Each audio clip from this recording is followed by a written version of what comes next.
Oh yeah. Good morning, everybody. Welcome to another episode of the Wrong Side Simulations, bringing you the best content from the wrong side of the airplane, the right seat. And as always, my name is Blake, and I am a real-world flight dispatcher aiming to bring you a little more realism to your flight sim viewing experience. Oh, what a beautiful morning here in Orlando. Got me lit. Okay, well, maybe the morning doesn't have me lit. Maybe a little Black Rifle coffee's got me lit this morning. Ready to get into the virtual skies. I am excited to stream this airplane again now that I've got a couple hours of flight time under my belt with it. I'm a little more comfortable. So today we're going to actually make a run on VATSIM in the brand new Leonardo software MD-85 Fly the Maddog X. Also got us a nice little Reese's chocolate covered donut.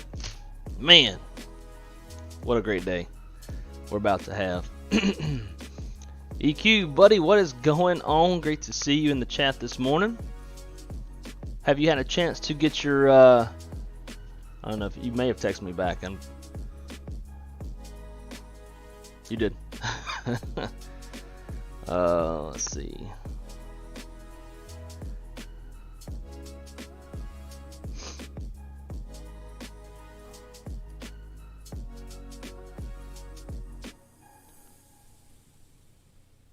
Ooh, crashed the desktop.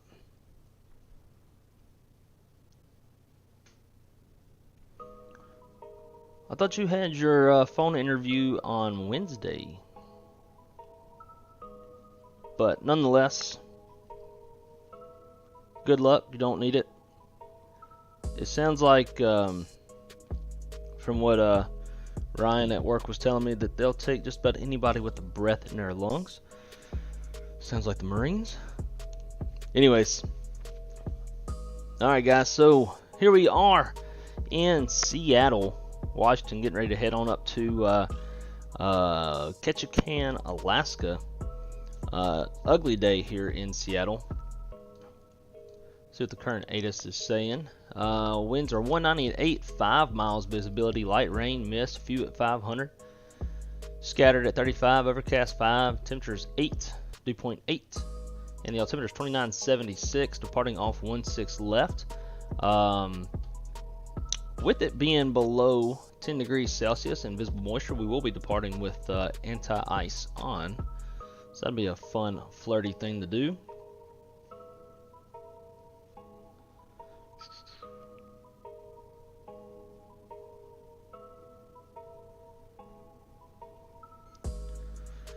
All right. It's always gloomy in Seattle. Sure is. In fact, my girlfriend and I were watching the new Batman video last night, or movie, whatever. And it's like every single scene, it was raining. Because, you know, they got to get the rain dripping off of Batman's nose. And Crystal even said, she's like, oh, they must be shooting in Seattle if it's raining that much. Let's see. So I did try to pull the jet bridge up a while ago, and it won't reach all the way. Probably because we're at an international heavies terminal, and we ain't that. But we'll get everything connected up, and we'll jump inside the cockpit.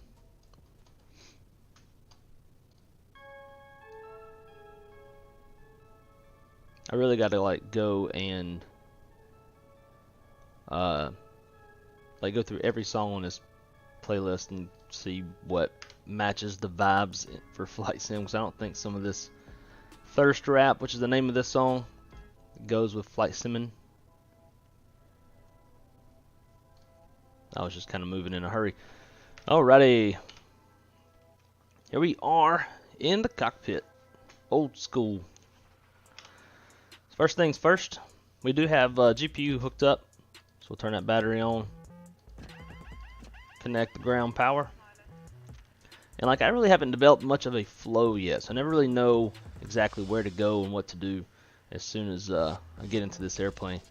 Cabana, what is up, buddy? Good to see you. Good morning, good morning. Hope life's treating you well down there in Lottydale, Lickerdale. I need the PMDG, damn it. You know, this airplane has me content for now. I can wait probably another.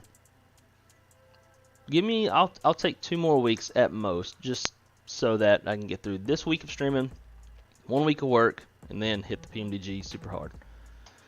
All right, let's see. We'll start with the flight data recorder. Today is what, the 2nd of May.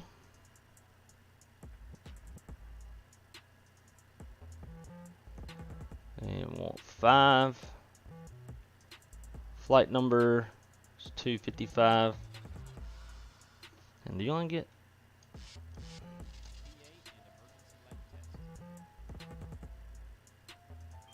Nope. 255. I guess they only did. Oh, okay, never mind. I got it. 255. Leg 1. There we go. Drop that in there. See what else can we do. Just for shits and giggles, we'll do some tests.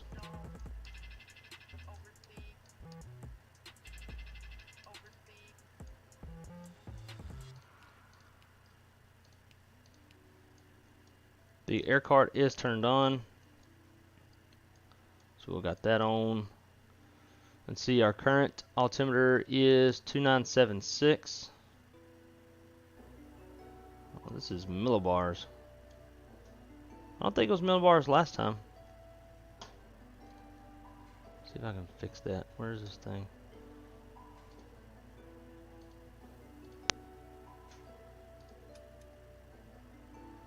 I don't know if it's going to change that or not.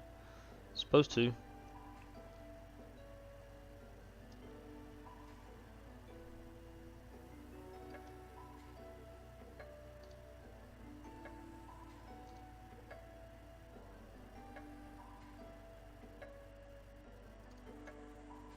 Take my. No, I kept it. Cool.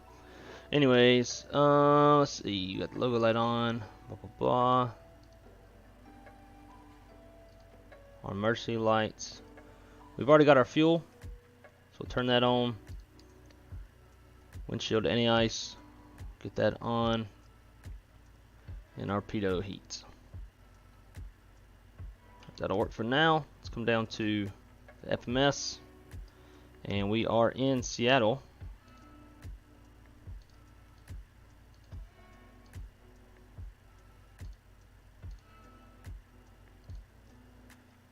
Head over to Papa Alpha Kilo Tango.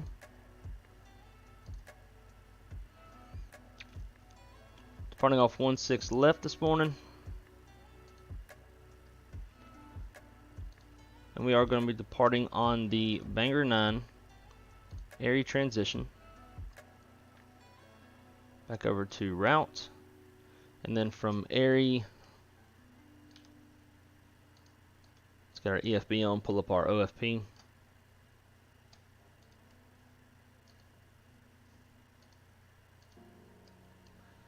Direct TOU. Now I see a lot of guys streaming taking the lazy way, and they do the company route, which automatically puts all their waypoints in minus the SIDs and stars.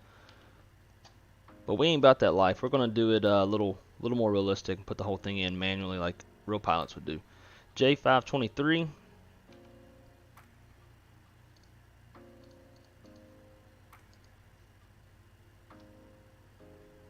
To YZT.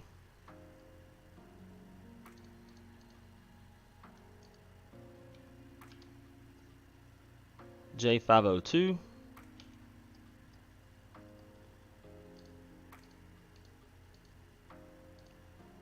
To Alpha November November. And then from there we'll go arrival. And we are looking for, let's see, PAKT. Should be the ILS Zulu. Yep. To runway 11.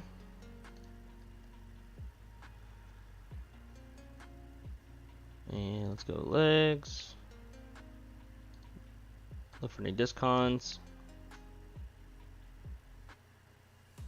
Looks good to me. Execute.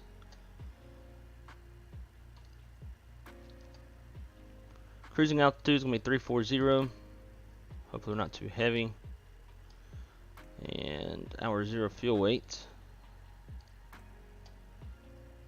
I'm not used to this format. 0 fuel weight's 104.8.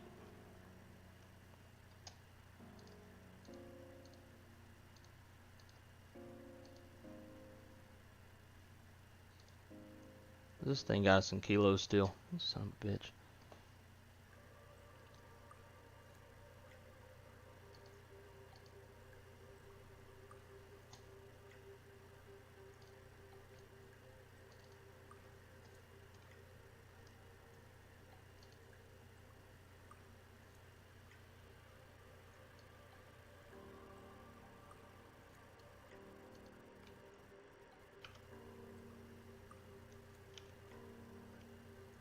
Maybe map it doesn't change this thing.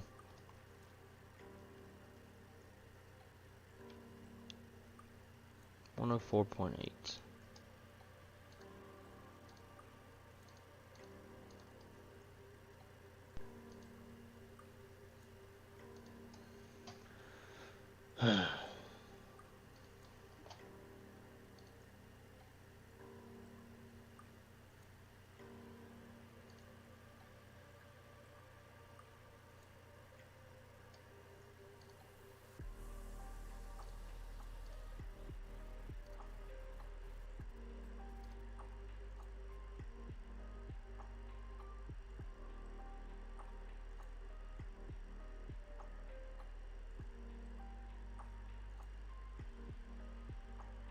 It still has it in kilograms. I had to swap it before, and it. Oh, that's why I'm in the wrong airplane. I always forget about that.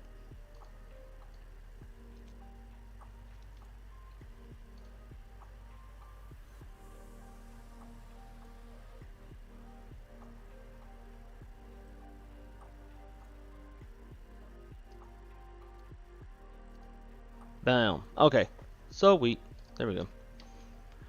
Alright. 104.8. There we go. And I should probably...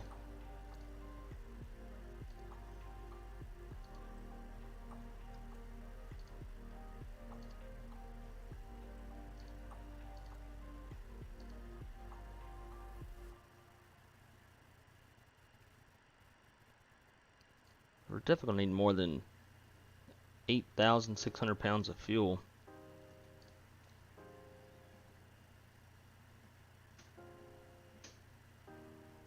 Yeah, it says 18, so we basically 19,000 pounds of fuel.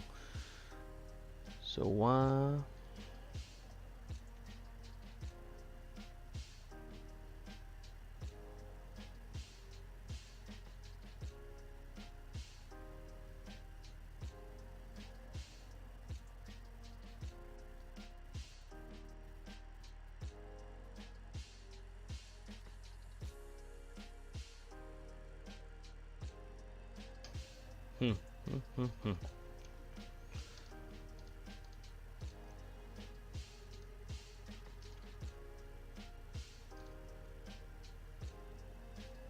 Oh yeah, 19.0/N. There we go. Reserves is going to be 4.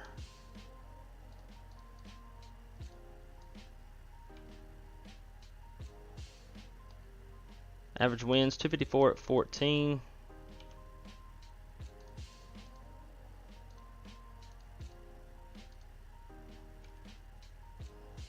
And ISA is +2.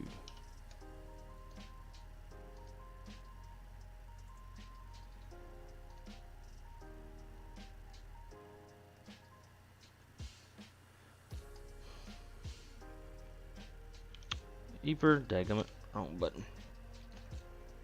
Tail flex, we're gonna go APPR of, let's do 50. Now we just need our damn gas.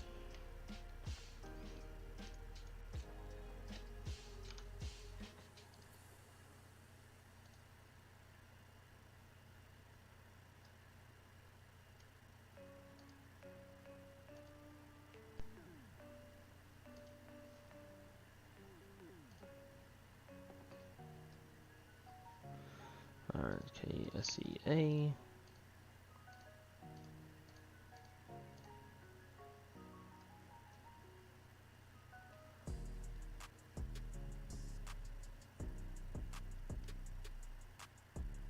So why don't I still not have my gas?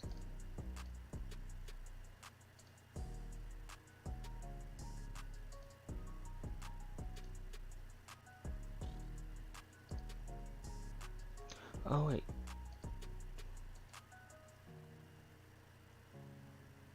I thought there was a way, click on this and get it to fuel.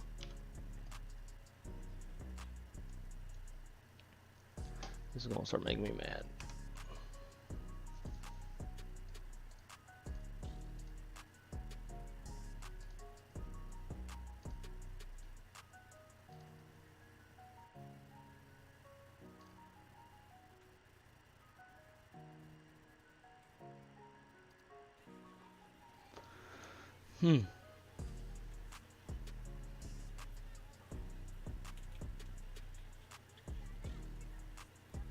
Guess we have to do it the bullshit way. Call the fuel truck.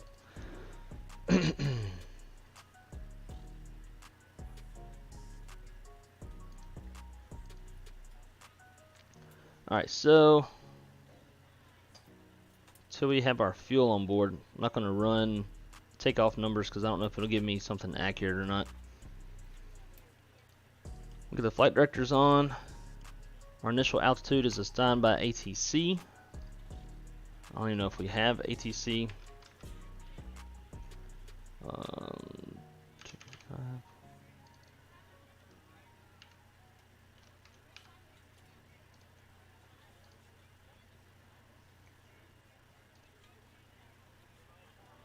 do not, which I kind of prefer on this leg.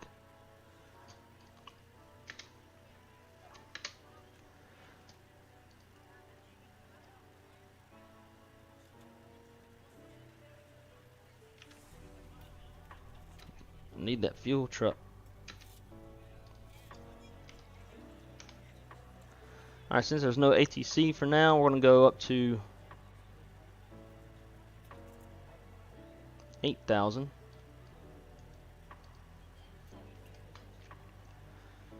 And with that, I'd say we're pretty much ready to go. Look at this.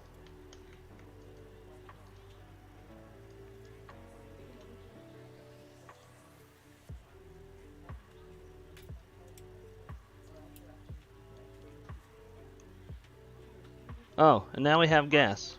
Magically. Interesting.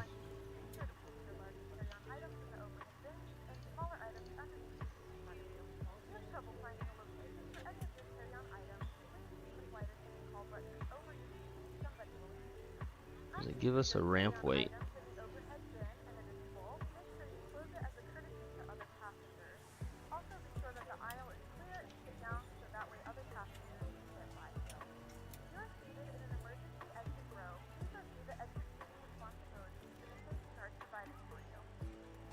That's gross weight.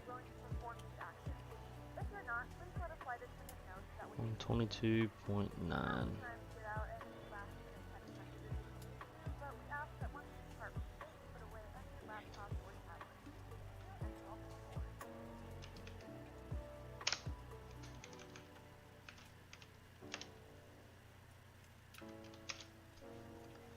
$23.7.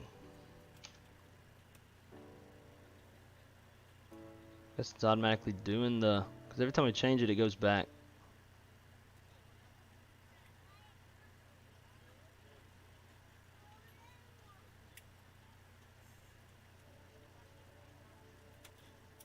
Need a quicker way of scrolling.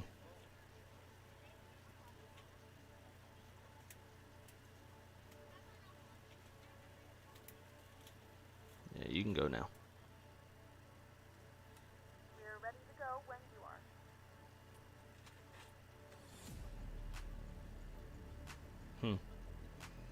I don't know, this has me confused.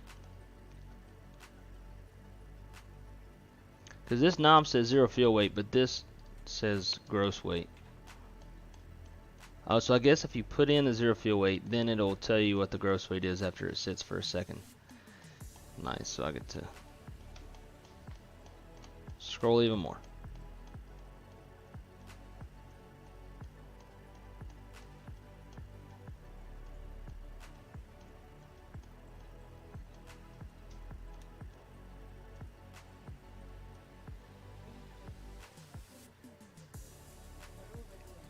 There we go.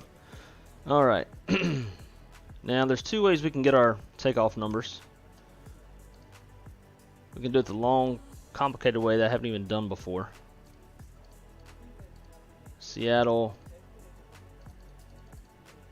16 left.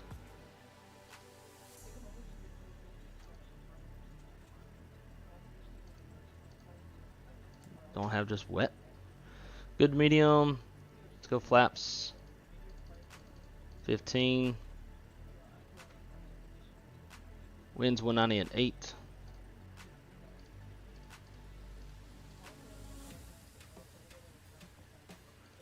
Outside air temperature is 8.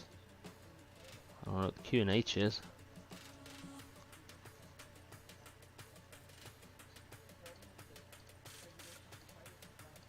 Does that work? Okay, cool. Any ice will be on. Packs will be on. Takeoff weight 123.7. We'll call it 123.8.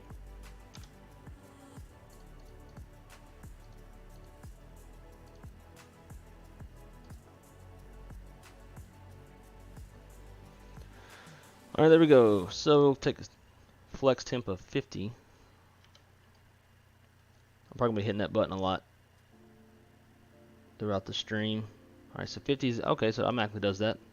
Neato. And then 18, 29, and 38.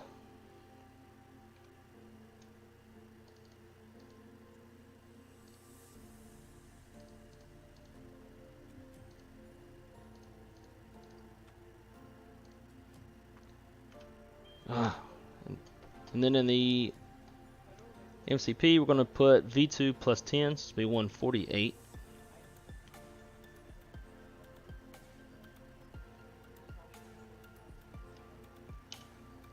And then last, let's go to menu, ACARS,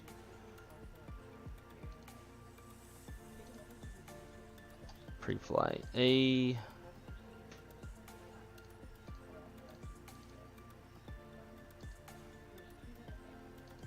Alright, maybe just the flight number.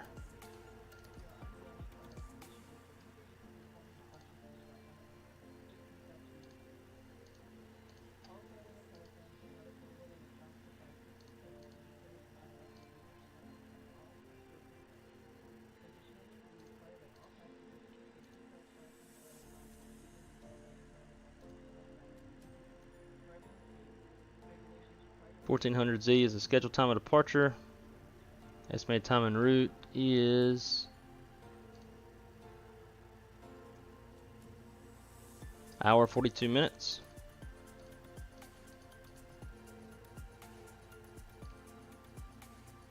No.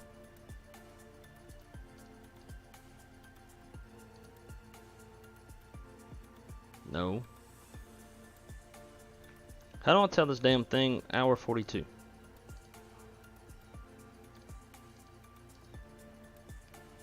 Screw it, we're going to tell it 2 hours.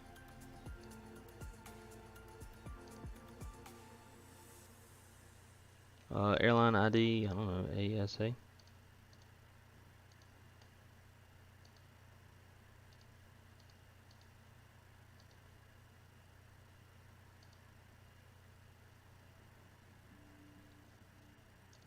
Addons Info Alpha.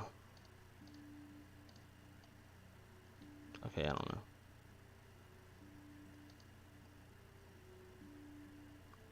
I don't even know if that worked.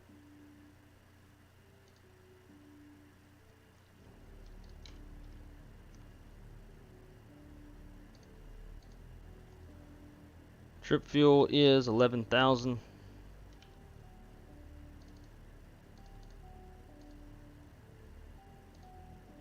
$800 on a taxi. 19,000 on the block.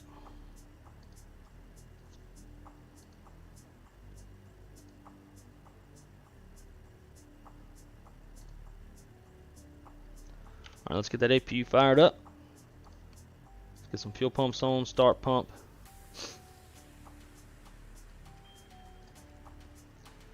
Get that started.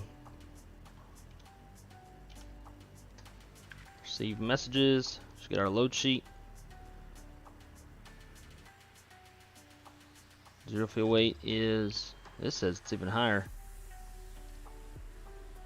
107.9. Oh my god.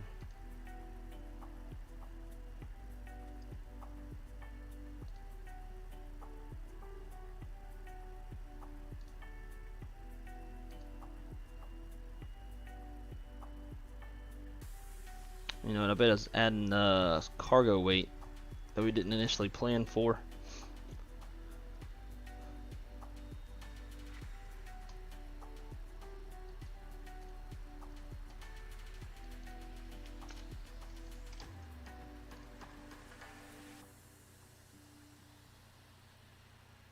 So that'll fix that. Took that weight off, I don't need it.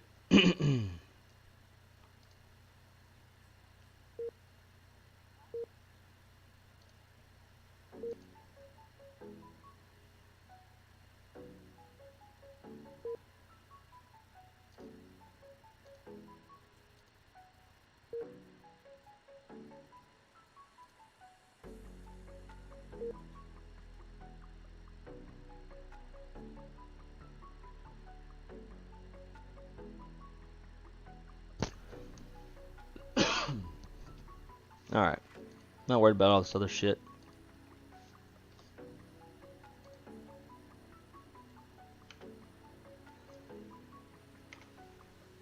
Still raining.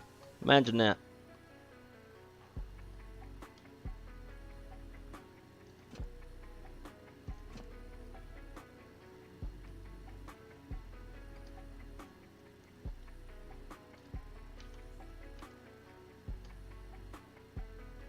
Trying to hurry up and get out of here, guys. Sorry I'm ignoring the chat for a few.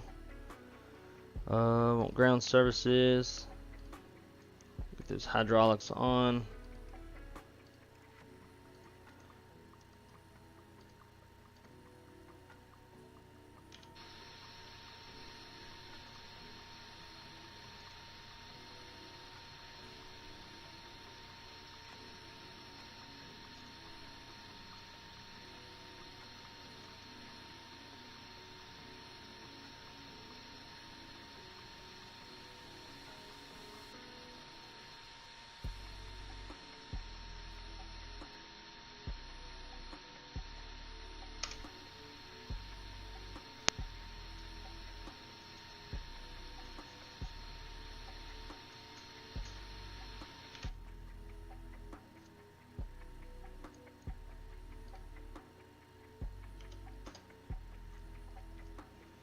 And the last thing that I want is this VOR.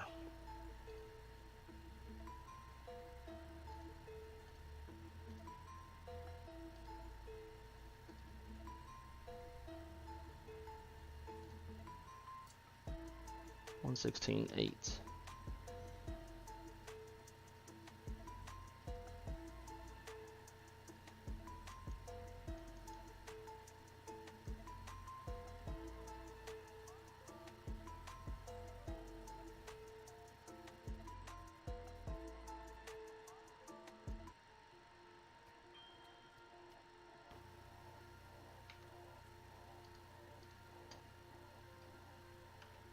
Good morning, ladies and gentlemen, and welcome aboard flight 255. Alright, I say let's screw it. Let's just get on out of here. Roughly 1 hour and 41 minutes.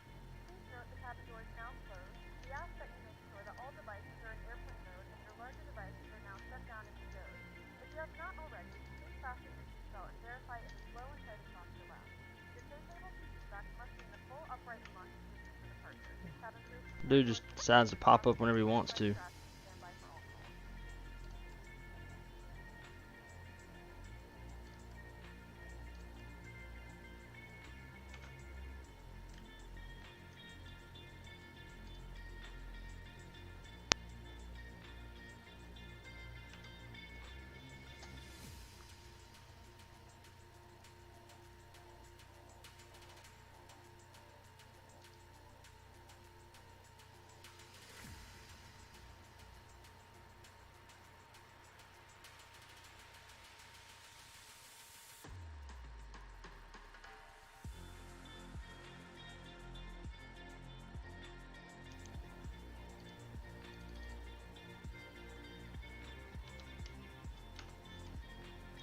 Alright, get that door shut.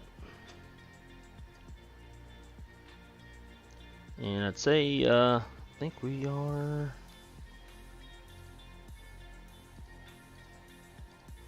ready to go.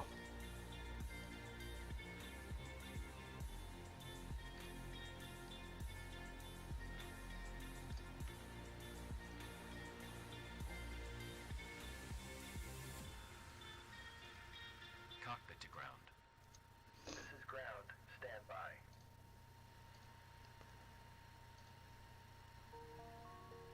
So definitely just making sure that we are as set up as possible, because this airplane can be a handful if you don't stay out ahead of it.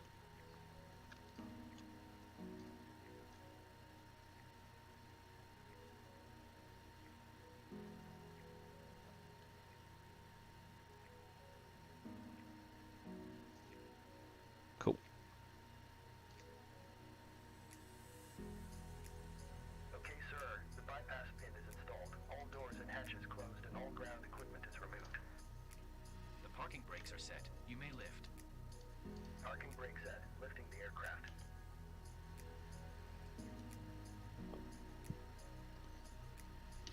Alright, let's jump back into the chat. Sorry guys, I was Okay. ignoring for a little while. Trying to get out of here as fast as we can. Oh, Cabana, what should I check to get that good news? Is it in email, or what would be the fastest way for me to find out without you having to say it on here? And EQ, I do still work 7 days, 7 on, 7 off. Go back to work on Thursday. Just be doing it in Orlando from now.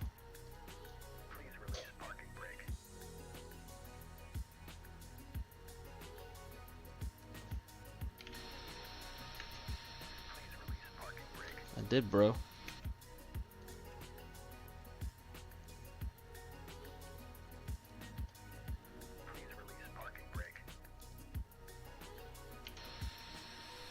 Got the chalk still in.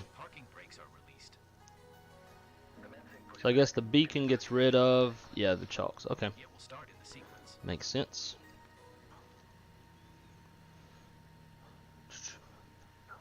DeBron, what's going on, my friend?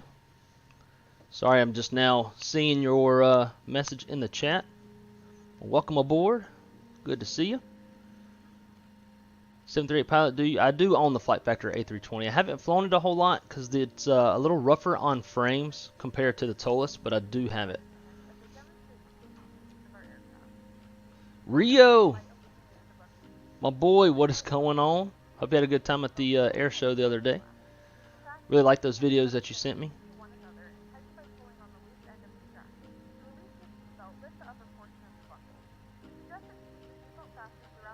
If you follow the news, our company, you'll know a merger was announced for us, then received a second bid to be acquired by another airline. Our board announced today they are declining the second offer.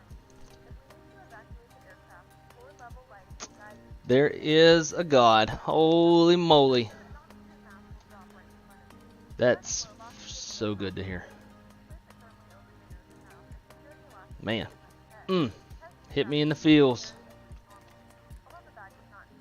No NYC. Hell yeah.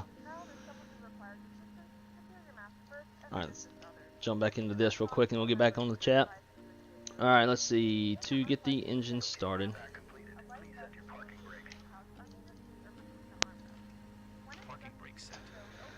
Let's see. Fuel pumps. Ignition system A.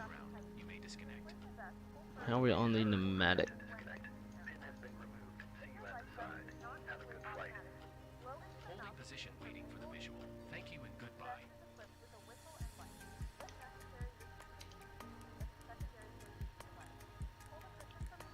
Alright, got good rotation on the N2. Holding that left button down until we reach 20% N2. So a little bit of mouse gymnastics.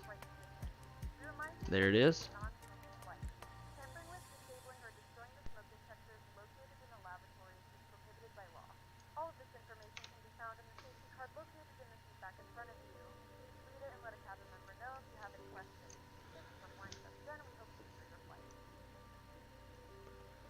So would you guys stay where you are at, like West Coast, East Coast thing, or Denver here we come? That's yet to be seen. That has to be announced. They want to, I believe, have an internal decision in the relatively near future for that.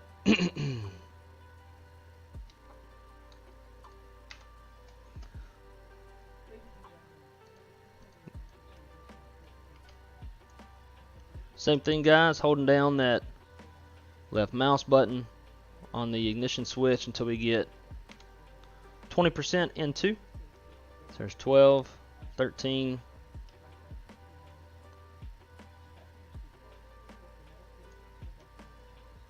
and 20.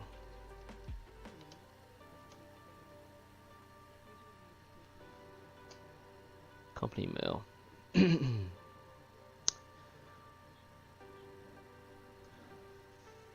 Where from? Is that how you say that? Where from Yang? We are flying from Seattle, Washington, up to Ketchikan, Alaska, as Alaska Airlines Flight 255.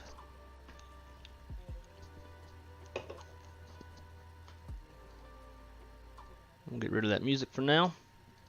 These engines are super quiet from all the way up front.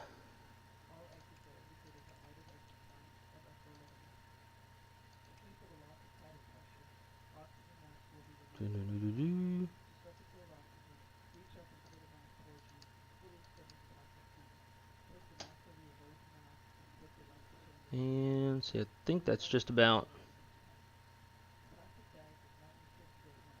everything.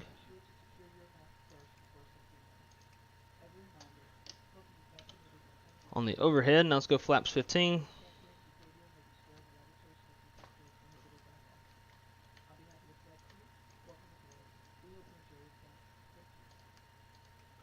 Auto brake. We want to get this white part on the trim aligned with the green. We have our CG here on the left, flaps 15. On the right. And that is good to go. Alright, ladies and gentlemen, I think we're finally ready. Let's get out of here.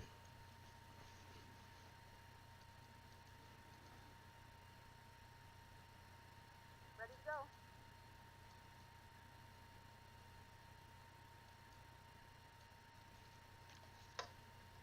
Seattle traffic, Alaska 255.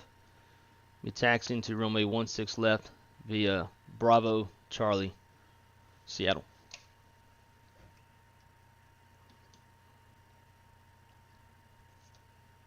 Now there's literally like no engine sound from the cockpit, which makes it a little hard, especially when you go into like manual thrust on approach. You end up giving a little too much thrust because you can't hear it, and start flying a little too fast. That's how you start floating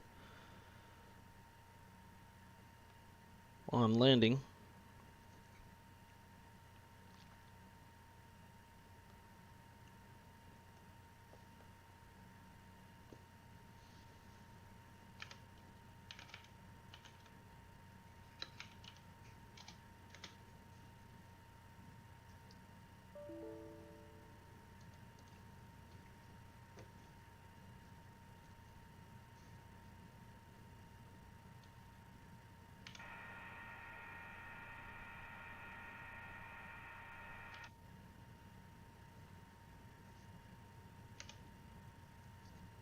Little flight controls check.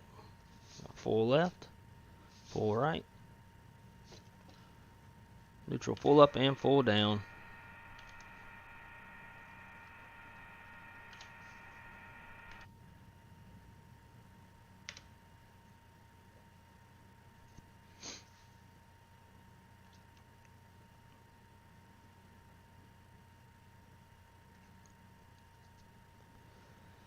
Yeah, bro, it was sick, especially the F-35 Raptor shut the show down. Was there an F-22? That did any performing?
F-22.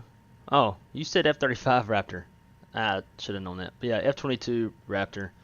F-35 is the Lightning. Oh wait, I'm getting my people mixed up. Yeah, Jay, you are right.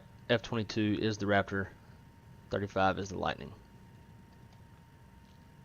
You're very correct. So if anybody ever does get the MD-11, one little thing I found out is the EFB does not have a charging outlet in this old ass airplane.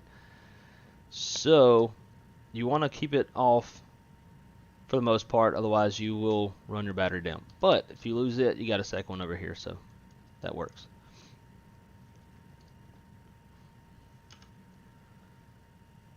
So our min takeoff fuel is 18.1.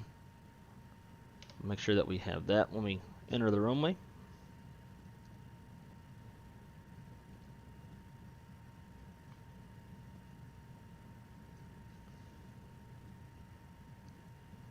And that center tank fuel is almost out, so we'll get a caution message here soon.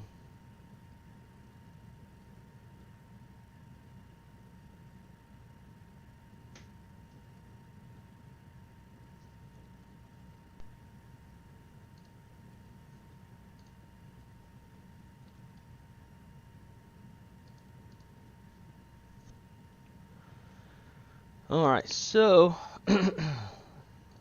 one last weather check. So we have a new ATIS out, info Charlie, winds are 190 at 7, not much difference there. 6 miles, light rain, mist, overcast 600, temperatures 8, dew point 8, altimeter 2977.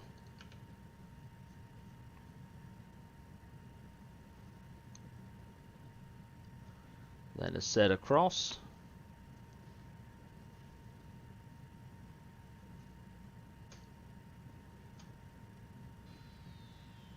Whoa. Okay.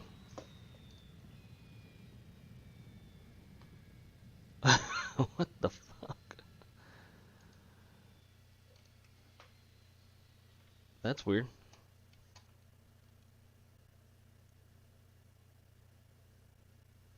Not really sure why the engine shut down.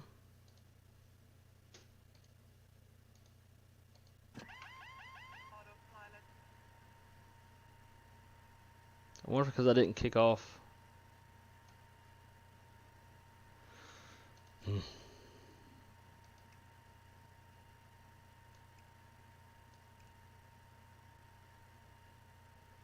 That's never happened to me before.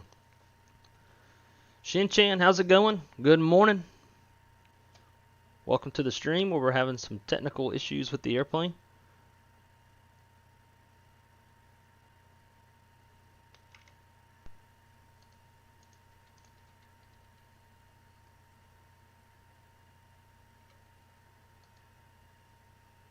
Damn, man, we're gonna have to redo everything.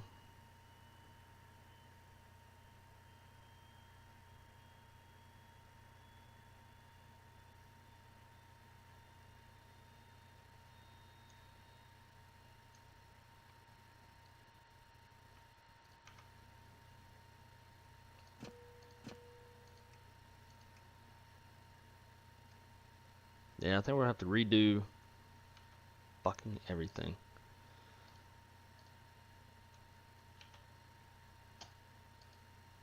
Bruh.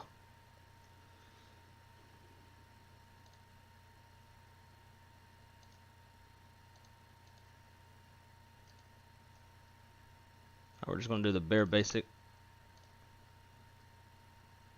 PAKT.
Fortunately, I think I can remember just about all of this.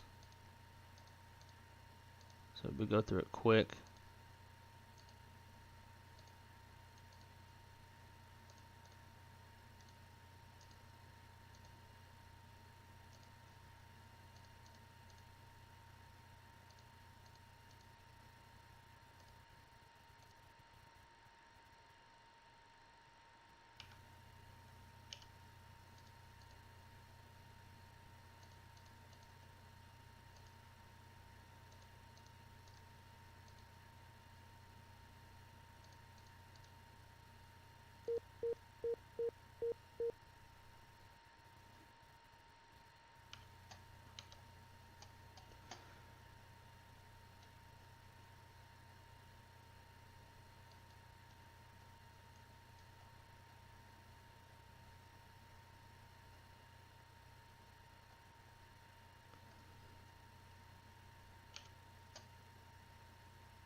Okay.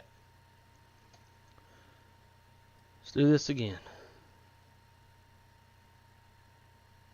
Air's off. Air, cool.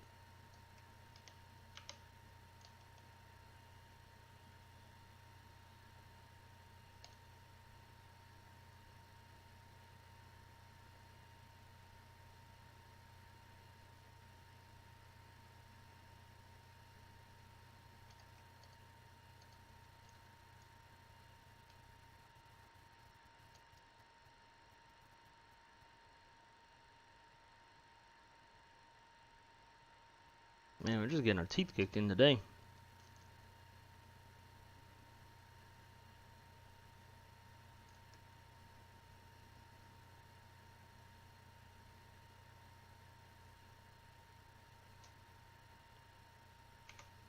And we got a hung start. There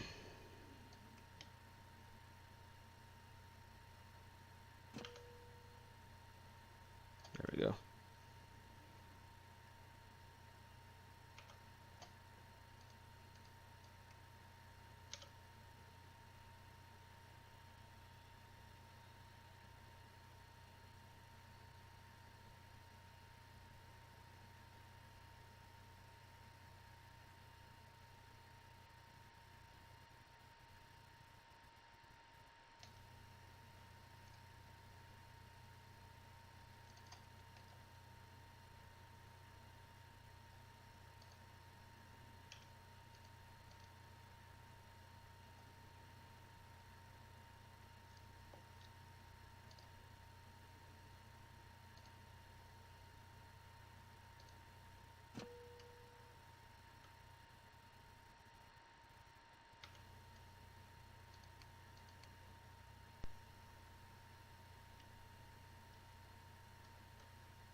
Alright. Let's try this again.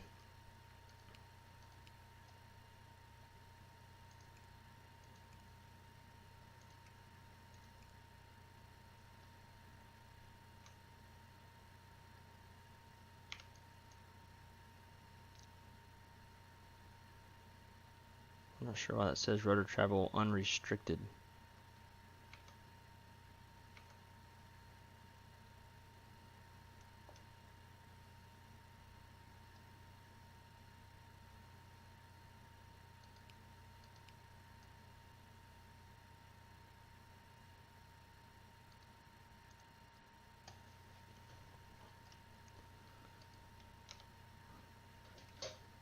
Okay, there we go.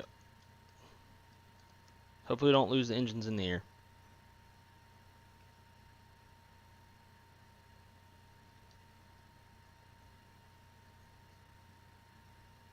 It takes a lot of thrust to get this airplane moving.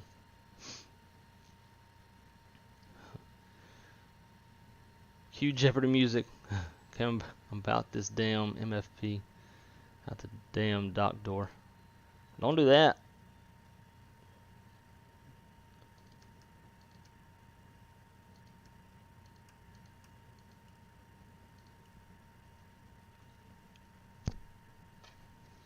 Seattle traffic, Alaska 255, lining up runway 16 left, exiting the airspace to the north, Seattle.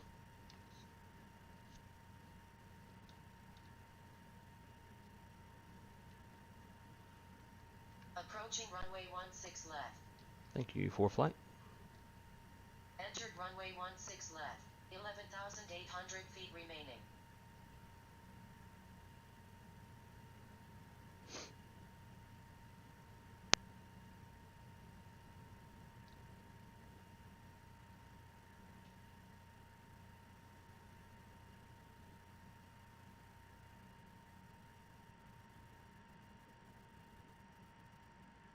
A little bit of a stutter.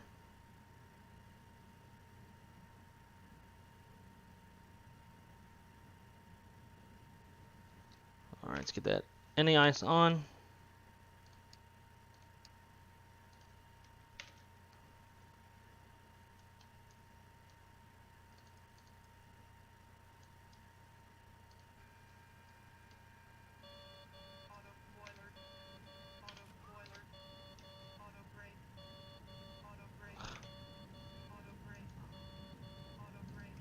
Guess it kicked off. Alright, we're on our way. 80 knots, cross check.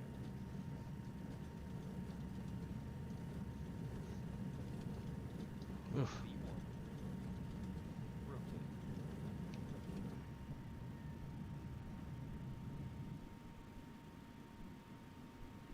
Positive rate.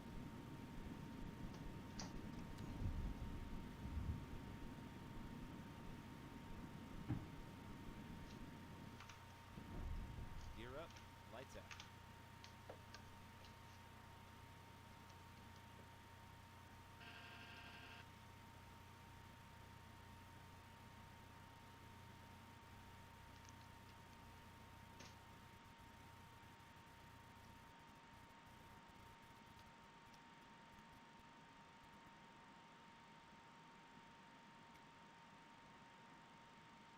Alright, we'll accelerate.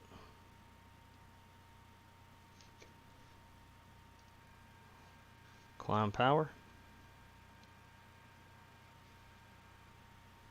Climb thrust set.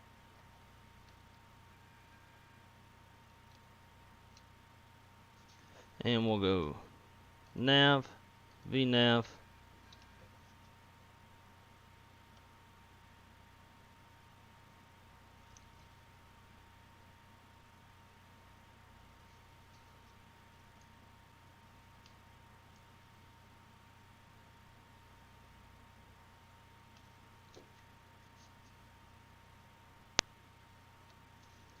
Flaps up. Slat still out. Flap 0.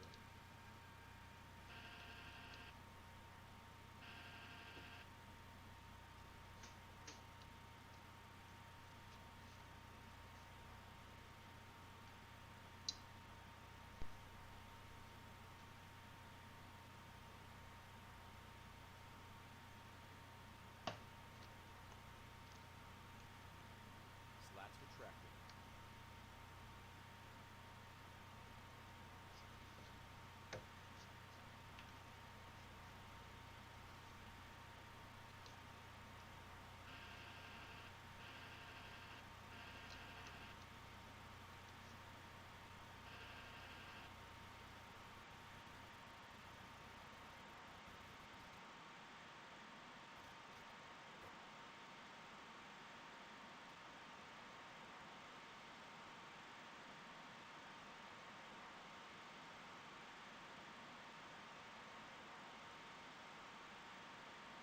Flight directors are bouncy.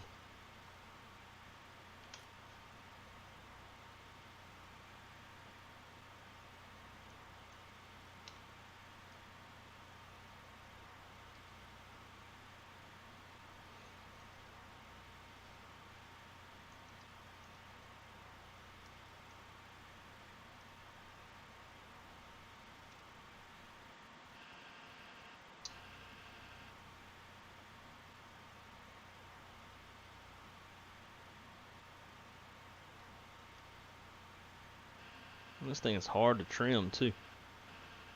And once you get those slats retracted, put a lot of nose down trim.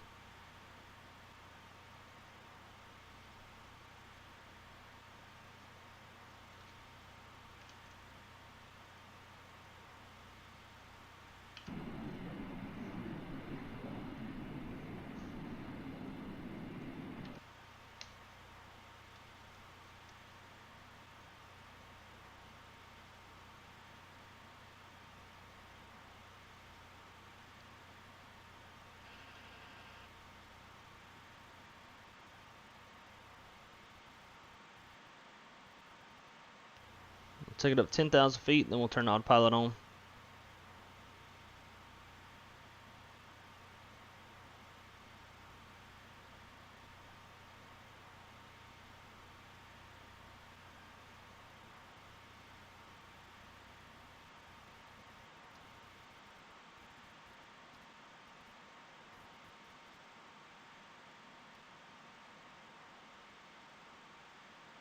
That daggone flight director, man. Like, it tells you to bring the nose way over, and then once you do, then the flight director comes back the opposite direction.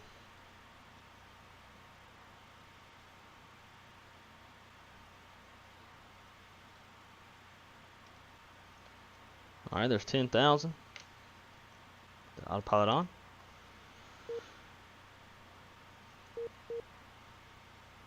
And I forgot to let Seattle traffic know that I was clear, but that's okay.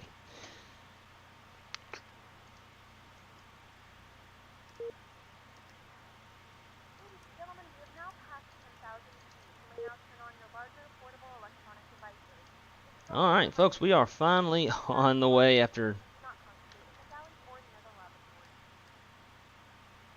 some technical issues.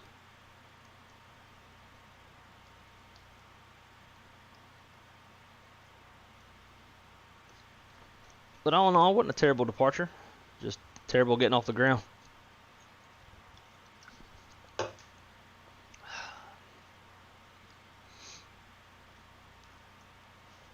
Can't even type right now. I crashed to desktop during pushback last. Ooh. Yeah, it's make sure that your pushback toolbar is up to date.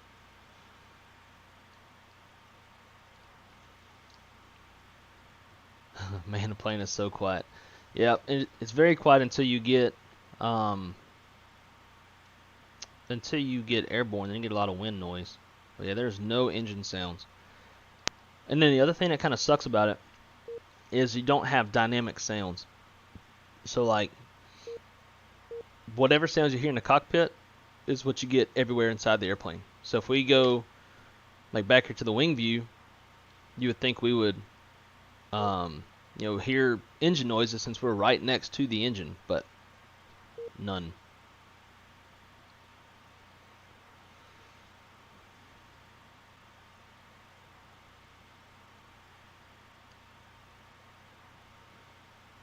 Yeah, EQ. So that is true. You won't, for the most part, you won't hear the engines from the cockpit.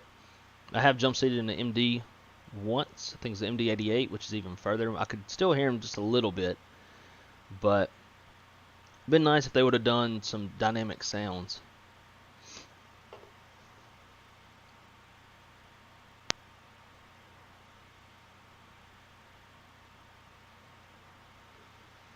Everything was freshly installed last night. Well, hopefully you're not having the same. Oh, we're about to get a sexy breakout. Hopefully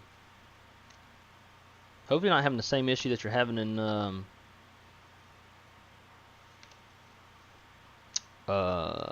X-Plane.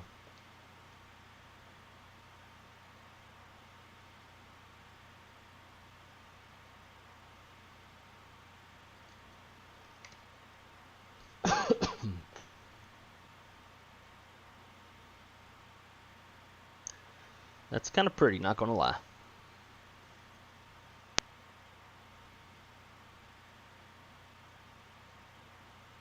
Too bad we don't have weather radar yet, but they say that weather radar is coming with Sim Update 10.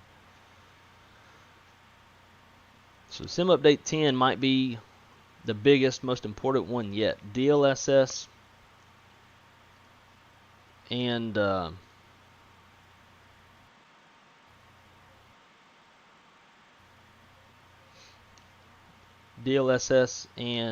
weather. Two very huge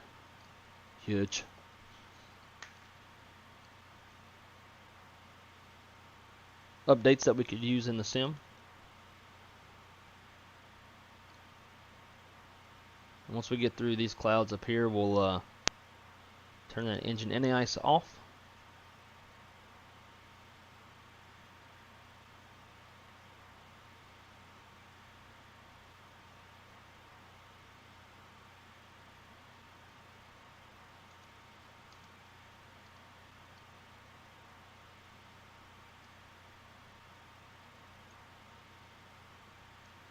So we'll get pretty good frame rates in this airplane. Better than the fly-by-wire. But you have a lot less avionics going on. Alright, there's 18,000. 2992 is set. And we'll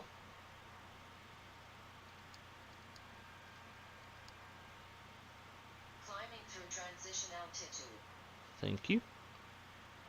Now, last time I flew this route, it was really bumpy the entire way. We flew the CRJ 700 from Seattle to Ketchikan, and it was bumpy pretty much the entire flight.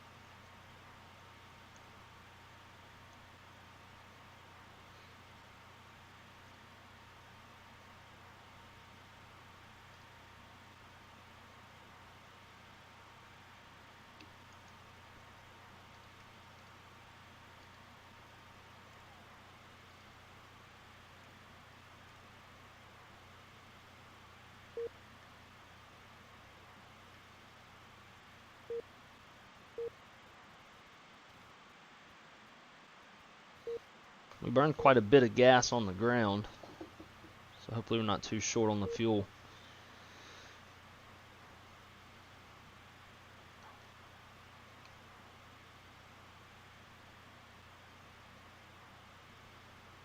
Yeah, hopefully. How much RAM do you have in your current rig, Jay? Going from a 1060 to a 3060, I'm running triples, so it doesn't help the situation. Yeah. Very true. That 3060 will definitely help a ton.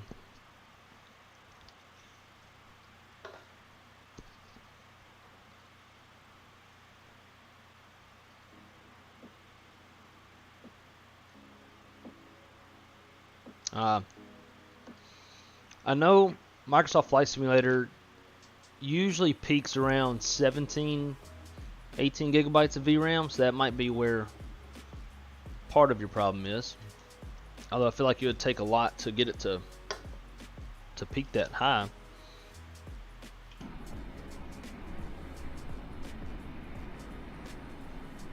Oh yeah, I'm getting bumped around quite a bit.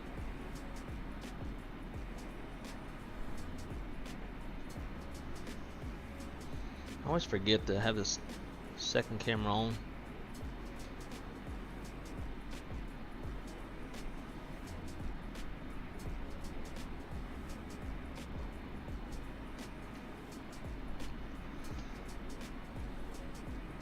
So there's a new feature.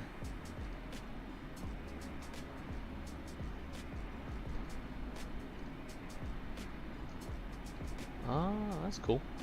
So new feature on Pakts. We've got this little, you know, I wonder if I can go.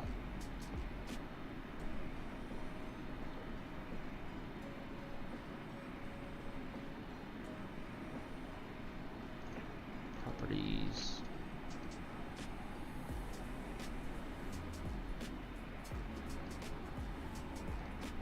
Alright. Maybe I can get.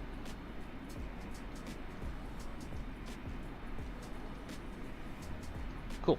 Now I can get rid of a little bar on the side. But anyways,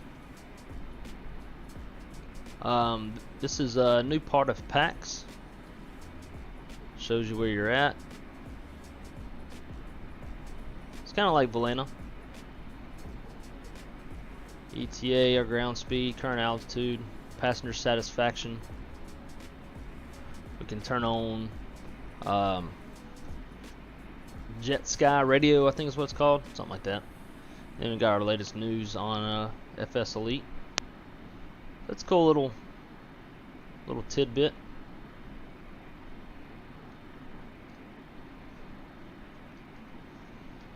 Now we need to see what we can do about getting our passengers.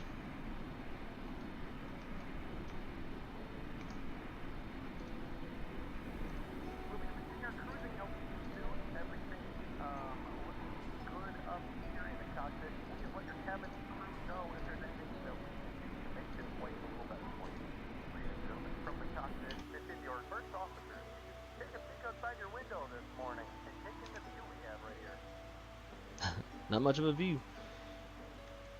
Can't see much out there. I wish Microsoft would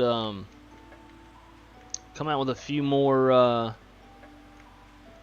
like binding or more quick look views. X-Plane has, I think, 20. There's 10 in Microsoft Flight Simulator. If we had 20, can make more of these. I have just about, I could legit use 9 to 10 views in the cockpit alone.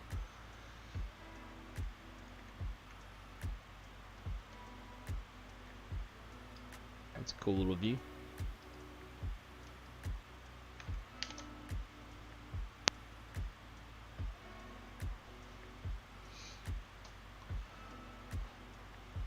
Passengers already getting pissed. Yeah, I bet. It took forever to get off the ground. Keep hitting the wrong button.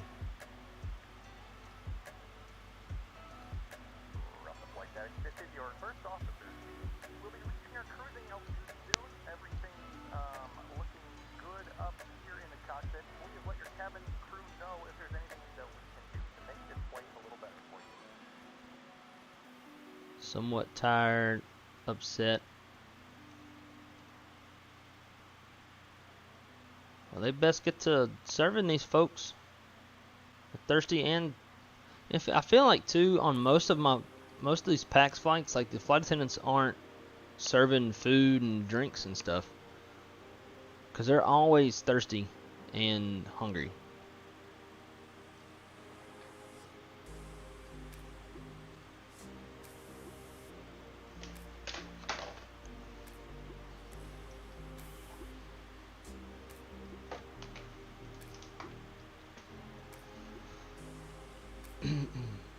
I noticed the little status bar doesn't show up on the X-Plane. Yeah, so there's a key binding for that.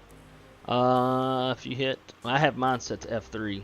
It brings it up. I don't like it, so I'd leave it off. But if you go into settings, go down to your key bindings, toggle the HUD.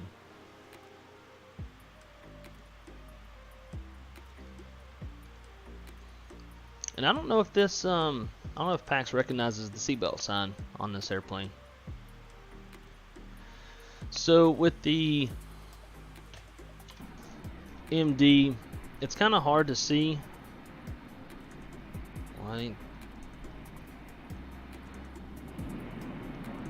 we go. It's kind of hard to see the engine fan.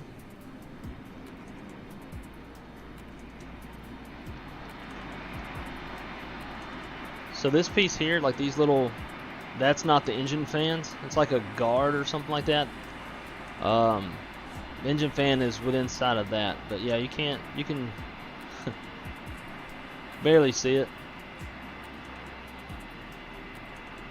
This is probably not the what you want to see as a person on the ground.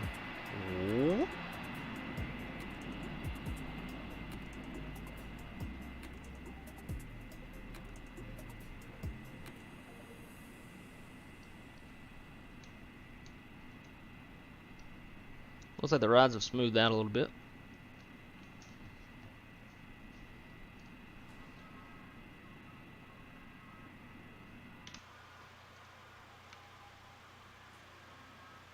We are at cruise, so we'll go ahead and kill that seatbelt sign.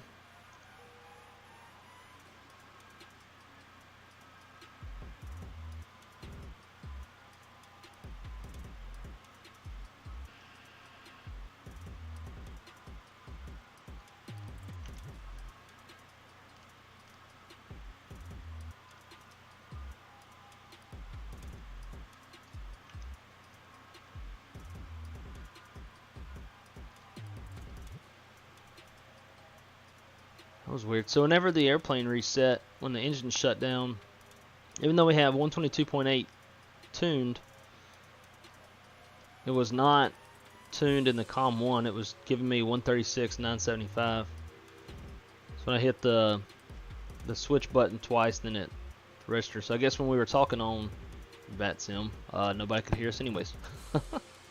I feel like they bored Thirsty and Hungry. They probably do. I don't know about y'all, but whenever I get on an airplane, I don't even bother with the airline snacks. I get my own stuff.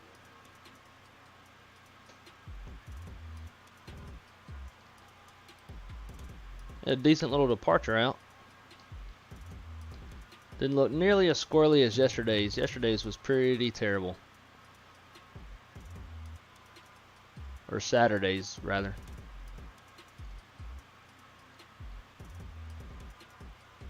I'm hoping there's not cloud coverage for this entire flight. I'd like to be able to see some mountains and whatnot.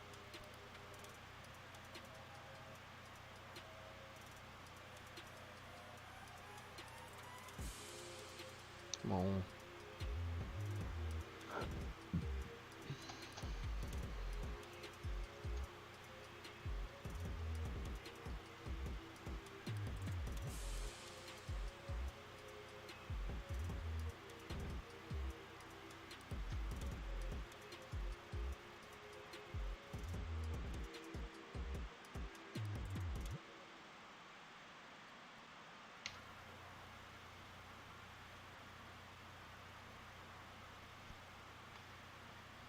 Oh.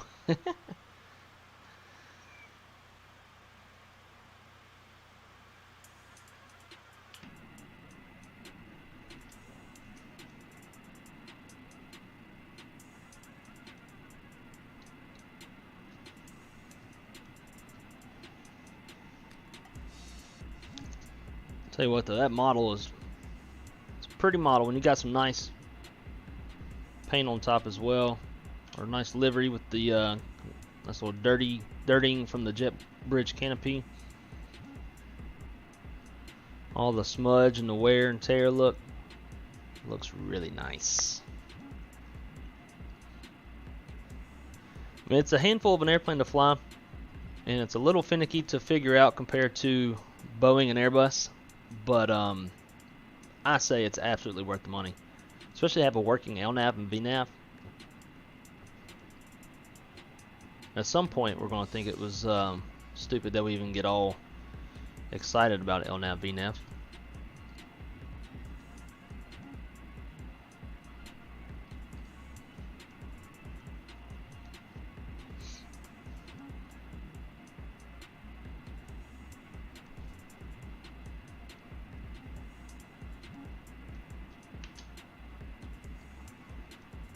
Not what I wanted to do.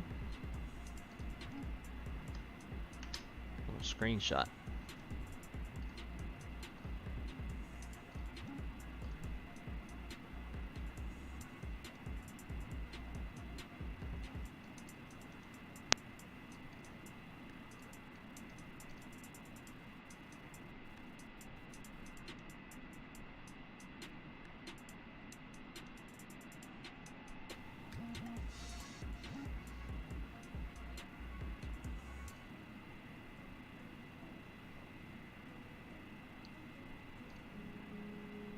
I wish there wasn't copyright stuff with YouTube, because I would love to play regular music, or like this little Jetstream radio, whatever it's called.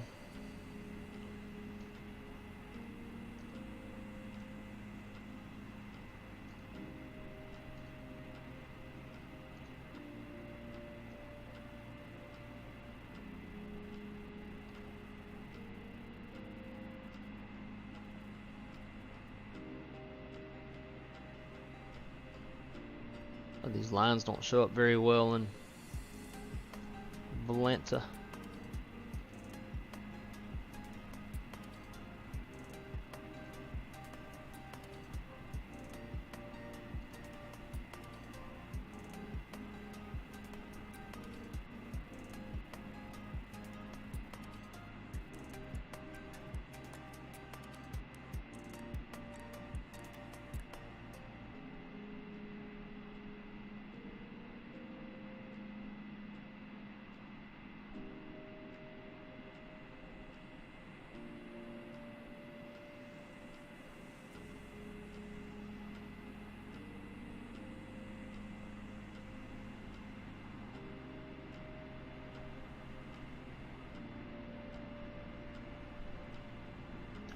So what has everybody got going on today on this wonderful Monday morning?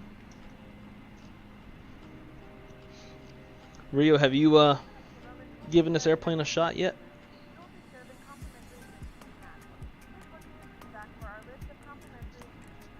Oh, they're finally serving food and stuff. Hopefully that helps our satisfactory rating. I'm not sure if I even started the Delta. No. Damn. Did everything but hit start.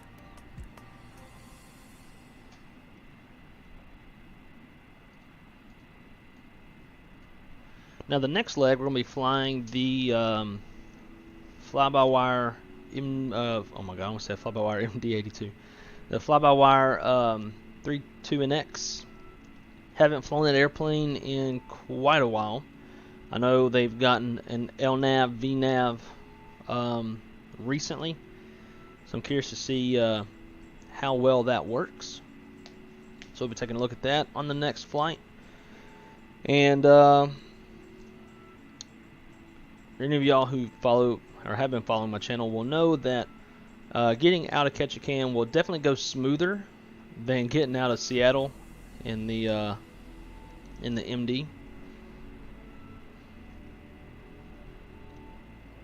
And as always, we'll be running our checklists and our flows and all that good stuff. Looking forward to flying an airplane and not having a yoke in my crotch. Being able to have my tray table in front of me.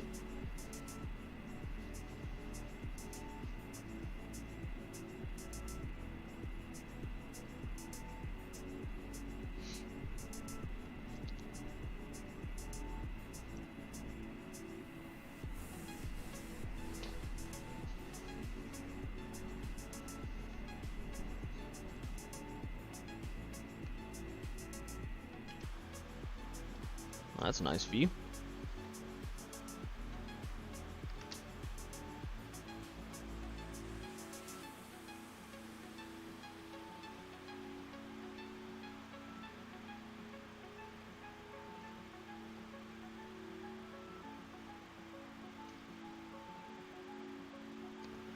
See what the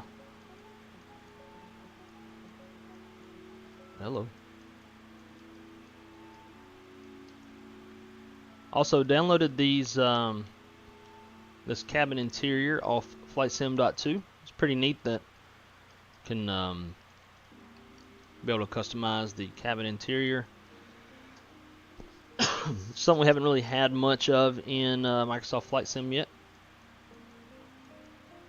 Why does it keep doing that?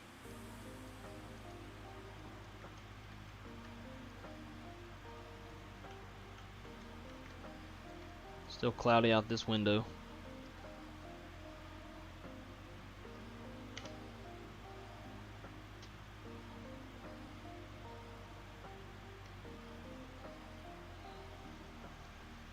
I've been struggling getting my VNAV to work in the 7.3s lately in X-Plane. Which one are you flying? Find the Zevo or the Level Up?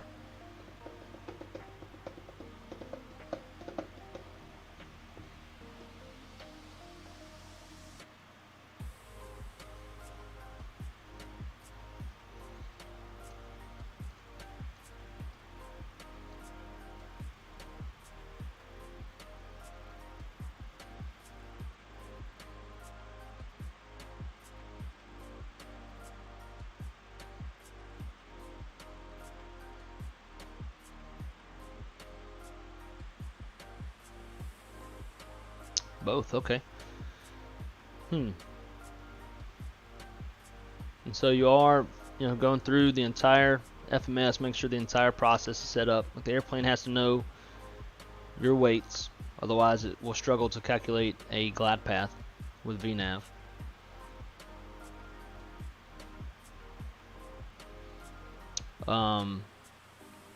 And also in the 7.3, from some real pilots that I've seen and talked to, the autopilot does better to not have LNAV, VNAV armed on departure. It works better if you take off, climb on runway heading, and then at 400 feet or above 400 feet, then arm LNAV, VNAV. They say it tends to work a little better that way.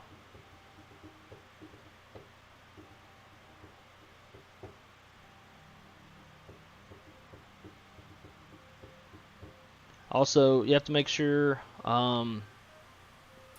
if you're trying to arm the VNAV before you take off, it will not arm if you're not on a SID. So if you're on like an area departure or like a departure heading, it's not gonna arm until you are airborne.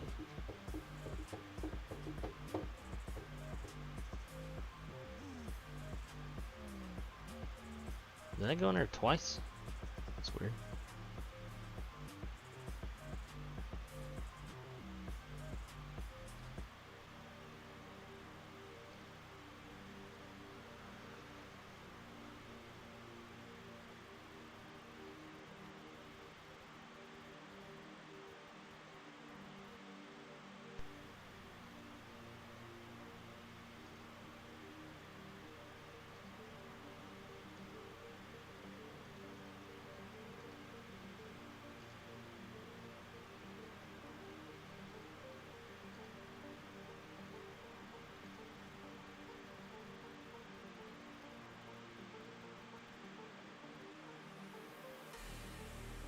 Oh, descent is the issue.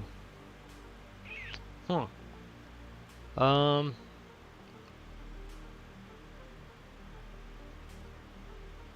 when you say the descent is the issue, like, is it just when you cross, is it, first of all, is it giving you a top of descent on the nav display?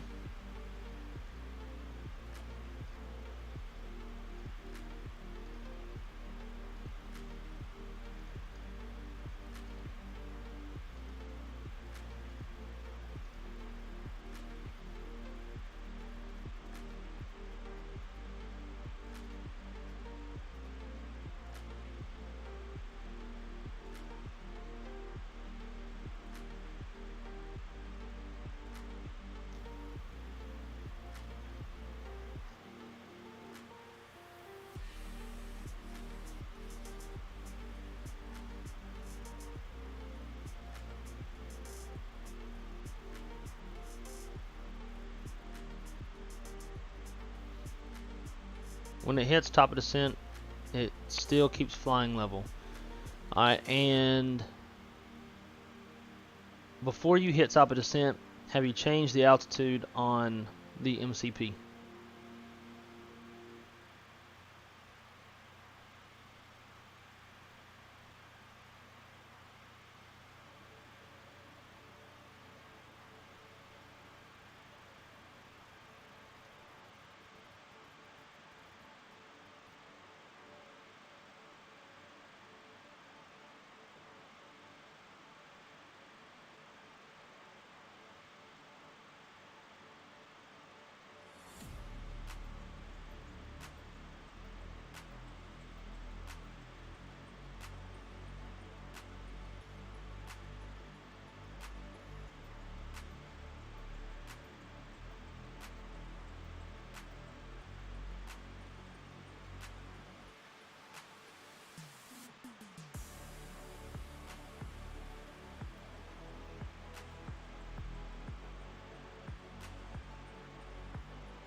Cabana? No, we're not there yet.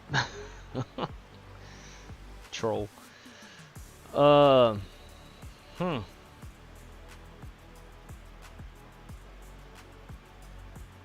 And VNAV is armed, right?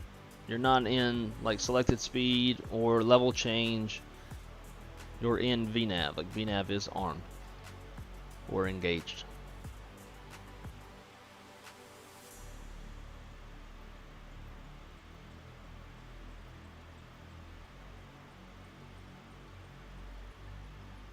Dude, there's so many songs on this Stream Beats playlist. I want to see what this gold is.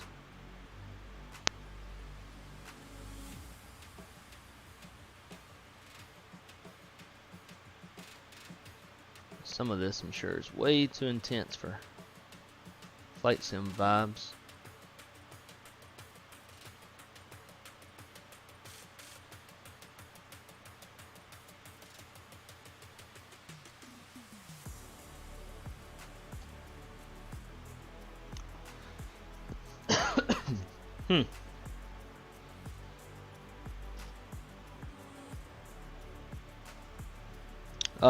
There's no discontinuities. That could throw it off. I'm sure you can check for that.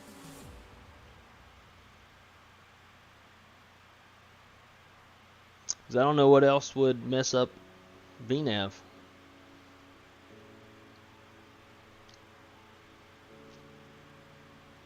I haven't had any issues in either the Zevo or the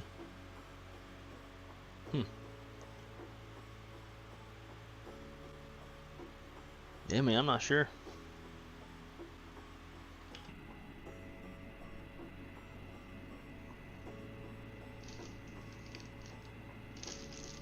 Daggum donuts in the way. Saving that donut for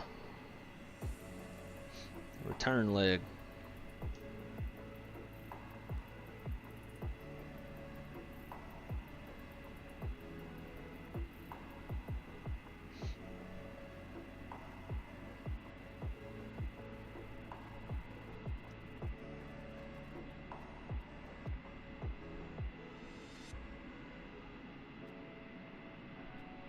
I have to admit, I'm ready for the MD-85. I like the 88's a better looking airplane. 88 in the Delta livery.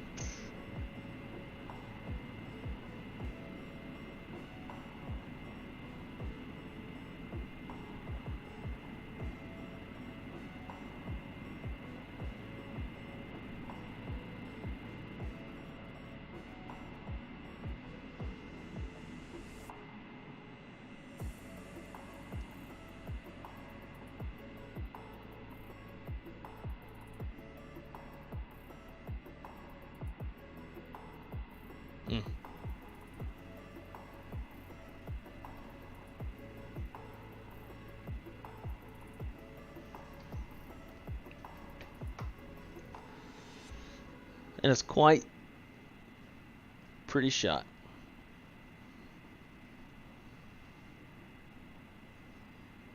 I'm gonna go grab another Black Rifle coffee. So if y'all can, while I make my coffee run, please smash that like and subscribe button.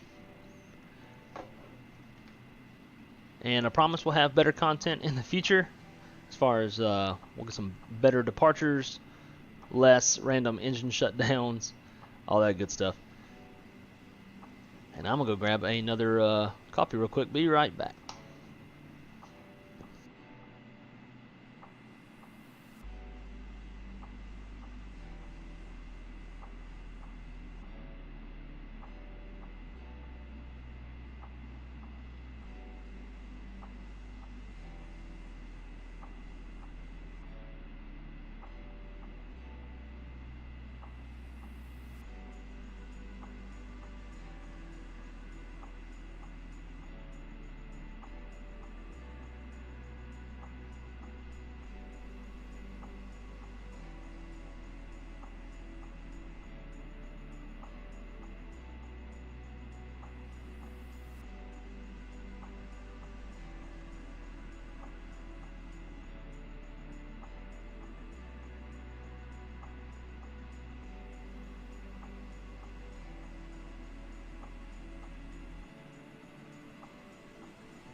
Oh, Rio.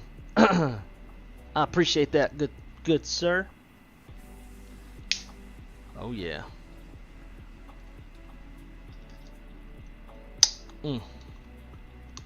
Nothing like a nice smooth Black Rifle coffee, espresso mocha in the morning. So good.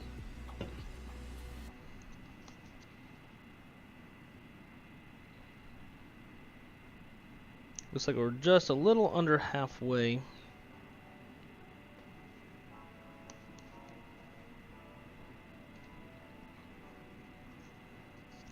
And we do have an interesting arrival, or approach rather.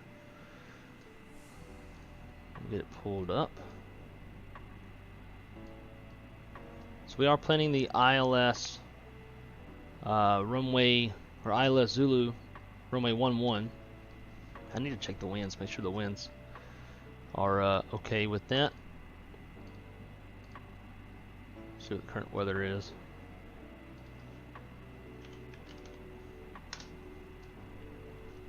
Oh, we're good. Winds 130 at 3, 10 miles, few at 1200, scattered 26, overcast 45, temperature 7, dew point 6, and altimeter 2990.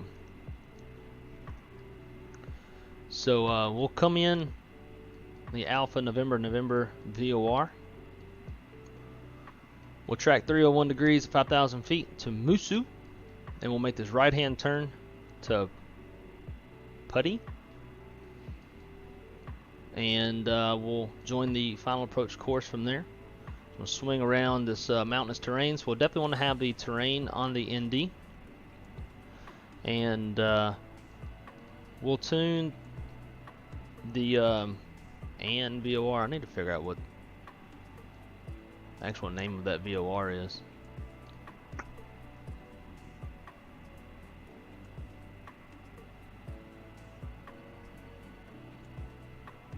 Annette Island.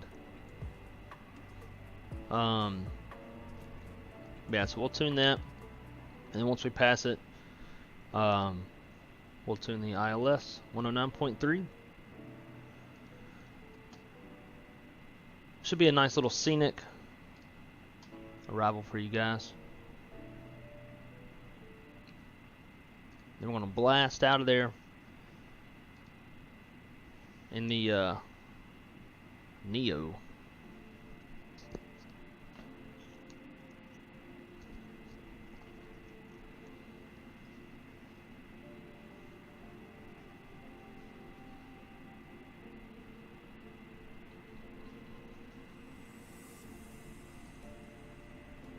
Alright, let's see what this gold album's about.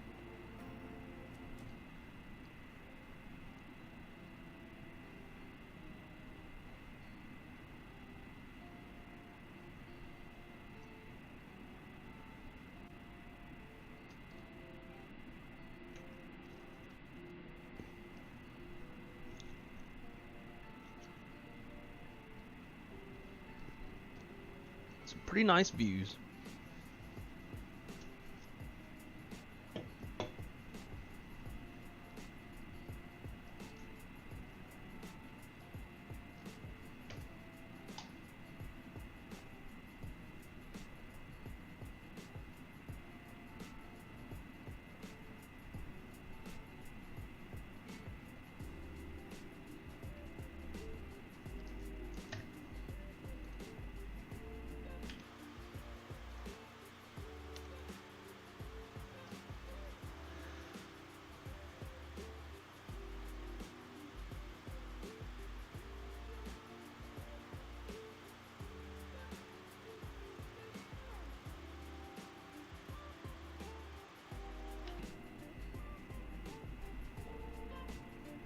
Nice little gradual turn as we're making our way over the Yankee Zulu Tango VOR, whatever that is. Port Hardy. I believe it's Canadian.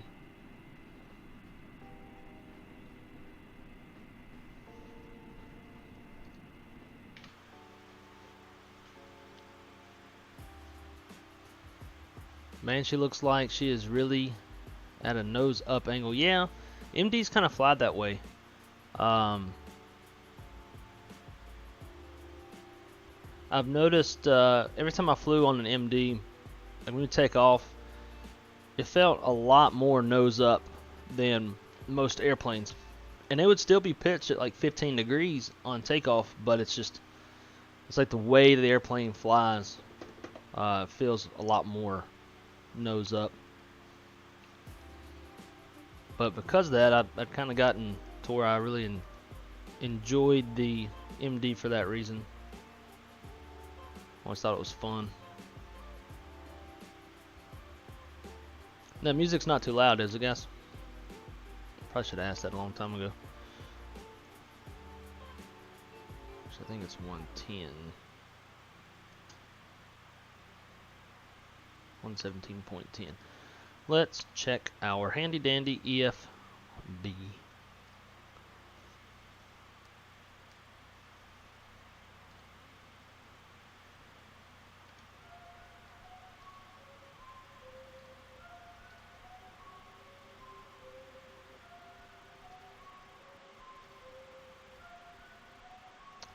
Flight log.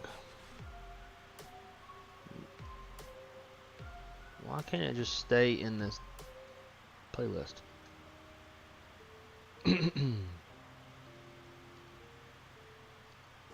Alright, so in an island, yeah, 117.10.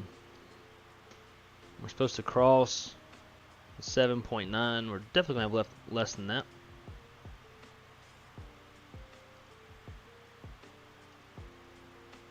Banger 9, TOU. YZT, we're supposed to have 12 on board. And we currently have, oh, we're not bad. 12.1, so we're underburning. Nice. Makes up for all the fuel we burned on the ground.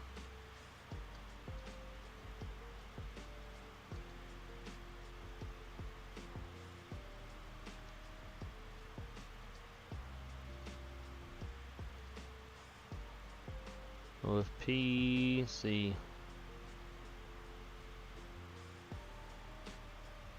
What the hell is law?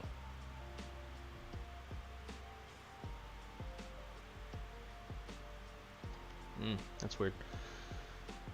Let's see, charts, touchdowns and elevation.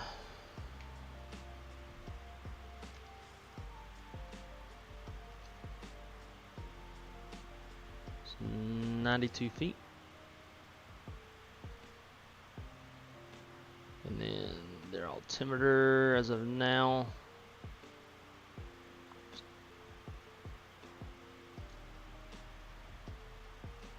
29. There we go.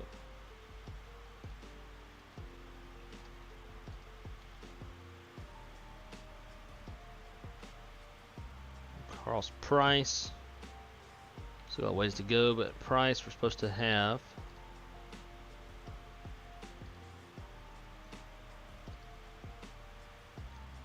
10.5.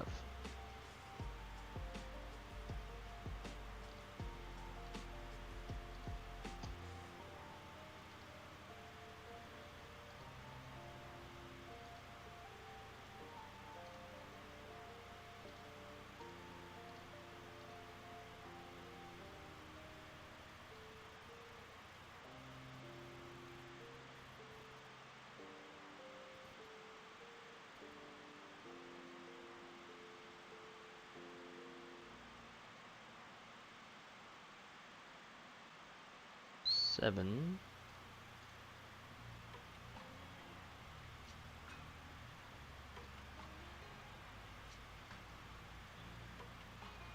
Two 990. Reversers, yes. Auto brake.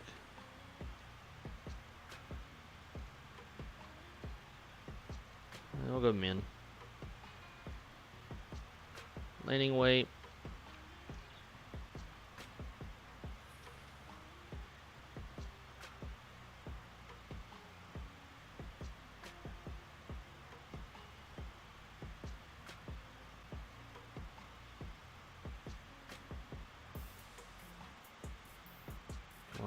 .9.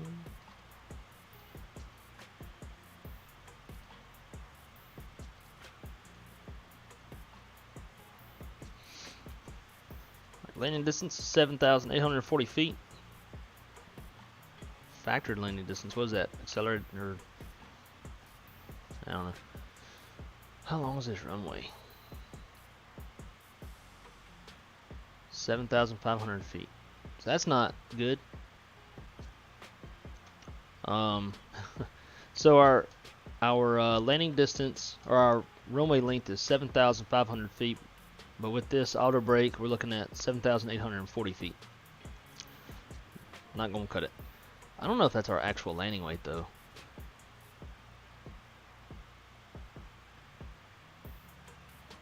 I would guess.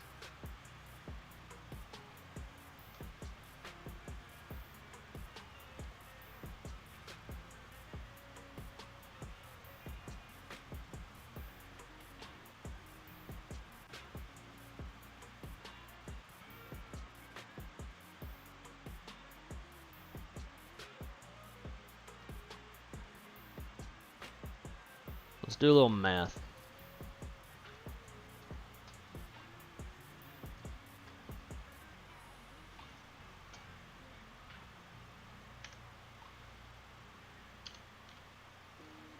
So if our takeoff weight was 123, just based off the paperwork,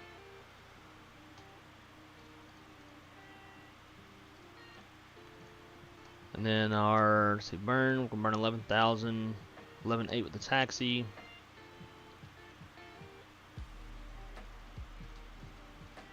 Yeah, so that's the landing weight. It's a little heavier than what I'm getting.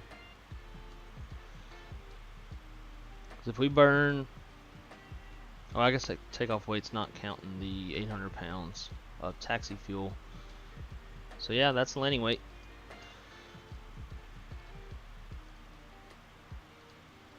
Performance. You should have made Eric Levine your dispatcher for this flight. Yeah, should have. I should send him the link to this stream. That's funny. Okay, so auto brake,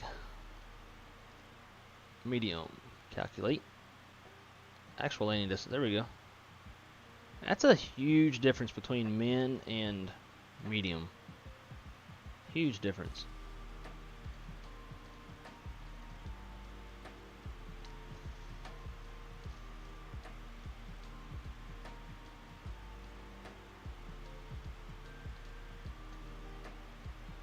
Factored landing. I don't know what is the difference between actual landing distance and factored landing distance.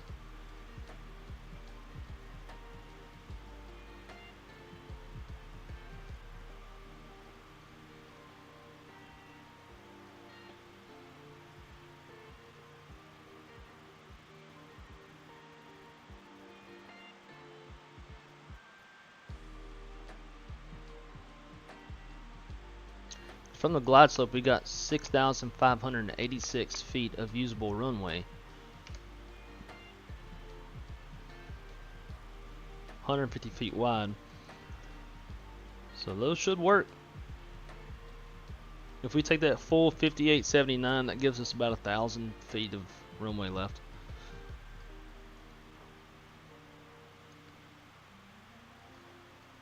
Glad we worked that out now. Not planned minimum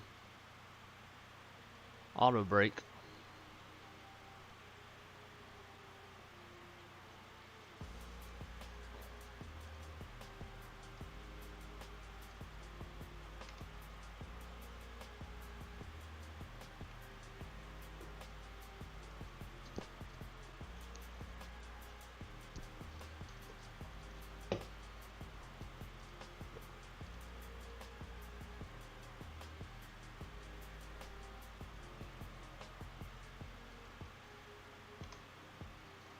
Dude, what is our passengers' deal?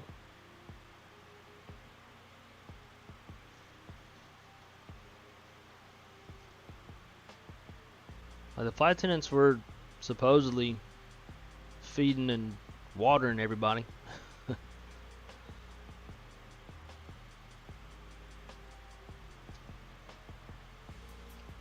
please nobody these days.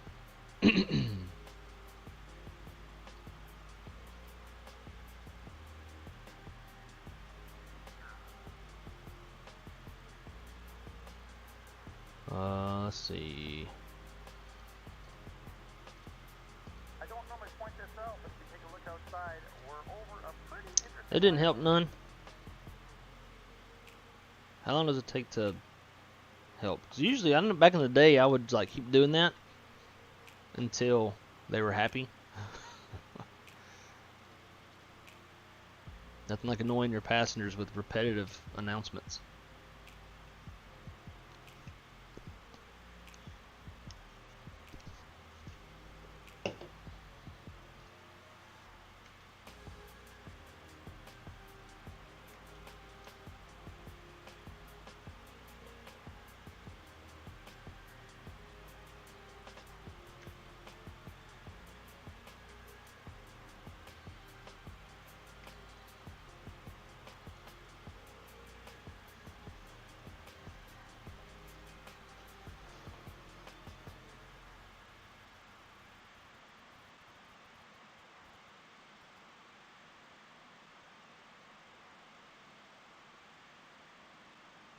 Like, subscribe, notification bell.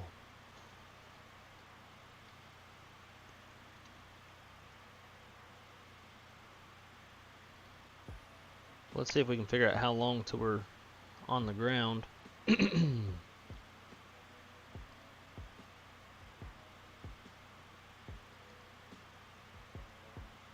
1600Z. That's just crossing a net island. Now it says 1601.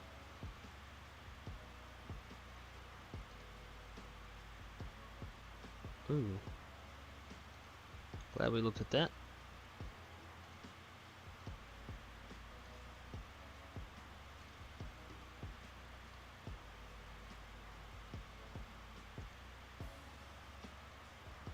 So it says we should be at the airport at 1614 Zulu.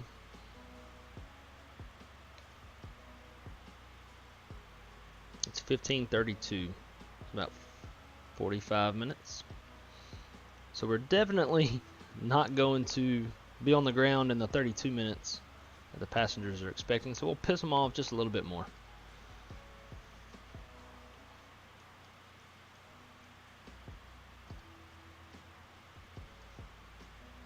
So if I look here, you can tell the oh wow, you can see the pixelation in the screen. That's pretty cool. Anyways, you can see the battery level has dropped a little bit. If we leave it on for the rest of the flight, it'll be probably halfway dead by the time we get there.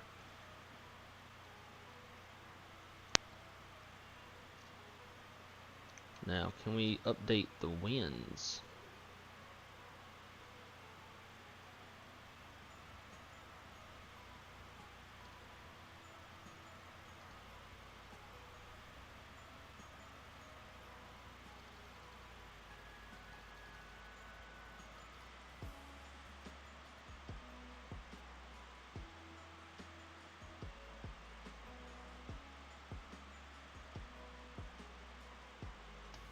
Don't know.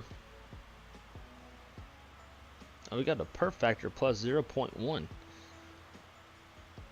Gonna have to put that into my sim brief. So let's do that. Let's go to my fleets. Edit. Actually, you know what? I bet you just have to do it. No, you can do it here. Save. Doesn't make a huge difference by any means, but if we're trying to be realistic,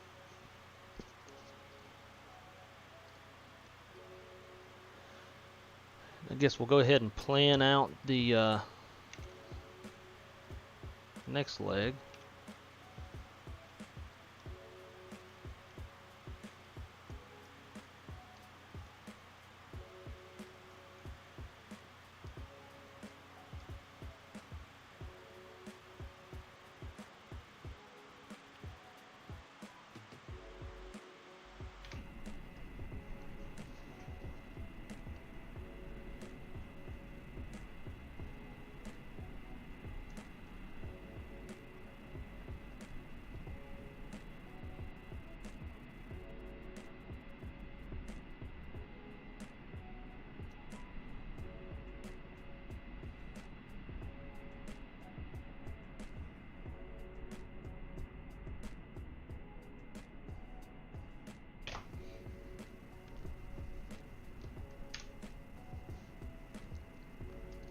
let's see.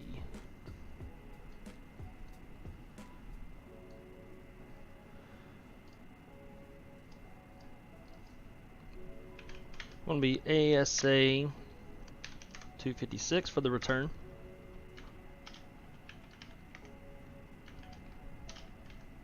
Kind of hoping the weather's still shitty when we come back. Not really. Although, I don't know how well y'all can see this, but as of right now, 6 miles light rain mist, few at 700 in Seattle, which is not reflected at all in the TAF. And the TAF they're calling until 2100 Zulu, so the next several hours. Greater than 6 miles light rain, broken at 2500.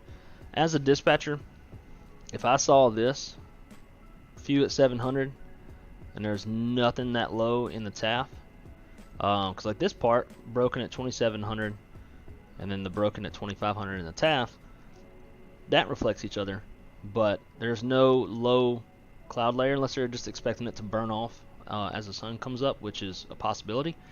But that's kind of a big discrepancy as a dispatcher, so I would put on a precautionary alternate. So now Portland, now theirs reflects each other a little bit more. I got 10 miles viz, few at 1500. In the TAF, got greater than 6, vicinity showers, few at 22. It's not a huge discrepancy, it's a small one, but I trust that a little bit more than I do the Seattle TAF. Let's see, so we're going to be on the ground at 16:41, so let's say our departure times, we're going to have to swap out our flight controls. So let's say we'll depart at, let's say 17:20.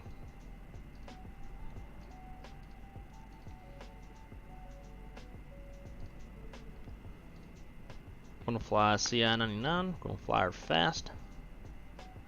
Departing off runway 11, and plan to come back on, let's see what their ADIS is showing right now. ILS runways 16 right, 16 left, approaching you. So we'll go 16 right. Extra fuel, gonna do 10 minutes. Policy fuel below the line. Ride's been pretty smooth all the way so far. There's a little bumpy coming, or in the climb, but that'll be descent for us. So let's go 10 minutes of extra gas. Passengers, let's do a full boat.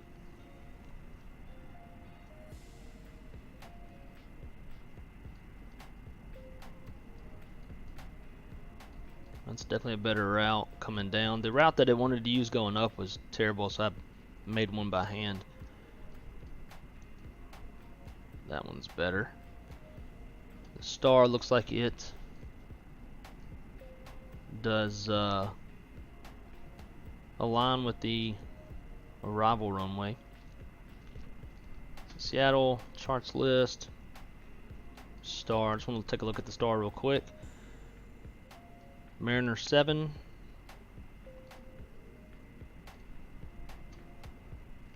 So yeah, so it does land to the south as well as vector for a north landing as well if we needed a swap.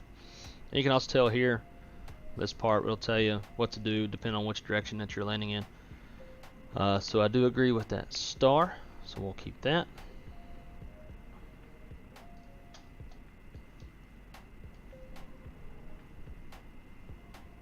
And we'll generate the OFP.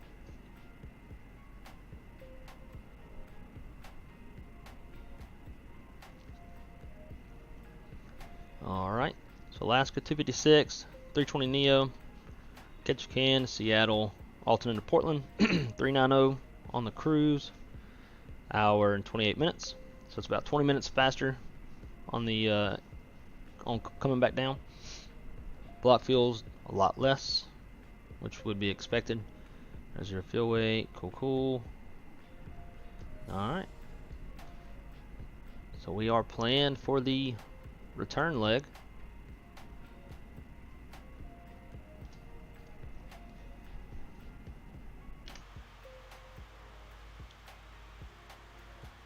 About to cross Doug's.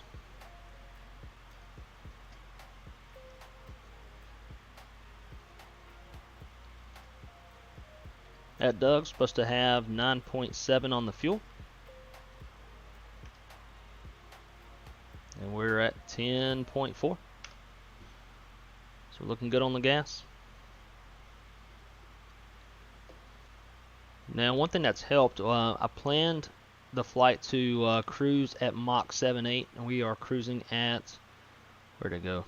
I was just looking at it, Mach 7.5. So we're flying a little bit slower than what we were supposed to. And that's helping us out with the burns. Which, something I probably would do, just because we burn so much gas on the ground.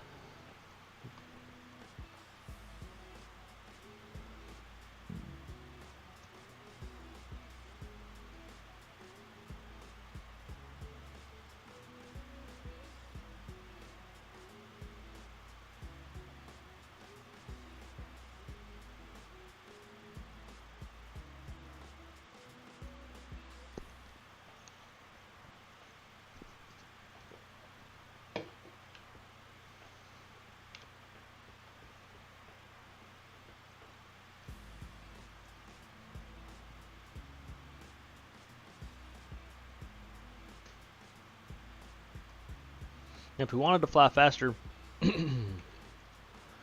would hit FMS override. So we would override the speeds in the FMS and then just dial it up. And make sure we don't exceed the line.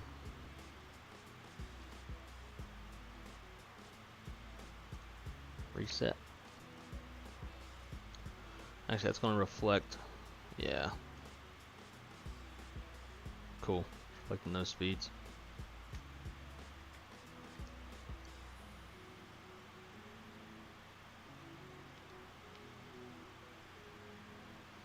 $80 miles from top of descent. Been a pretty smooth flight for the most part once we got off the ground.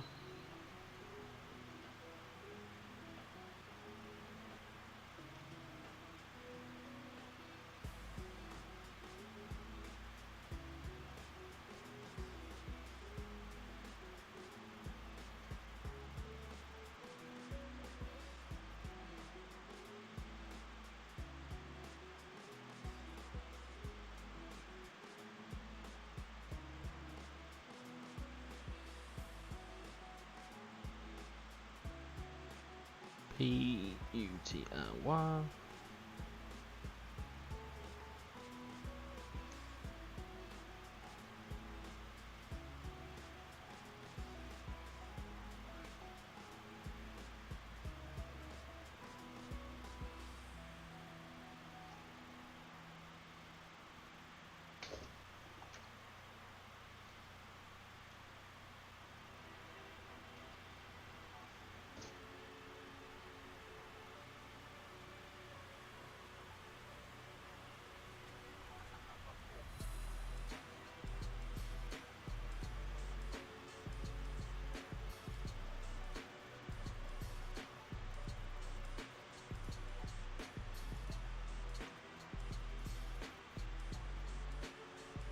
I love having this iPad. And on the next flight, we'll be able to use the remote MCDU on the iPad. I wish they would add that functionality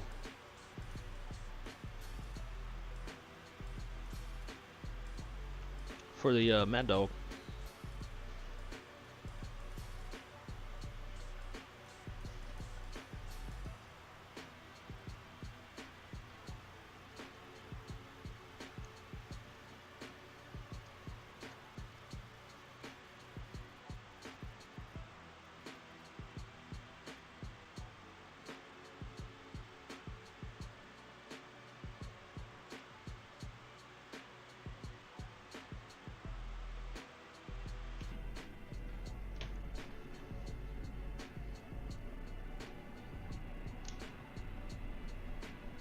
And just like the last time I came up here, it's cloudy the entire damn flight. Destination ATIS is 134.45. Thank you. 3445.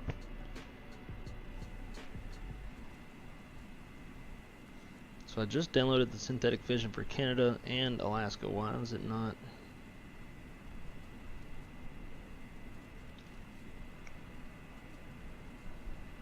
There we go.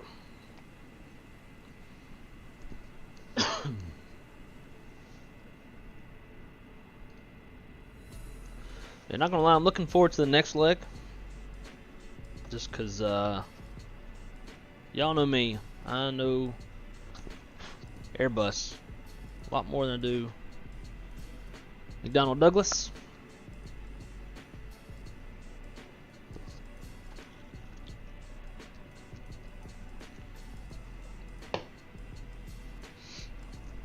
So Rio, Jeff, when do y'all go back to work?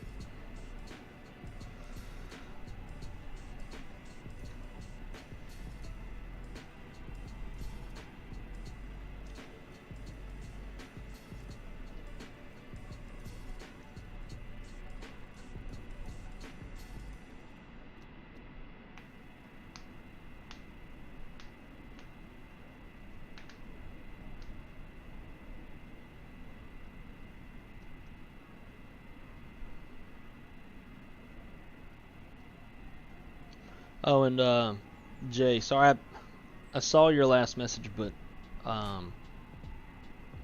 forgot to respond to that one. Yeah, no, I didn't ask any other questions. I don't believe. I can't figure out why the VNAV wouldn't work. If everything is in there like we were talking about, then there's no reason why it shouldn't. Whew, May 19th, 18 days off. Lucky bastard. Dude, I would love to have 18 days off. I would stream every single day. I don't know if y'all would watch it, but I'd be streaming. Actually, I might have to take a break here and there, play something a little different. Play some Arma. Arma's pretty cool. Call of Duty's fun because there's like, you get so used to having to set up everything with the stream. It takes a legit solid hour to set up for the stream. So it's kind of nice to play something where you can just jump in and play and not have to care about nothing. Hillbilly Gypsy, what is up, man? Welcome aboard. Happy to see you. Came in a good time, getting ready to start our descent into Ketchikan. We haven't missed much. It's been cloudy the entire route, so it's been blocking all of the pretty mountain views. Seems to be my luck on my PC lately. Yeah, that's true. That sucks, man. If that was happening to me, I would lose my mind, because I'll be the first to admit I'm quite addicted to my sim and my PC.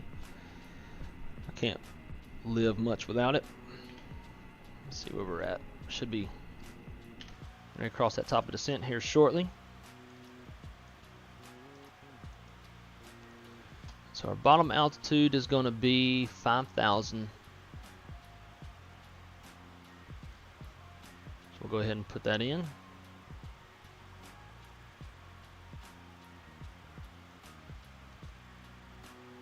We've got that armed.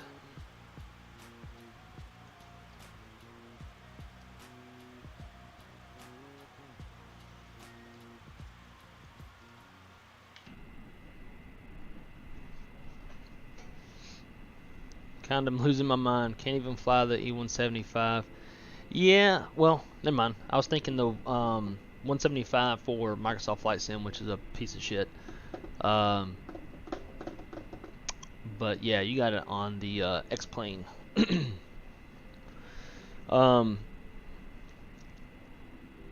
Maybe that's something too that you can mention in your interview today.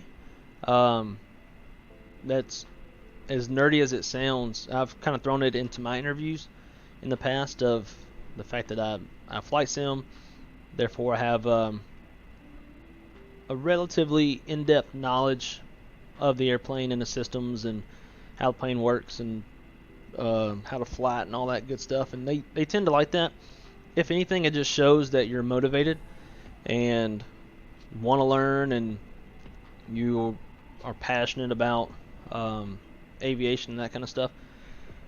Make them feel a lot better about their investment in you. So maybe you can throw that in there. Tell me you've been working with the 175 in your sim a little bit.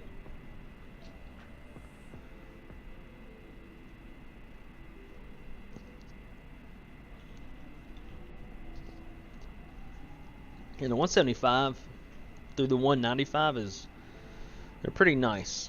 Very capable airplanes. Way better than the Embraer 145, 135.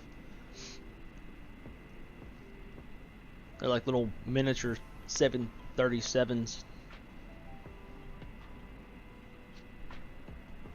Got those weird little handlebar style yokes.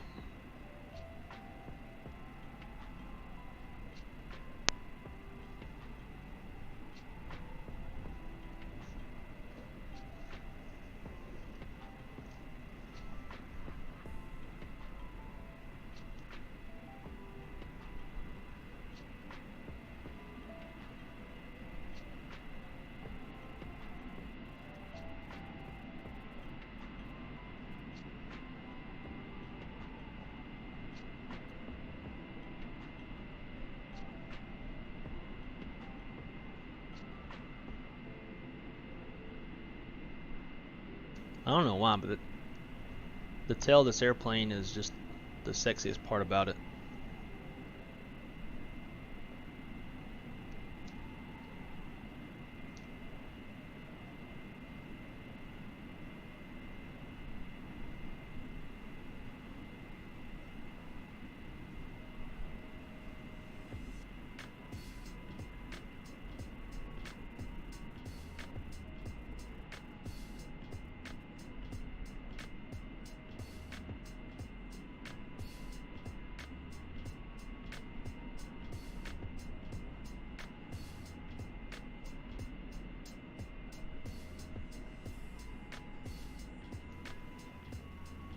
So Jeff, I'm sure Jay's probably typing it as I say this, but he has a phone interview today with Republic Airways for their dispatch apprenticeship. So he'll commit 2 years to them, and they'll pay for his dispatch license and start a new kick-ass career. And then once he gets into that, he'll be able to understand our second language of spatchy.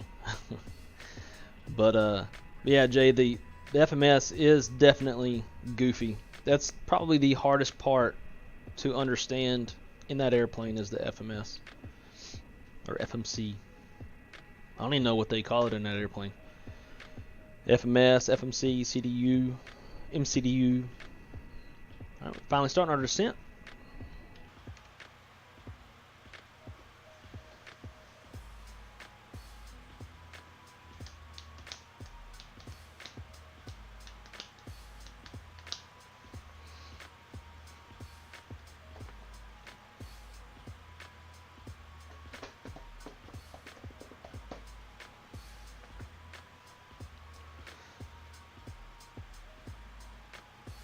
So Jeff, I was talking with Ryan, not Rust, but the new Ryan.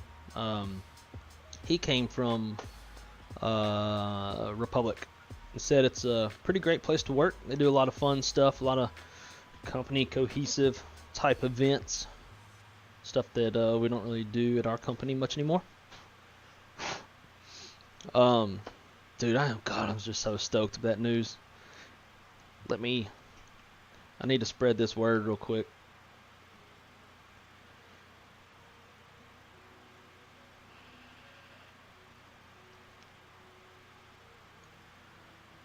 That is a huge weight lifted.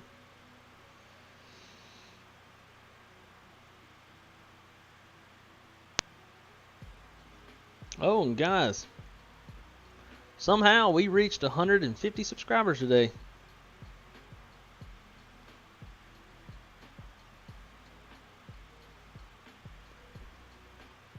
Ooh, it's a good day today. Let's see.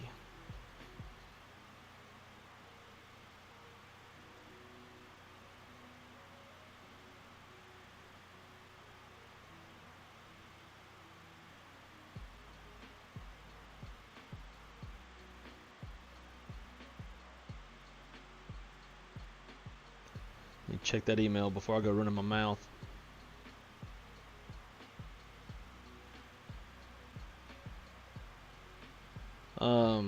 Jeff, was it oh, there we go. Okay. Executive Communications.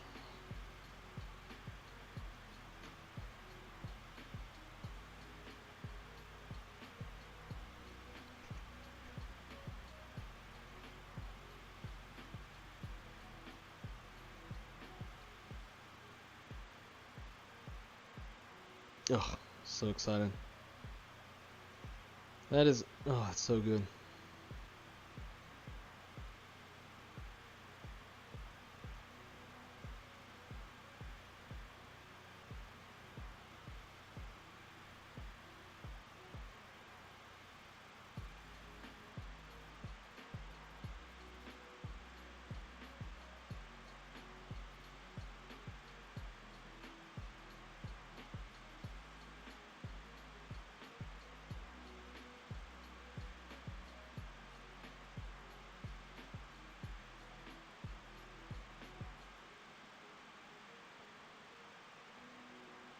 Mm. Happy days, happy days. The Warden, how is it going? Good morning to you. Good Monday morning. Hope all is going well. Thank you for stopping by. Welcome aboard on this cloudy descent into Ketchikan, Alaska.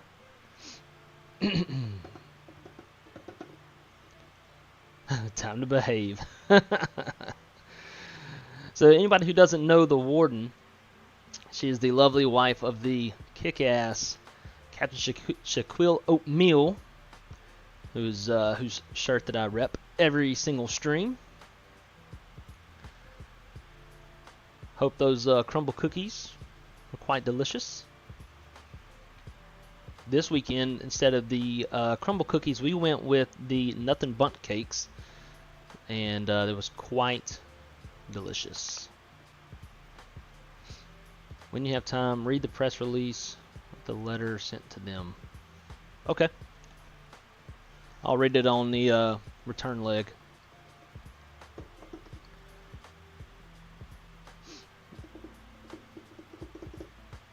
I'll have to behave when I'm on duty. I'm here for leisure today. Cam Jarrett, how's it going, my friend? Good morning. Welcome aboard. Just in time for the descent into Ketchikan. Very nice. We'll be sea glaciers. I don't think we'll see glaciers. We're not that far north. We'll zoom out here. You see we're just a little ways up. Just barely into Alaska, actually. Got the Canadian border, Alaska border right here. But we will have some nice little terrain that'll be in our way. We'll have to swing our way, make a right-hand turn around this mountain that's perfectly set in the way. In fact, we'll get rid of that camera for now. Crumble, dang it. I'll probably stay closer to home. Florida is a little too far for me. Yeah. Now there's still some opportunities up your neck of the woods. You got United in Chicago, and you got UPS in Louisville. It's not too far away. Probably a relatively easy commute depending on the time of year. Definitely pay much more. But, you know, cross that bridge when you get to it. You might just end up being happy at Republic. The only thing I would caution with any regional, you just never know what's going to happen with them. They fly based off contracts. with the majors, and if the majors get rid of their contract, then we're losing a lot of business. And you just never know what's going to happen. Alright, so let's get ready for the arrival. Medium landing, or auto brake. I guess we have to on that when the gear's down. That's stupid. Probably going to forget. So we've got, we're just going to go ahead and tune the ILS because we're going to get busy, I feel like. 109.3.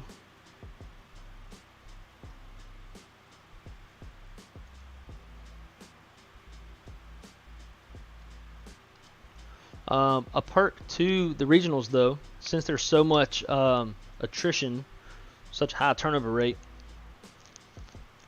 so most people use regionals as a stepping stone. So therefore, you should be able to move up in seniority pretty quick. And seniority is pretty much everything in the airline game. Determines your schedule bid, determines if you get on an airplane or not. But also, in the event of more BS like COVID and furloughs and such, it is what protects you if you have enough seniority. For example, at my company, when COVID first hit, they were looking at basically furloughing 50% of dispatchers, and I believe I was like 2 or 3 from the cutoff, and I was just a little ways over 50%. So seniority is everything, and you'll definitely gain seniority really quick at a regional.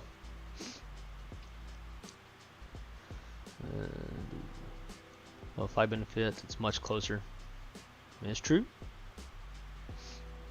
Rio, they are fighting back though. Oh God, don't tell me that. Too hot in Florida, and it's always freaking hot here. The cakes are good. I'm skipping crumble this week. It's not my favorite week. Yeah, Crystal has those weeks too. She'll skip relatively often, even though she's not allowed to eat them at all based off of her nutrition plan. All right, so our altimeter in Ketchikan is 2991.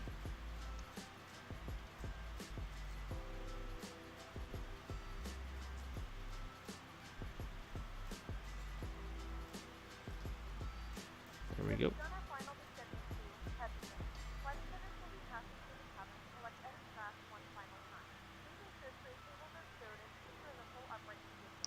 What's kind of weirding me out though is, like, I don't like how these are. Something's off with that.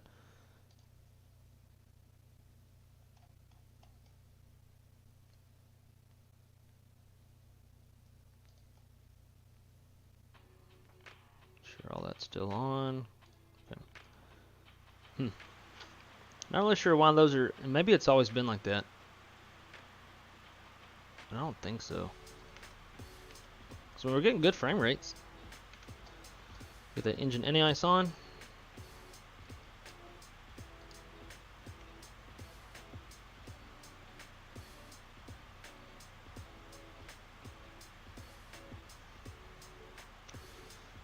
Rio, I think it's already done. Their press release with the updated offer came out before ours rejecting the offer. I think they have all 3 big boys. Yeah, they do. They've got, I think Ryan was telling me they have flight benefits on 4 airlines, actually. All right, I gotta slow this airplane down.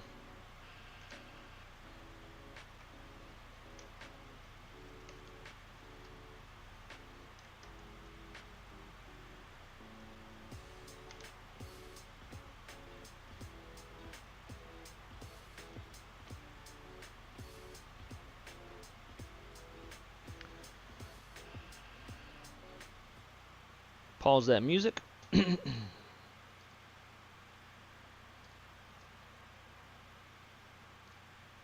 I didn't know I had my camera off. Mobby.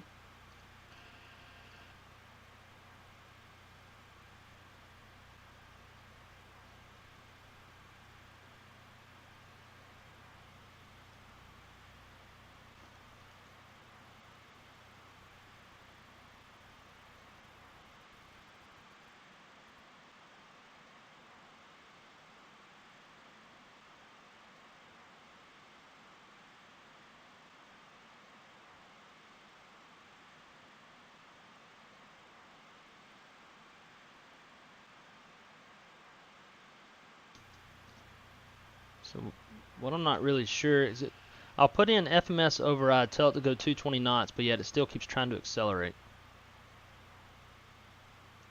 It was doing that to me the other day.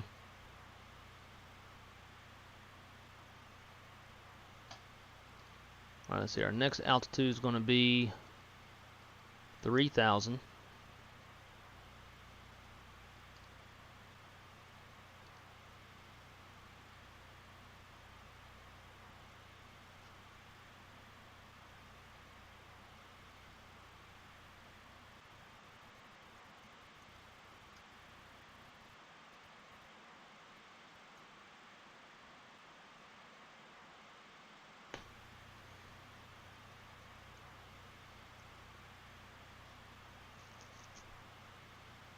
Man, this airplane it is hard to keep it going slow.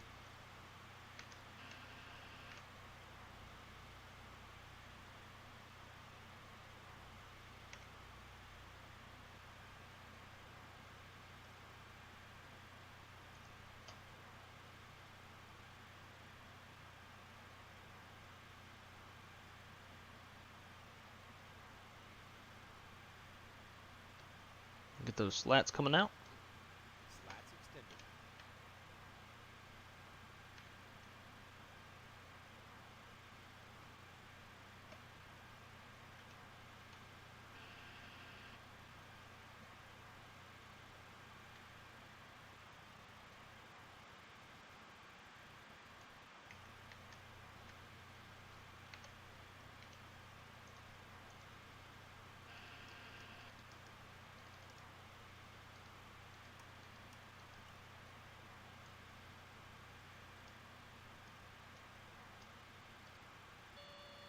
Landing gear. Landing gear. Landing gear. Landing gear. I need to figure out how to tell that to shut up, because 210 knots with slats out is not Landing gear. too slow by any means. Landing gear. Landing gear. Landing gear. Landing gear. Landing gear. I don't know what to do. Landing gear. I don't want to speed up. Landing gear. Landing gear. Landing gear. It's super obnoxious. Landing gear. Landing gear. Landing gear. Landing gear. Hydraulics are on and it still won't arm. So dumb. Alright, when we make this right turn, we're going to arm the ILS.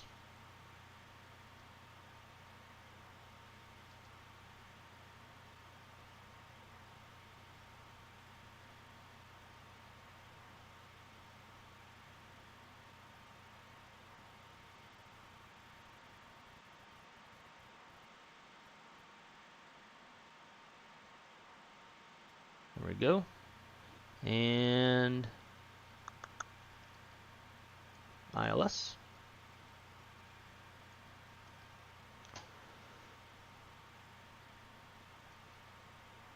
Stabilizer motion.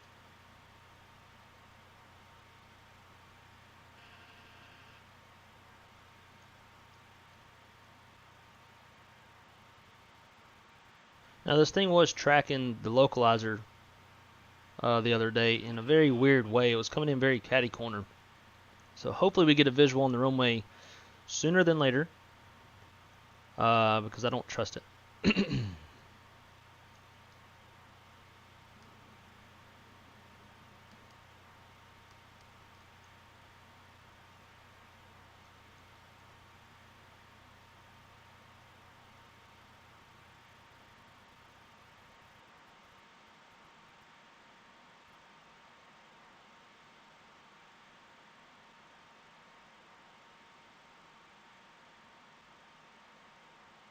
Okay, so now it's just busted our altitude.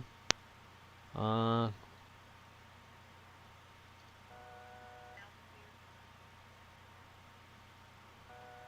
shit's getting astray.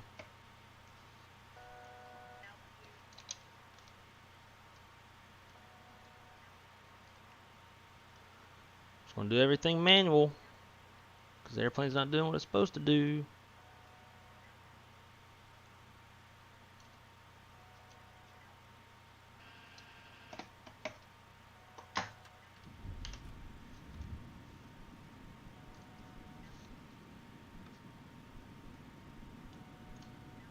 Gear down.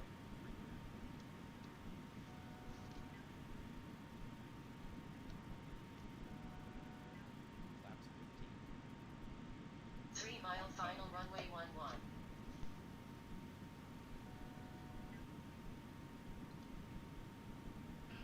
Flaps 500. I'm doing some S turns, trying to bleed off some airspeed. Flaps 40.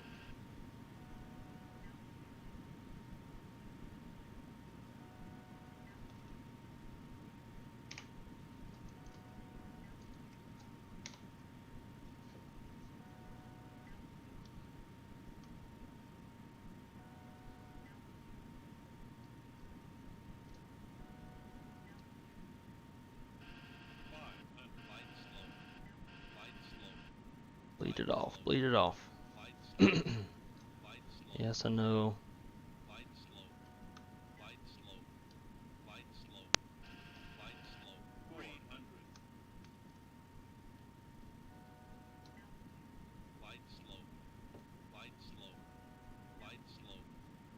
Trim's way out of whack.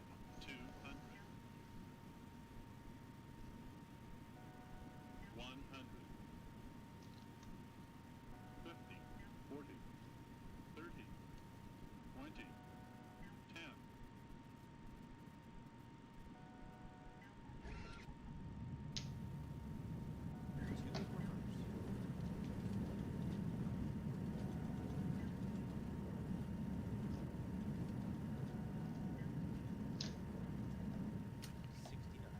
Reverse lights out. Well, we saved that one. Ladies and gentlemen, welcome to Ketchikan. Well, The local time is does it not automatically kick off? a.m. Oh, you gotta push them brakes hard. 45 degrees Fahrenheit. You can now use your mobile device. Please remain seated until the Which I guess you kind of like. stop and the time is turned off. Remember to use caution when opening the overhead bins, as items may have been shifted during the flight. Plus 10 what? Let's see. Shaq, what is going on, buddy? Just in time. I don't know why it said plus 10. That was weird, but that seemed pretty smooth. We'll see what Blanda says and what Pakt says.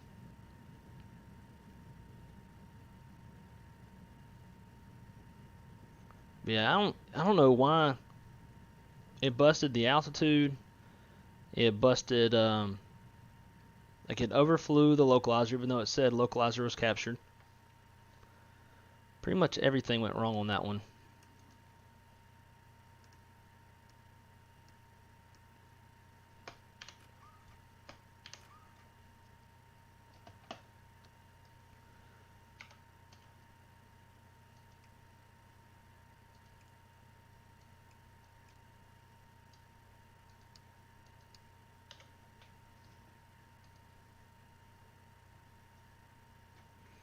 But we saved it.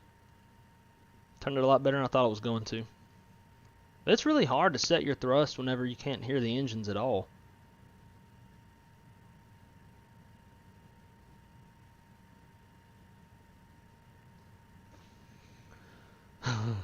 All hail the upward greaser. That's pretty funny.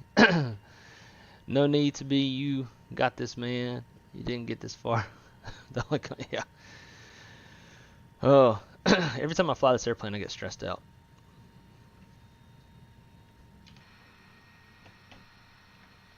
It is a dreary day out here in Alaska.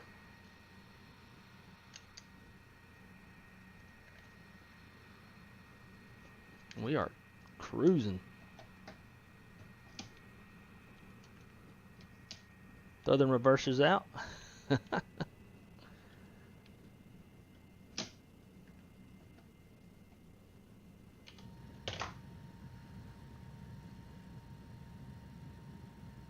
Ground speed of 40 knots. That's the Southwest taxi we all know. Ketchikan traffic, Alaska 6910 Whoops. final runway 11 Ketchikan. And I forgot all about making my call outs on VATSIM.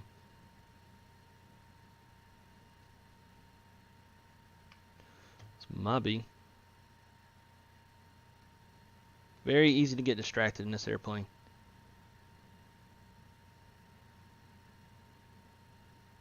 This thing does not turn.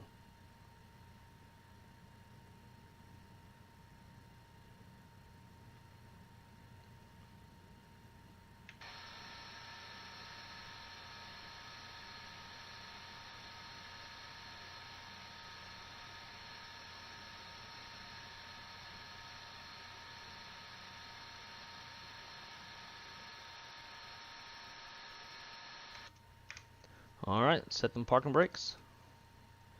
Brakes are set. Get the APU on the gen. And we'll shut down the engines.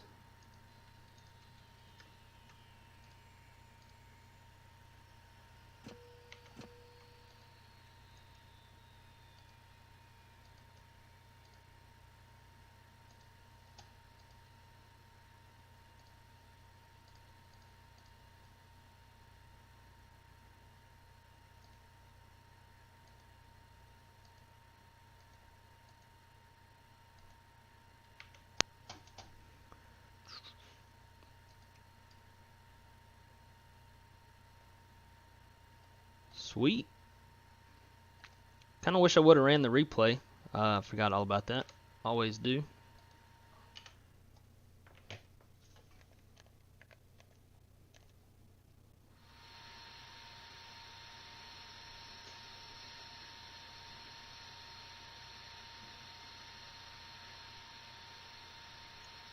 Did a decent little job on the parking.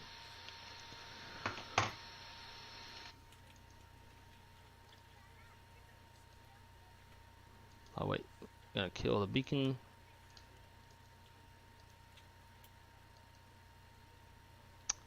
Every time, man. I don't know what all this airplane needs to recognize to start deplaning. Everything else is off. Oh yeah, I guess maybe the seatbelt sign, which is already off. We landed with the seatbelt sign off. You know, we're just a bunch of pros up in here. The next stream, though, the next leg is going to be much better. We're going to fly the fly-by-wire back down to Seattle. I would, in the world of flight sim, I would consider myself an Airbus pro. So we'll definitely be a lot more organized on that one. We're going to have flows. We're going to have checklists. We're going to have briefings. We're going to do the whole 9 yards. So stand by for that one. That would be probably the better one to watch. But man, this is a good looking model. I guess when you have the beacon off too, that opens up. So let's go power.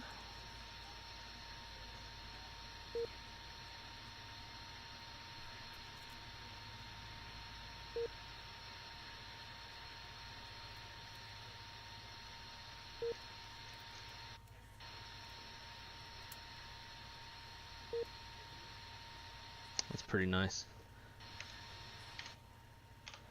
And we can open up the door.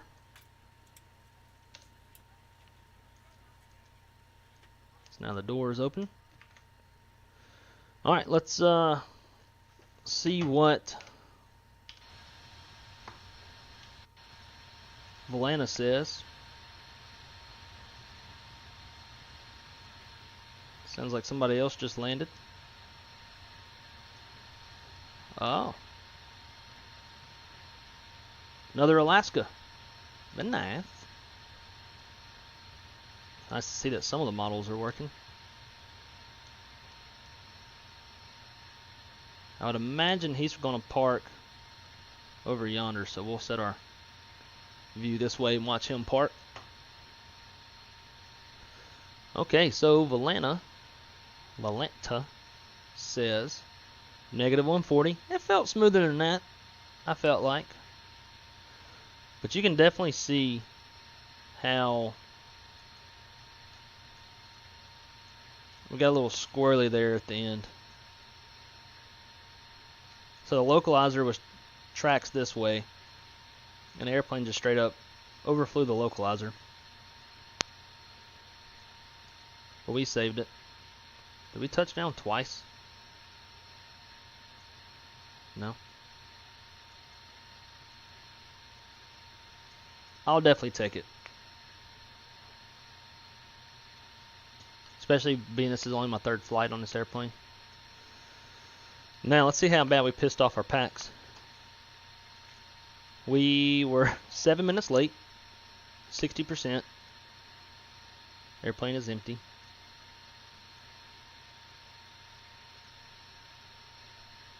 -134.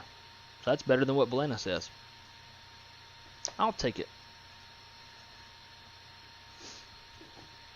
Catching back up in the chat. No school today. Yeah, because I completed school early. Nice. It's always great to get out of school early, right? I don't think I'll be getting this plane. Dude, you absolutely should. It's really not that hard. I think I made it look worse in the beginning trying to get off the ground. You can actually figure this airplane out pretty easily.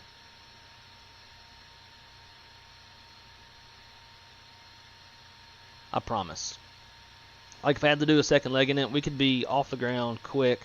I was trying to be a little too intricate doing the APPRs and all that other stuff, and it's really not that bad, I promise.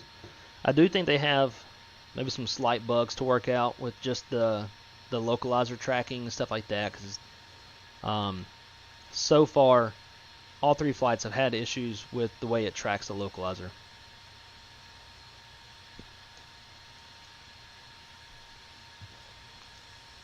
So while we watch this Alaska pull in, I'm going to set up for the next flight.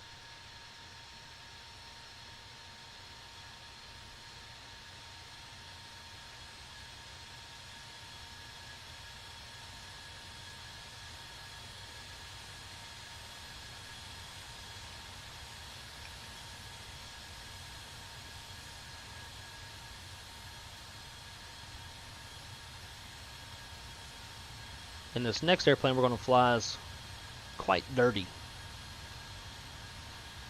Probably a little too dirty. I haven't seen it.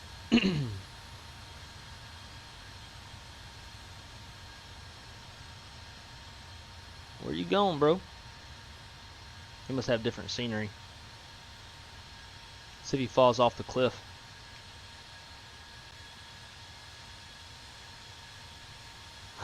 Goodbye.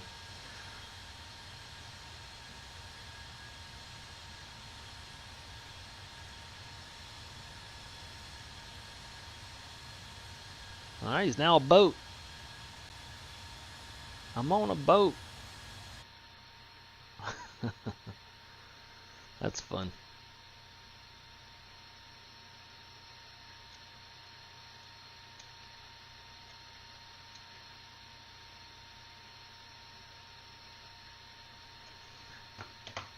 Right, so let's see. We've got Valenta set up. Get our charts set up.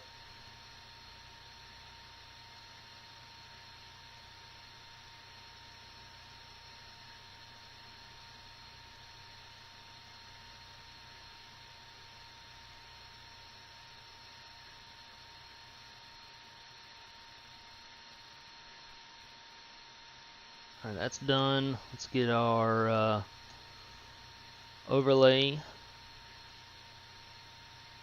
Actually, I'm going to have to come back and do that because we're going to have to shut down the sim and restart. Seaside parking. That's about right.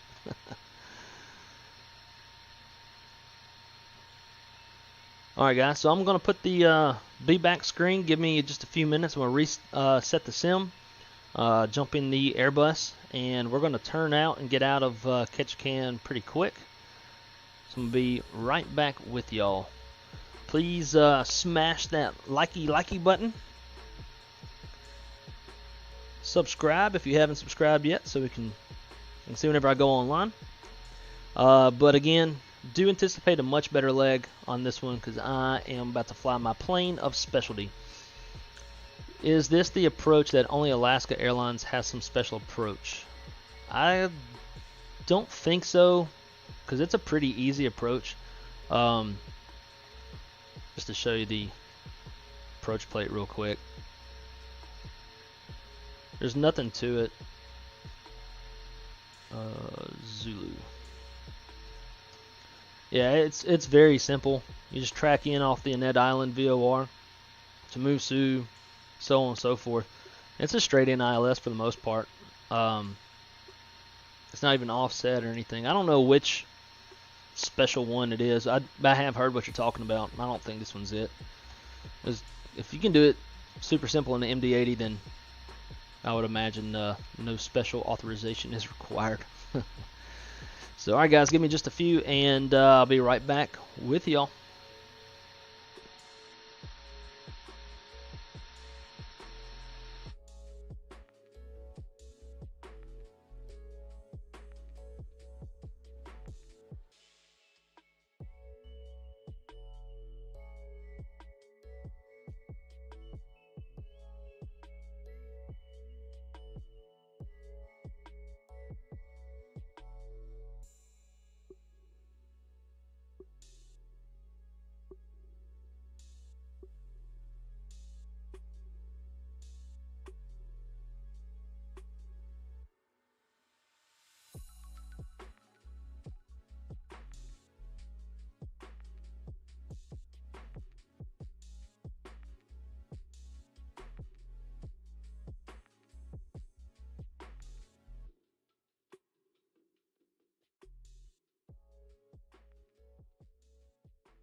Not real sure what Alaska's been doing with their airplanes, but they need to start watching these things.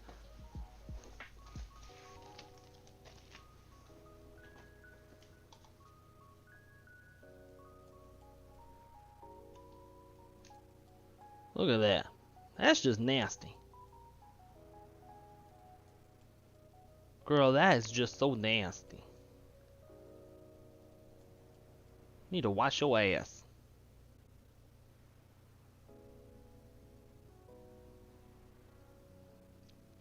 Nothing like jet bridges that won't connect.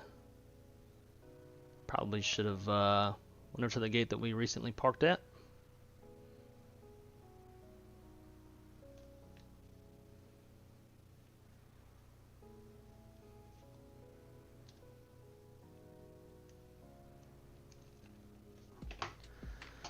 Anyways, alright. Boy, am I excited to be back in the Airbus. Something I know how to fly.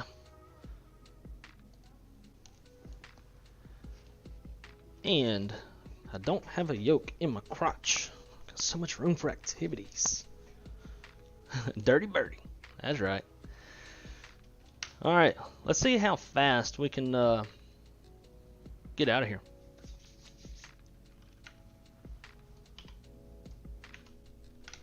Here we go.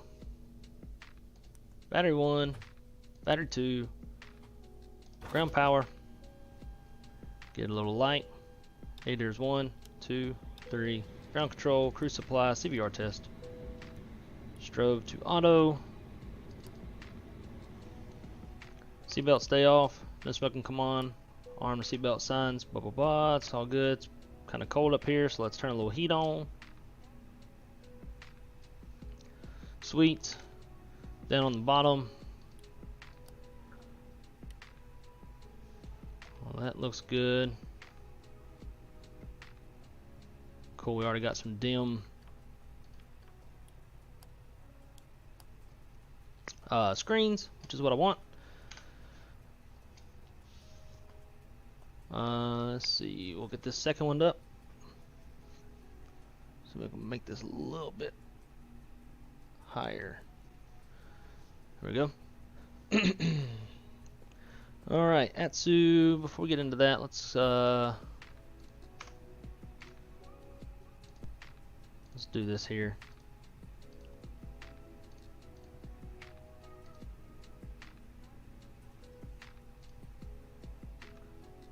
Let's just do generic. See what that sounds like.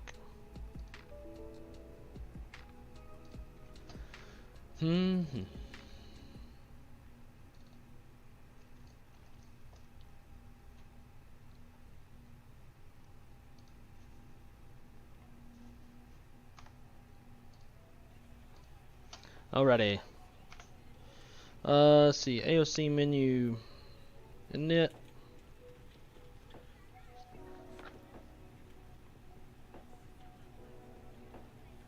Weight and balance will send. Get that going. Sweet. For our fuel, which I need to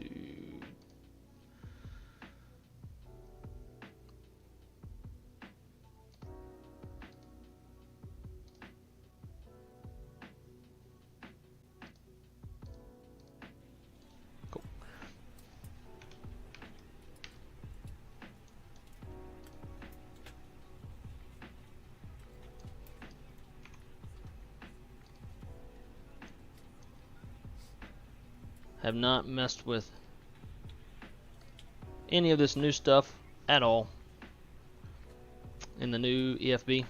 No idea how that goes.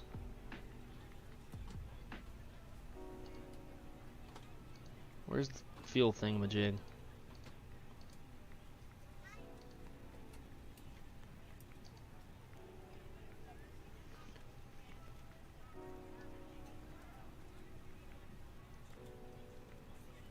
I know they had the fuel. You had to do the fuel in here.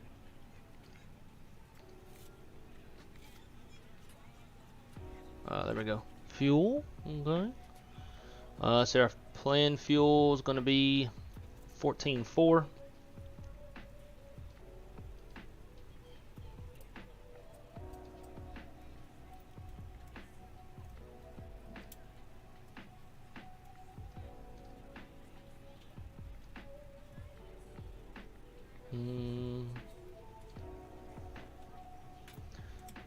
Alrighty, fuel's coming on.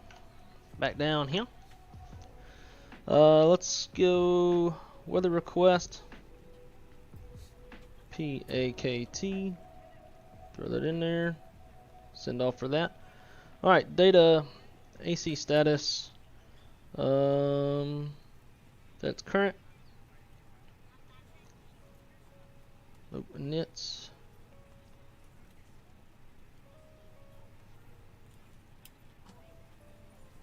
Cool. Got that in there. Flight plan. Departing off of runway 11. CTEC 6. Insert.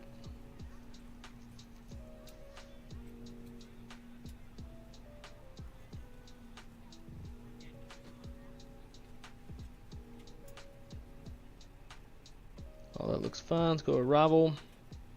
ILS 16 right. On the Mariner 7.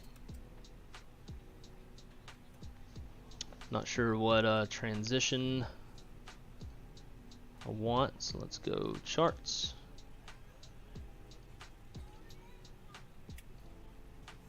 One six right.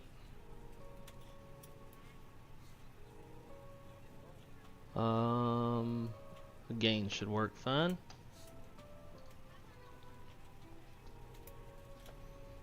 And then our transition is going to be YYJ.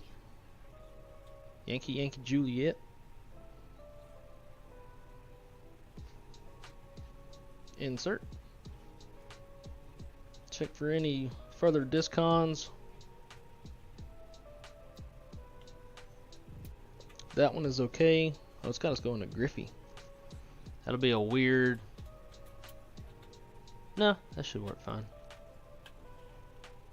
Griffey again. Okay, not a big deal. I'll leave that discon in for now. Everything else looks good. Secondary flight plan, we can't use RadNav 117.10 for the Annette Island VOR. Or, yeah, we could type in ANN, put that in there, do the same thing. NIT B, or plan 0 fuel weight, is going to be 134.3. Smaller items underneath the seat in front of you. Unless you're in the front row, please place all of your items in the open. And CG, Items, please let the flight attendant know if you have a seat to you. If the overhead bin is full, please make sure you close did I it not make a to other view for... Please double check that all your items are put away so that the aisle is Two. clear and other passengers See... During an emergency exit row, Man, leave exit seating responsibilities in the car in the seat back. hey, we're gonna gotta leave where I'm at. If you're not able to That's comply with who... these actions, please let a flight attendant know so that way you can leave. Now's the time to get out any last minute text messages if you need to. So our actual zero fuel weight is gonna be 128.6. That's way lighter. And 23.6 on the CG.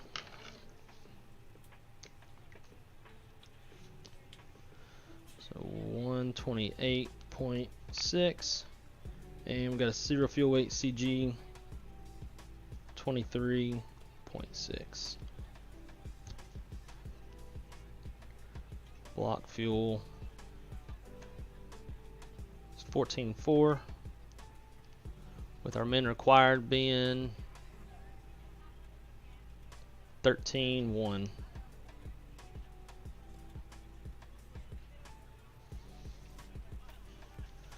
Okay, so back to the init B. So 128.6, the CG of 23.6. In there, block fuel is 14.4. That'll work. Then for perf, we're gonna go flaps 2, flex of 45. Nah, we're kind of light. Let's go 60.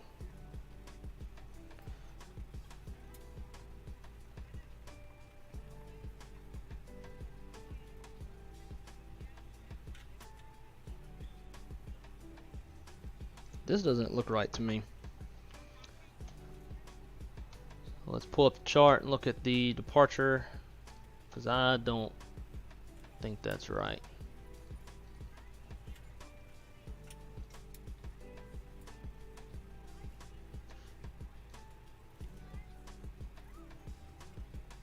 Okay, maybe it is.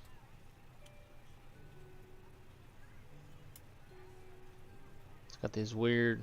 I feel like they could do a GPS point or two on here. It's just a bob around the mountain that's in the way. What does this one do? Nothing.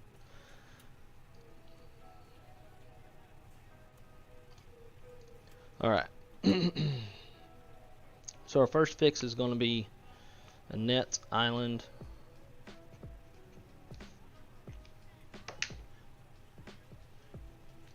And with that is set up. Initial altitude, we're going to call it 10,000.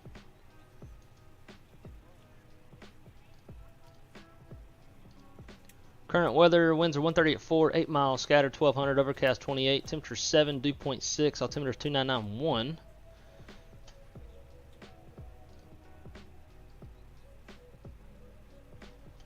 And that is set. Flight director's constraints, VORs are on. Cool. Let's get that APU fired up.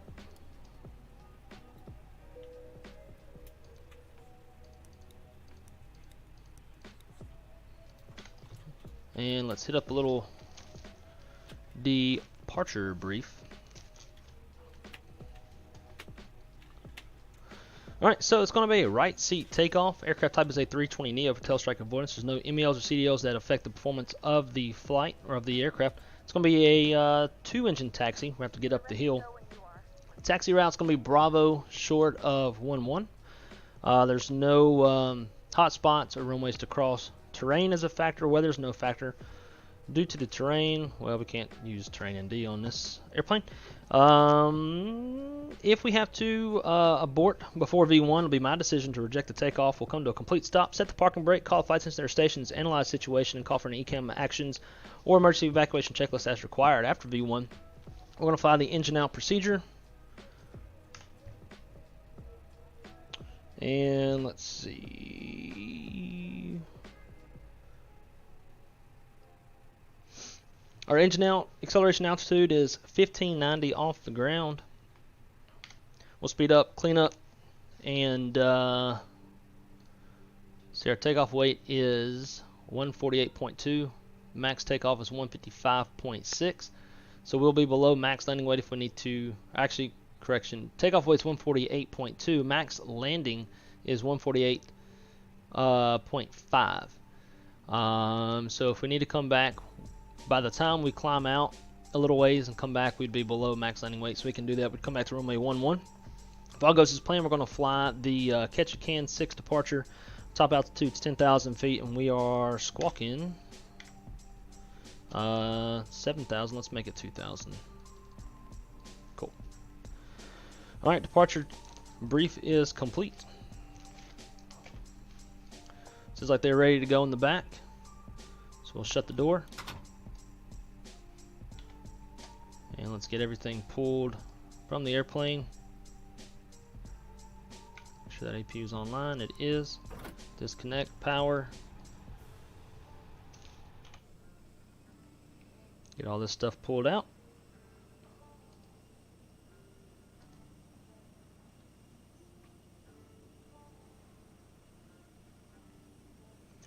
So if y'all can't tell, this is much more put together than the MD. Why isn't that's because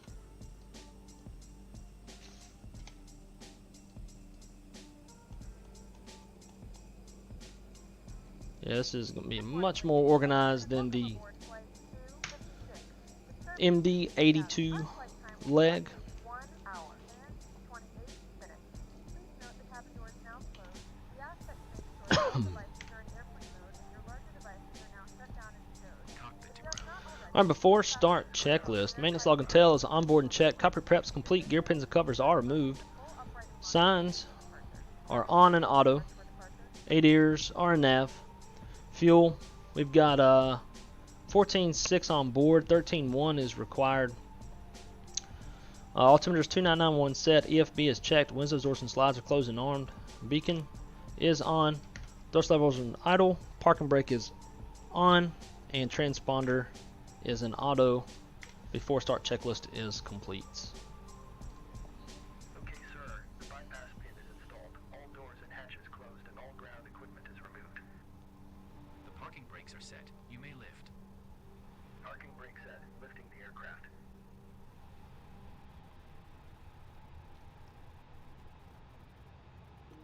We are cleared for start and push. Okay, cleared for push start. Please release parking brake. Parking brakes are released. Commencing pushback. You can start the engines in sequence. It will start in the sequence.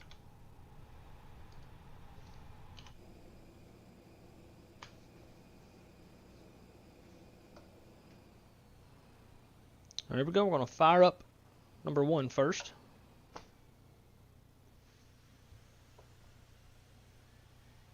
Ladies and gentlemen, please surrender your attention. Wow, seems like you're a trained professional. Not quite. Wait till we get in the air. Attention to the important safety features of this Airbus A320 aircraft. Please follow along with the safety information card located in the seat pocket in front of you. Sit fasten your seatbelt. Hey, they're in school right now. Can't stay for long. Too tight, pull the loose end of the strap. We're all doing good. All good here. Portion of the buckle. Missed a smooth leg on the MD coming in. Hips inward anytime you are seated. There are 8 emergency exits, 2 forward exit doors, 4 overwing window exits, and 2 rear exit doors. Signs overhead and out path lighting lead to all exits. All exits are equipped with evacuation signs that inflate automatically. Look around and locate the exit nearest to you, keeping in mind that it may be behind you. If needed, oxygen mask will drop from the compartment above your seat. Pull the mask towards your face, place it over your nose and mouth, and breathe Ugh, normally. engines is Secure the mask so with the nasty. elastic strap. Although oxygen will be flowing, the plastic bag may not appear to inflate. A crew member will inform you when it's safe to remove your mask. Be sure to secure your own mask before assisting others. A life vest is located under each passenger seat. Life vest can be used for adults or children. To use it, tear open the plastic pouch. Gonna do a Southwest leg today. Not sure where I should fly though. If all, I'll do Delta Virtual to from Tallahassee to Atlanta. It's a nice short little leg. I've done that one a couple times. Let's fire up number 2. Hold on to the red tab to inflate the vest, and it's important that you do not inflate the vest while inside the aircraft. To manually inflate or top off a vest, pull into the tube at your shoulder. A water-activated rescue line is also attached to each vest. The thin life vest will be provided by your crew if necessary. Southwest flight from Midway to Phoenix. That's a nice flight. The rear doors on either side of the That'll probably be a, if you got a full boat in that one, that'll probably be a nice max power toga packs off takeoff. Get out of that little runway.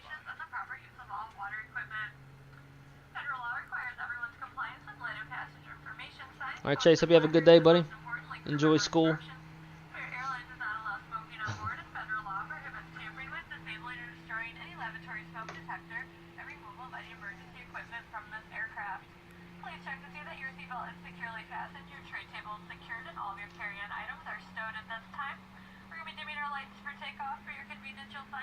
An air vent and a flight attendant call button above your seat. For those passengers seated in rows 1, 2, 12, and 13, your seat is equipped with an inflatable seatbelt as shown in your safety information card. If you have any questions, just let us know. Thank you for your attention. Again, welcome aboard. There's a weird little bug with this ignition switch, because as y'all can see, it's turned, but it keeps jumping around. Alright, so I was doing brightening up these.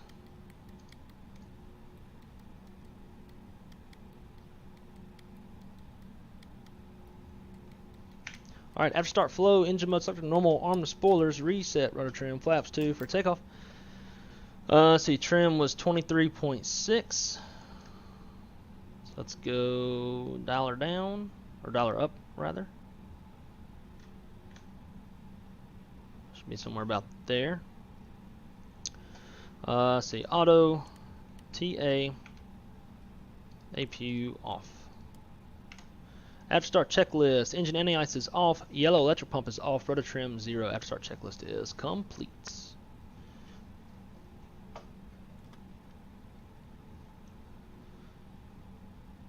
Let's rock and roll out this thing. It's going to be a short takeoff.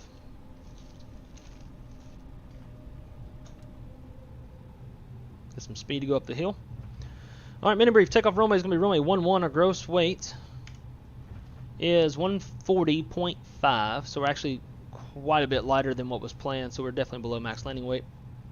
Fuel on board 14.6. Flap configs 2. V speeds 125, 130. Flex of 77 degrees. Initial altitude is 10,000 feet. A standard transition, and our first fix is a net island. Let's go flight controls. Check. Thanks, lady.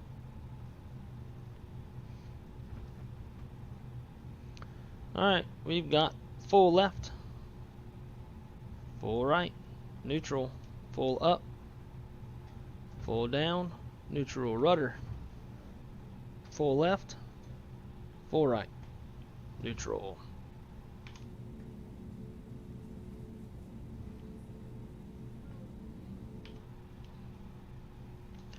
Alright, flight controls checks complete.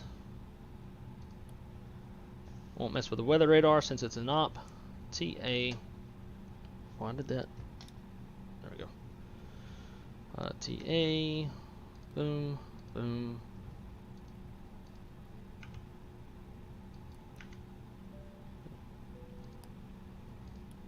The wrong switch. And before takeoff checklist, above the line. Gross weight compared to complete. Pitch trim is 23.6% CG set, V1, VR, V2 flex. Looking at 125, 126, 130 flex, 60. Flaps, config 2, flight instruments are checked, flight controls are checked, ECM memo, takeoff all green. ECM status check, predicted wind shears on auto, TCAS code set, TARA, cabin crews advised, mini briefs complete. Before takeoff checklist below the line, runway 11 is confirmed. Fuel, we've got 14.6 on board, 13.1 is required. Engine mode selectors, normal bleed packs are set. Before takeoff checklist below the line is complete. Real quick before I forget.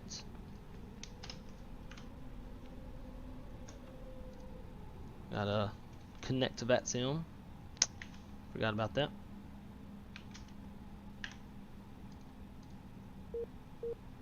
And need to pre-file.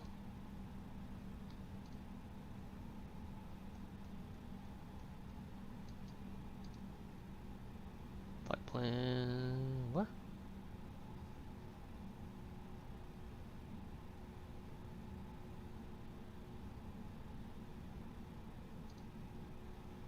Time is, that should be fine on the time.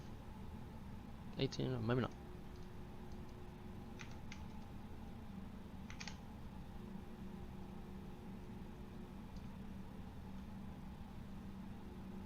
Flight plan was found but unable to pre-file, belongs to someone else.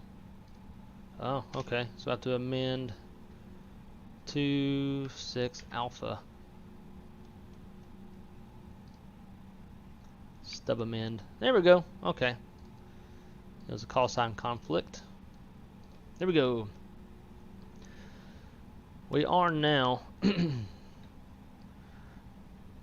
Ketchikan. It still didn't connect. There we go. Ketchikan traffic, Alaska, 256 Alpha, lining up runway 11, departing the airspace to the south, Ketchikan.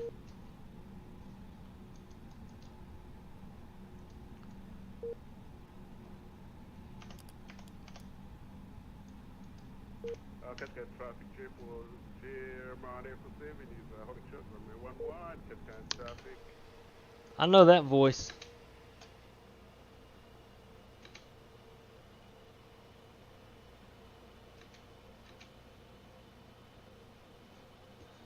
Is that a Rio on frequency I hear? Yeah, you are Pakt right on super B because you connected a battery a little bit late. Roger that. I don't see you yet. I'm not sure why, but I'll get out of your way.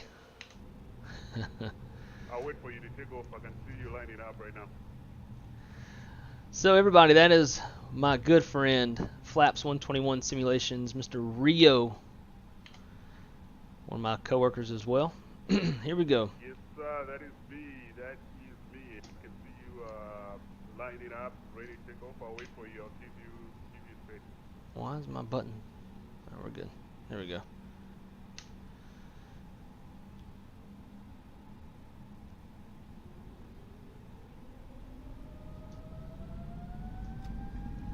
Alright, man. Flex, that's just runway. Out thrust blue.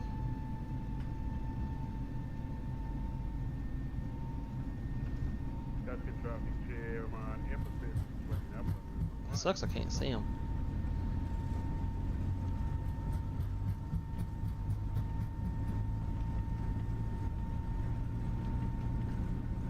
B1.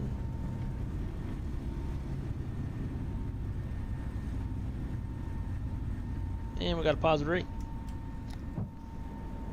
Gear up, disarm spoilers. Nav.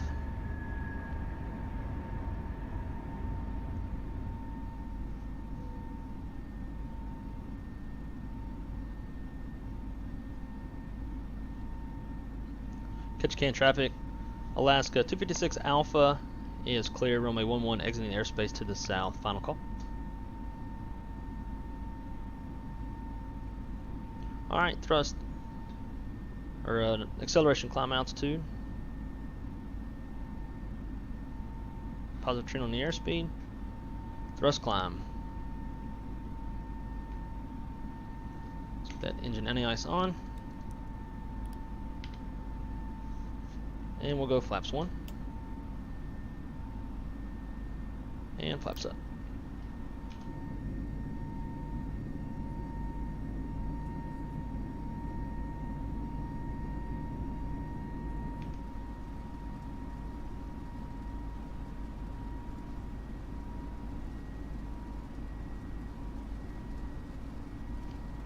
Ketchikan traffic, Chairman. Emphasis taking off runway 11. And now all of a sudden screens are too bright.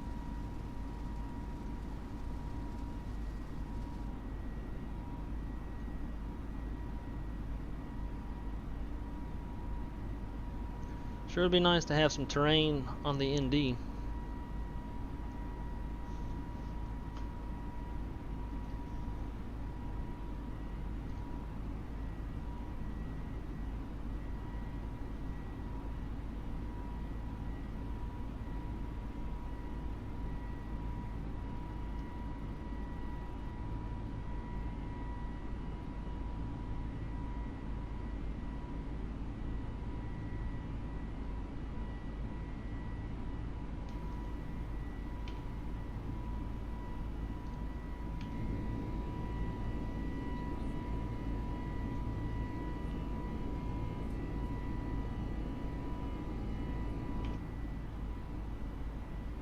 Ketchikan traffic, Chairman. Emphasis exiting airspace to the south of runway 11.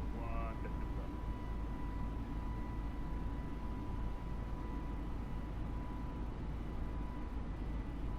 Man, playing leapfrog with these daggone screens today.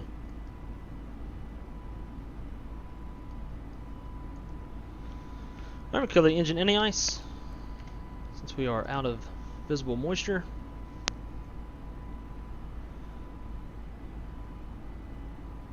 Speed alt star. Alright, there's 10,000.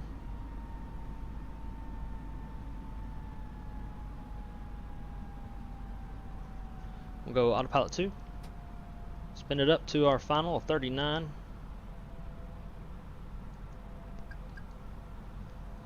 Thrust climb, open climb.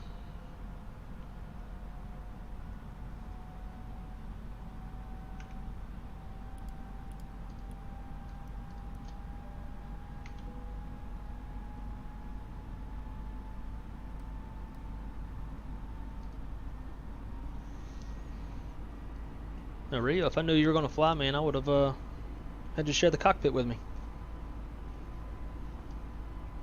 Yeah, I wanted to surprise you. We have different scenery though, so I'm thinking that could play a part as a pickup. Yeah, and I think my model matching is off too, so that's probably why I'm not even seeing you. Alright, so back into the chat.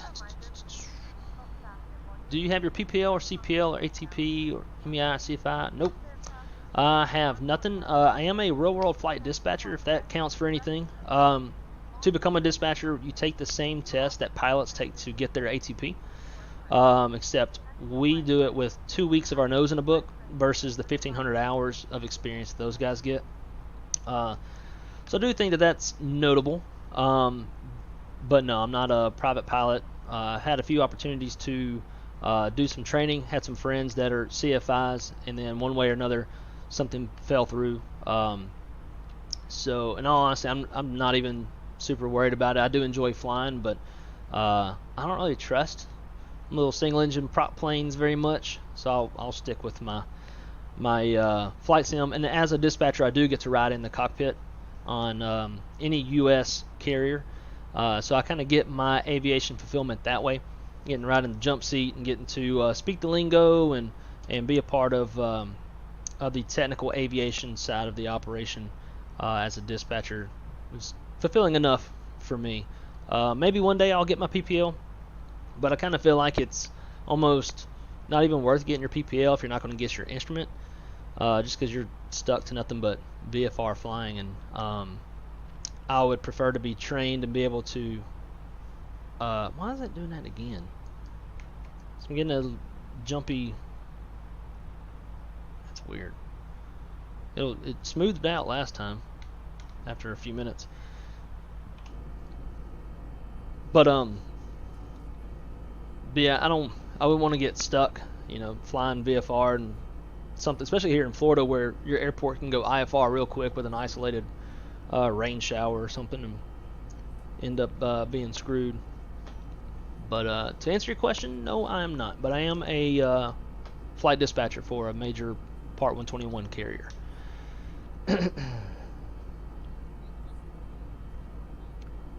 Climb up that hill.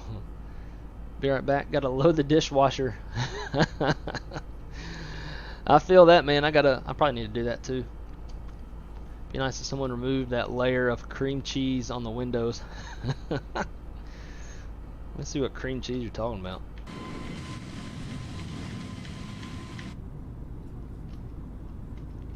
Were you talking about like all the clouds that were present? Thrust rotate. In fact, I did forget that call out. Per my company's SOPs at 80 knots, call out thrust set. And I did not do that because I got above 80 knots a little bit faster than I anticipated. Oh yeah, and I guess should probably do the after takeoff checklist, right? Landing gears up, flaps are retracted, bleed packs are set, and APU is off after takeoff checklist. Complete.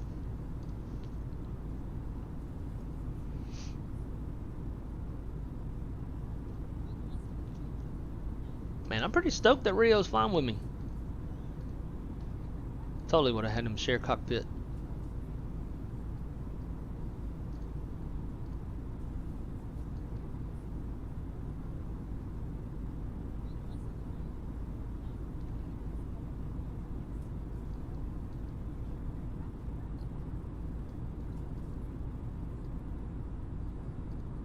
Maybe we'll get some ATC in Seattle by the time we get down in there. As always, guys, please smash that like button, and if I earn your subscription, I hope that you would consider clicking that subscribe button. Definitely helps me out, and just enjoy making content for you guys and sharing my passion for aviation. And if there's anything aviation related that anybody wants to know, if you can ask me, and if I don't know, I have plenty of pilot friends and resources to reach out to anything you might want to know.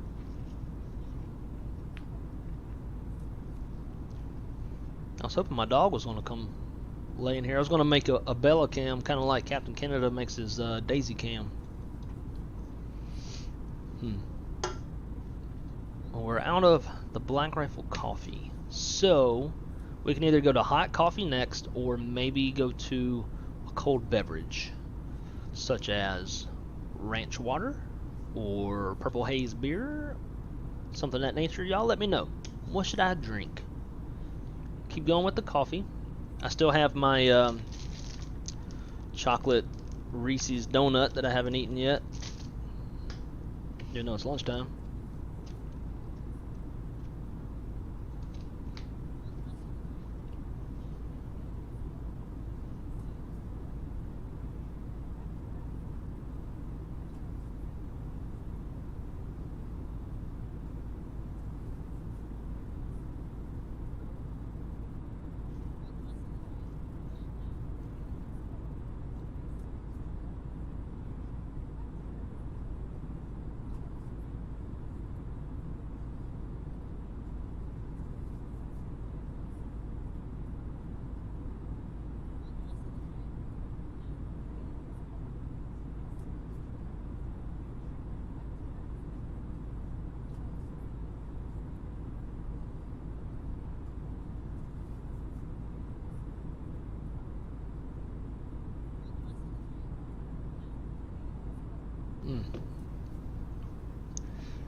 Let's see. Interview scheduled for Thursday with the bigwigs.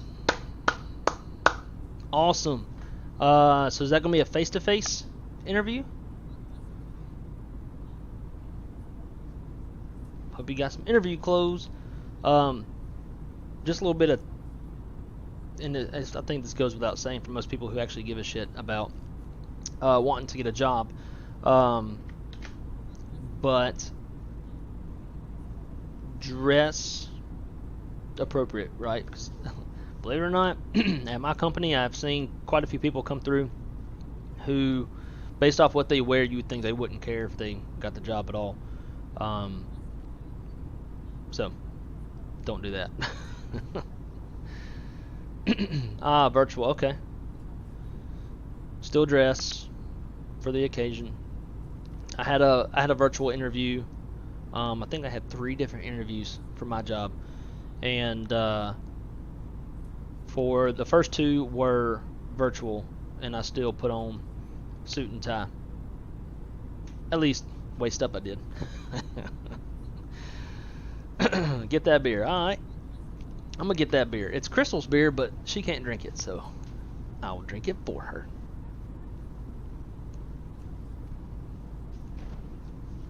Let's see what we got. We got Purple Haze. We've got Ranch Water Original, Ranch Water Grapefruit, which is not very good. Got some Trulies, but they're the nasty ones from Christmas. We got a Truly Classic Lime Margarita. And then disgusting pomegranate. I don't even know why we still have these. I guess we just keep them in case somebody ever comes over and wants to drink them. What else is this? That's a Celsius. Alright, I guess we'll start with let's see, liquor before beer in the clear. Maybe I should start with a ranch water and then go to a beer. Let's do that. I found out that I'm quite sensitive to mixing my alcohols in the wrong order. Therefore, we're going to start with a ranch water. Then we'll go to the beer.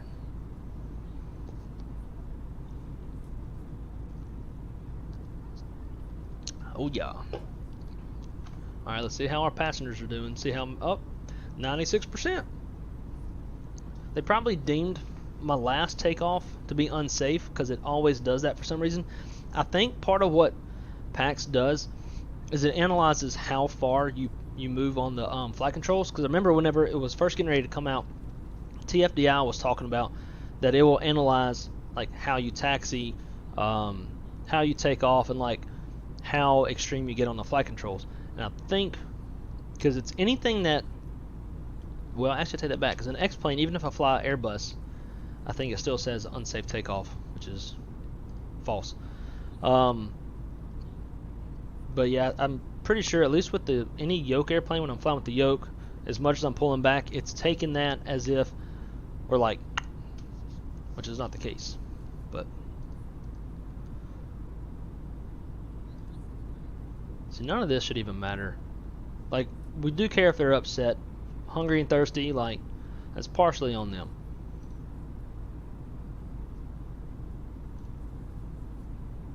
It's been a smooth ride. It was smooth coming in, so let's go ahead and kill that seatbelt sign.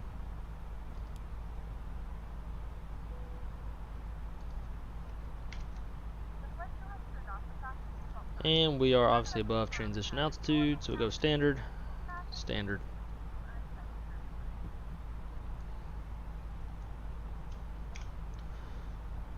Alright, so let's see. Flight plan says that we'll be in Seattle at 1841Z. Says it's 1723, but that's false. It's 1821 Zulu. I know that because I have it on my watch, because I'm a geek like that.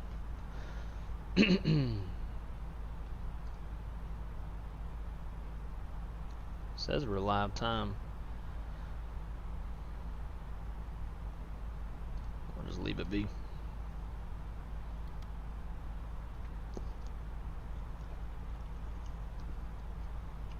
Whoa. So, like I said, I have not flown this airplane since they've put in the VNAV and LNAV stuff, and that's pretty good to see. It's my first time seeing this. Now I'm curious to see if we'll have one for top of descent, but that is our top of climb.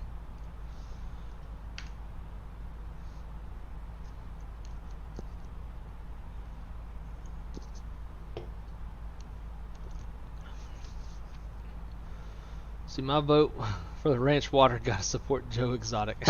Every time I'm drinking daggum ranch water, this dude says Joe Exotic. Alright, when you're in the cockpit, is it Airbuses and or Boeings? Also, what color is the airline you work for, or must it stay undisclosed? So I can ride in anything.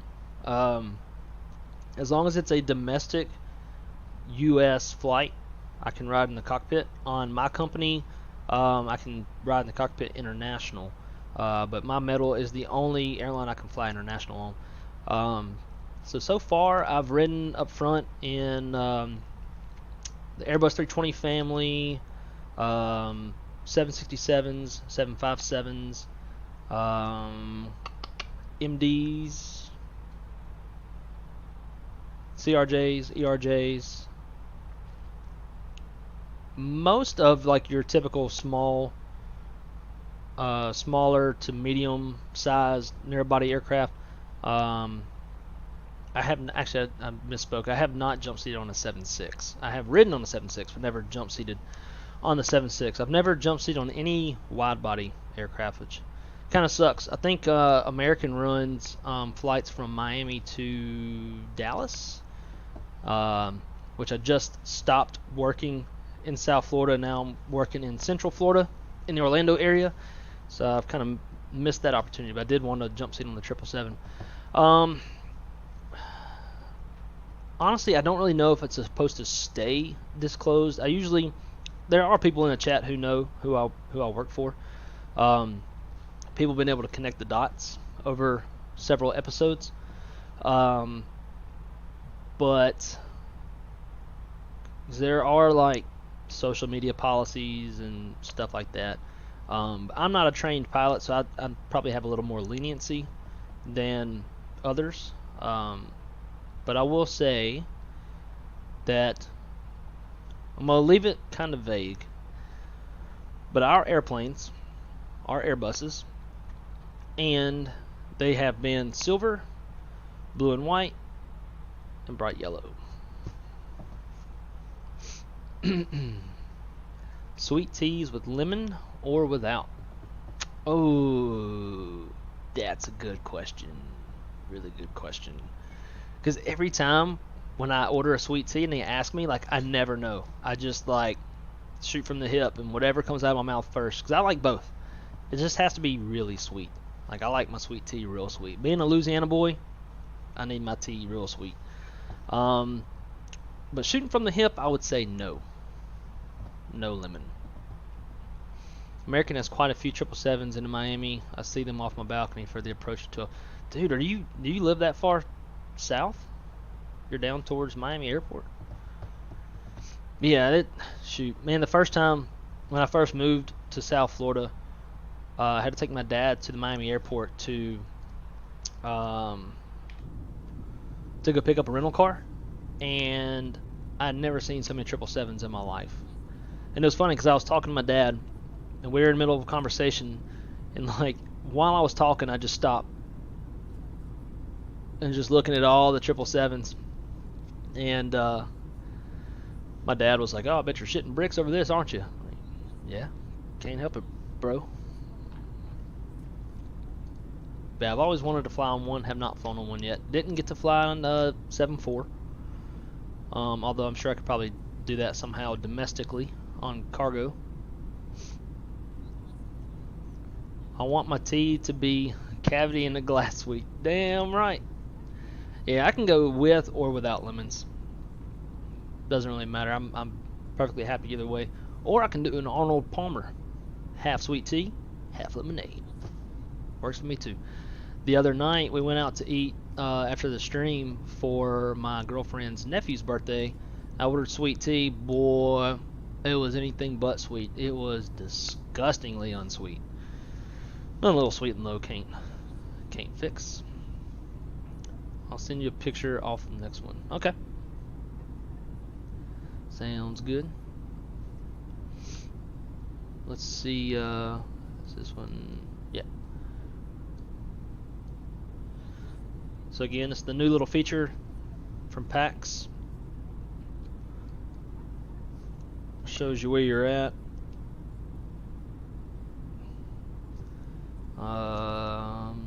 6:45 p.m. That's false. I don't know how it's getting that time. 95% satisfied. We'll have to make a call on descent. Let everybody know that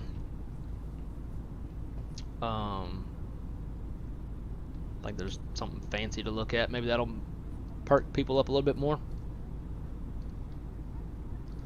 We'll go ahead and pre-program the McDo. Alt cruise. We are in cruise. So let's go perf. I don't know why I'm doing that here. Let's see, next and next. Alright, so currently winds are 190 at 6.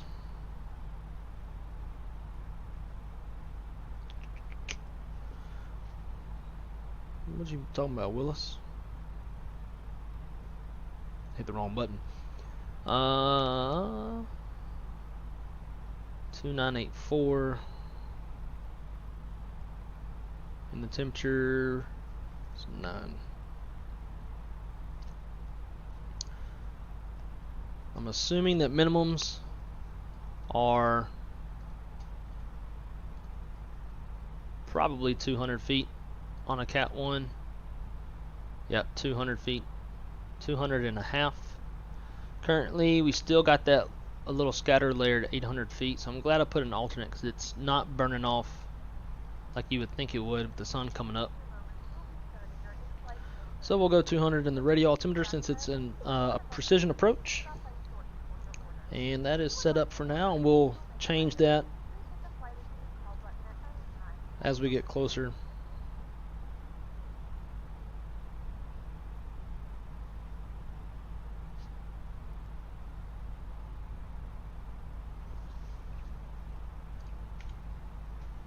Damn, already. Company message.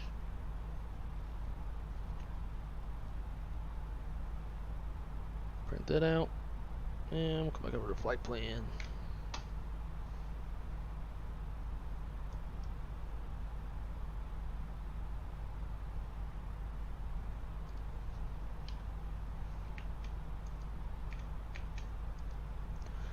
Oh, that's different. 1727 timestamp on that one. This one is Well, shucks. Should have hit refresh on my little ADIS source. Alright, so we'll have to change this again. Let's go perf, next. And then, so winds are 190 at 5.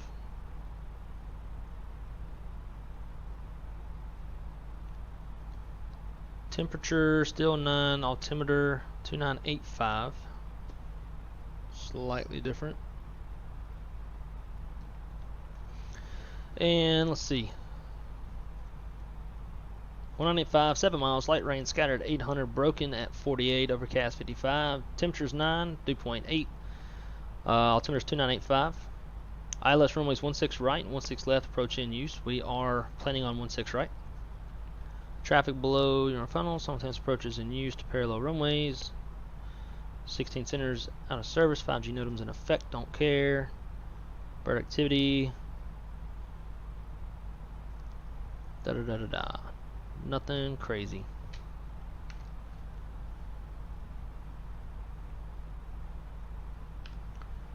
Alright, so we just crossed Doug's. And let's see. I'm trying to use this.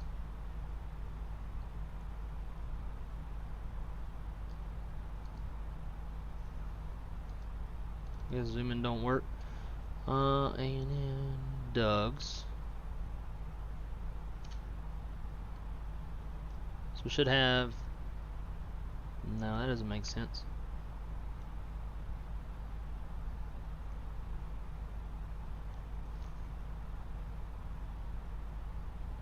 Why are they? That makes no sense. Why is the fuel going up and down? 13.8, 12.8, 12.1, 12.8, 18.6.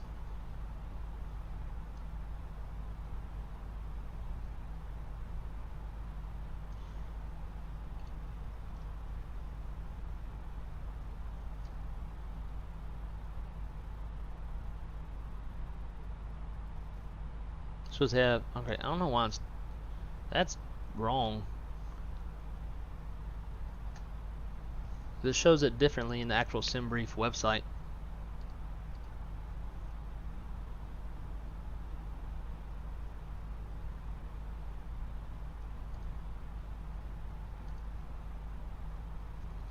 So let's see. Doug's supposed to have 10.6.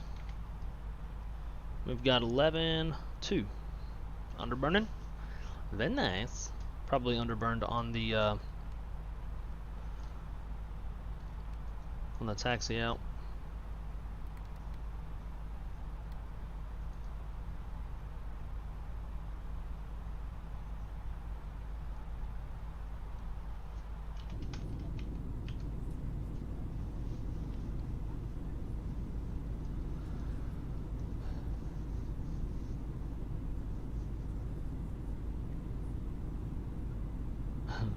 Arnold Palmer, amen.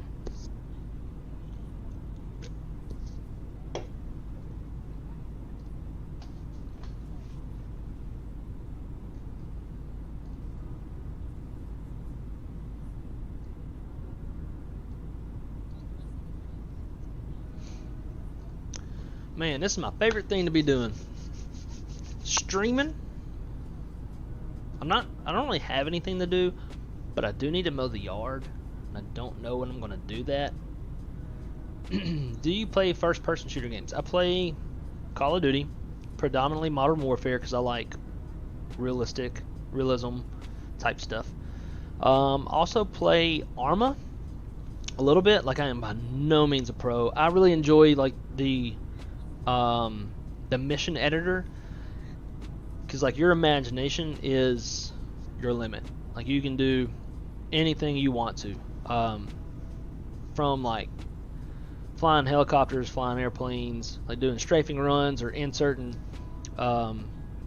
guys, extracting guys, or what do they call it? Not extract, exfil. And also like shooting bad dudes and stuff. I usually do some sort of US element against ISIS because the hell with them.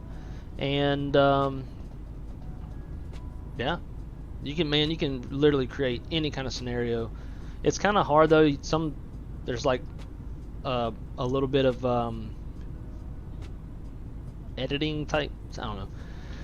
So sometimes I struggle with that, but sometimes I just make like a little island full of ISIS dudes, and then just take an A10 and just smoke them. I've played some. I used to play a lot of Battlefield, and then in VR, there's a couple games that I play in VR.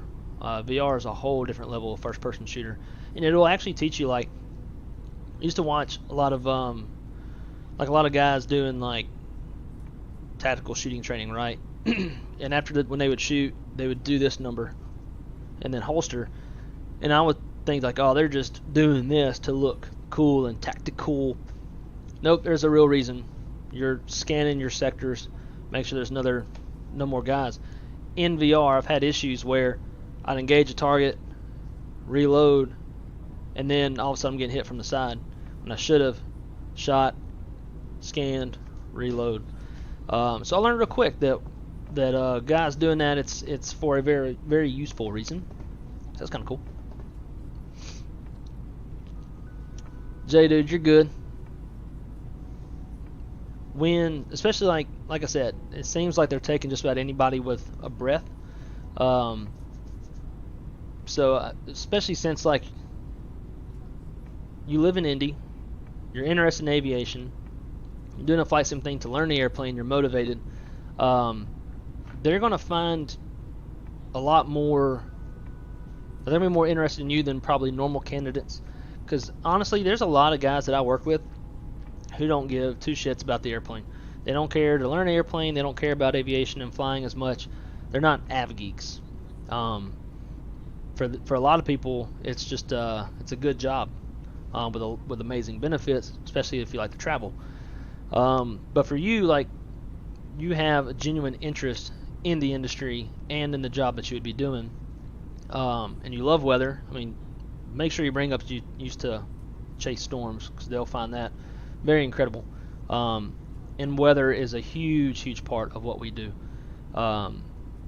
That part right there could probably ensure that you get this. So, dude, I'm telling you, you are more than fine.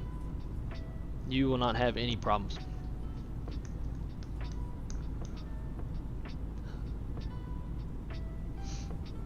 Can't do first-person shooters anymore. I get sick. Guy on YouTube named Karma Cut is a blast to watch. I swear, in his past life, he was like a Tier 1 operator. Alright. I'll pull him up now.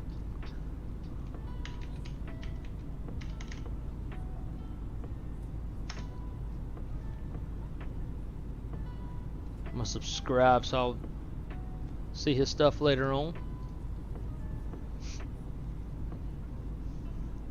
Actually might get to go shooting with a Tier 1 operator, or a former Tier 1 operator, here soon. My girlfriend's brother is a former Marine, served over in Iraq and Afghanistan as a machine gunner on the 50 cal. He's good friends with a former Ranger, Army Ranger, and him and his wife do a lot of tactical shooting. And they've got a range they go to. So I was telling my girlfriend's brother that it's like, hey, now that I'm not commuting anymore, I've got a few more shekels to spend. As we all know, ammo's quite expensive. So I was like, we should go shooting sometime soon. And he's like, oh yeah, I'll call up my buddy, who's former Army Ranger, who's like training in $15,000 worth of stuff, from like NVGs, ballistic helmet, IR, laser, IR torch, like the whole 9 yards, like everything, Tier 1 guy. So if I go shoot with him, it's gonna be embarrassing. That'd be like me flying one flight in the Airbus and like trying to do a shared cockpit with V1. Like, nah, it's gonna be embarrassing. But I'm sure I will learn a ton, which is the most important thing.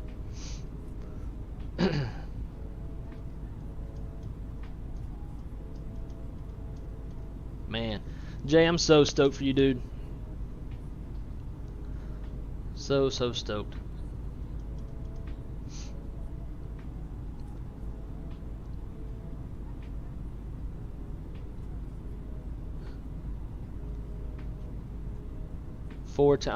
Yeah, I think that's what a lot of places do. At my last company, we did 4 on, 3 off. Everybody works 10-hour shifts. Because the big part, and you'll learn this in dispatch school, the company can only schedule you. Now that's the big part of the verbiage, is schedule. The company can only schedule you for up to 10 hours. After 10 hours of being scheduled, they have to allot you 8 hours of rest before you can be scheduled to work another shift again. Now there are instances where you'll work a little bit longer.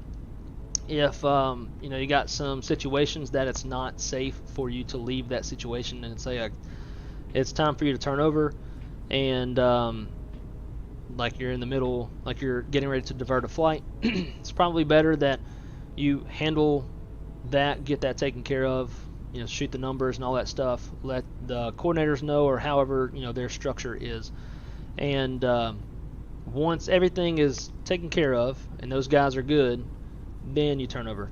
Or other times there's other operational issues where you just got a bunch of flights holding, it's turnover time, and sometimes people might have to stay a little bit later, but that doesn't happen very often. That's probably the best part about being a flight dispatcher, is when things are going wrong, typically we leave work on time, whereas for pilots, when stuff goes wrong and they divert, their day just got a little bit longer, assuming they have the duty time to deal with that. But things go wrong for them, their days get longer, gets a little more stressful, that kind of stuff. For us, usually after 10 hours, you go to the house and drink a beer. Dispatch is by far it's the best between flying and not flying. Like, you still get to fly, but you're not on the flight controls, but you're still in the cockpit.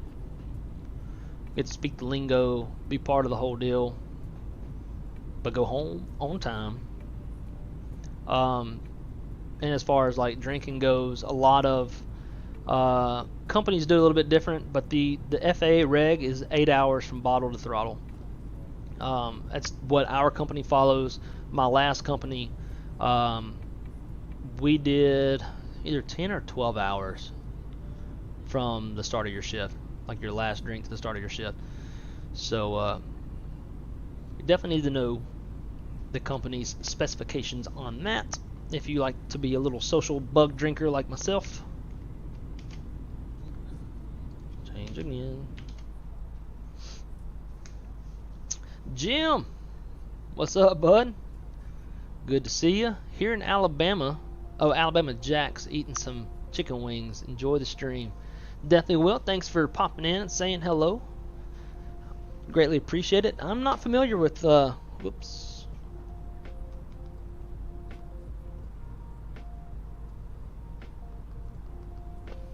I'm not familiar with Alabama Jack's. Is that down in SoFlo? Did my stream events thing go away?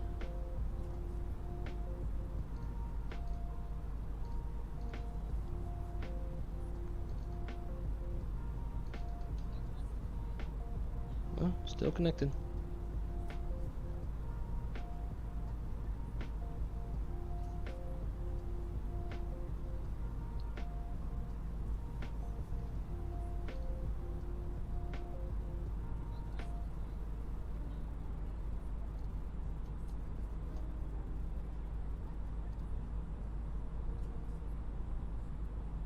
Rio, how's the flight going?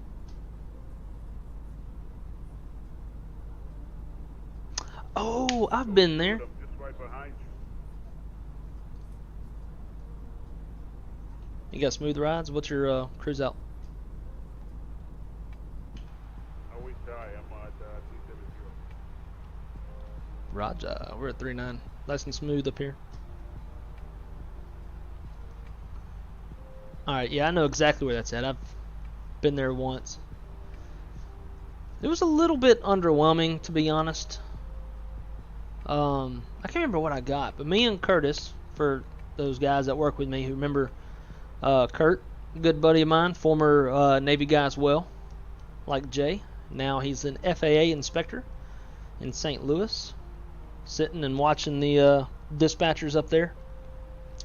But yeah, him and I went to Alabama Jacks, and we enjoyed it. It was a nice little time, but we had to sit in an uncovered area, and this table was too small, and it just wasn't the best. There was definitely like better setup, but it was really, really busy. But Jim, let me know what you're eating down there. It might be a little jelly. Love seafood. Haven't drank since the military. Well, I'll drink one for you then, sir.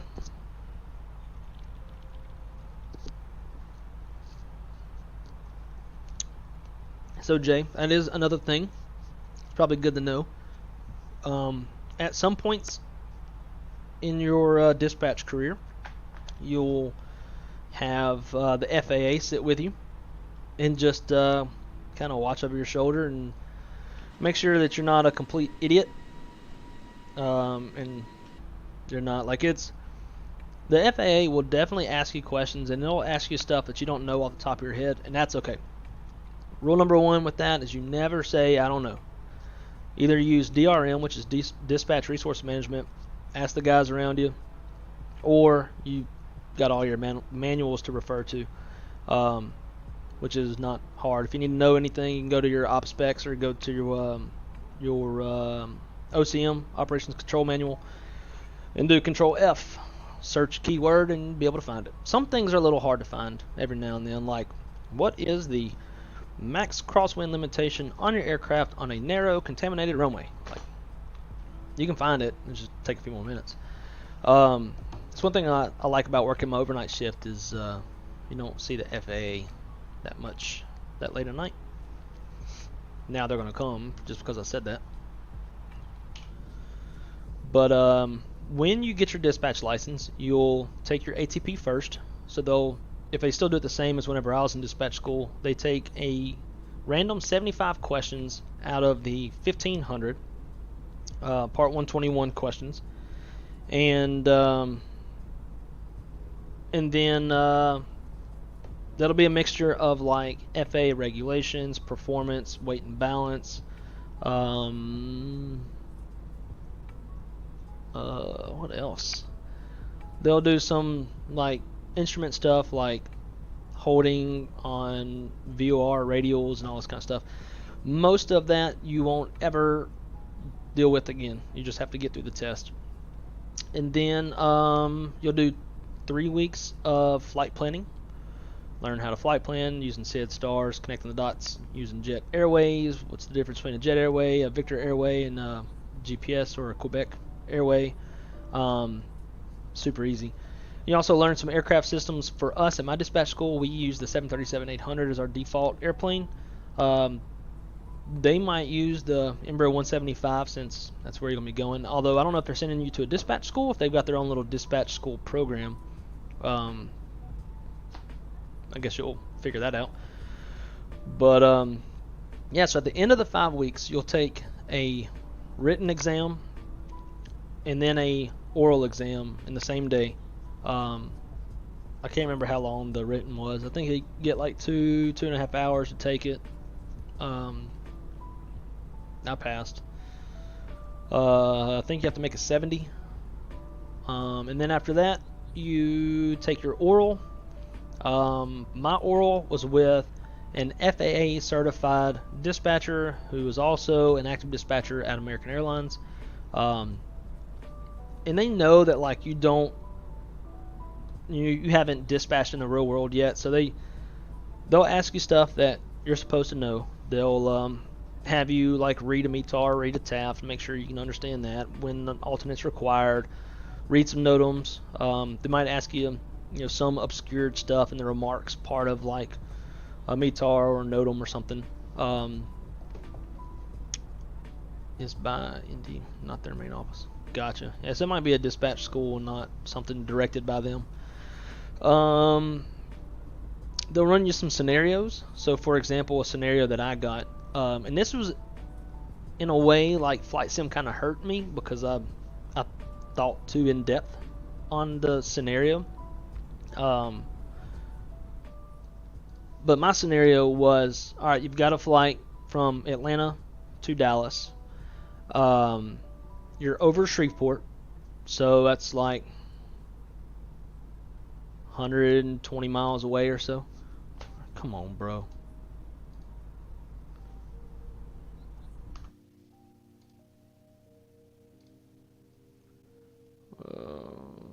General.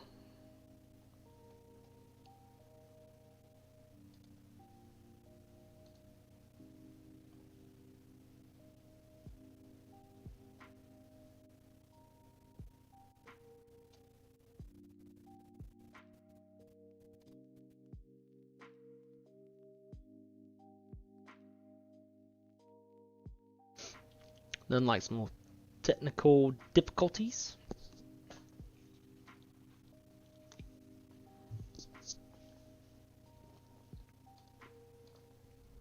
There we go. So yeah, so Shreveport's about 120 miles-ish from Dallas.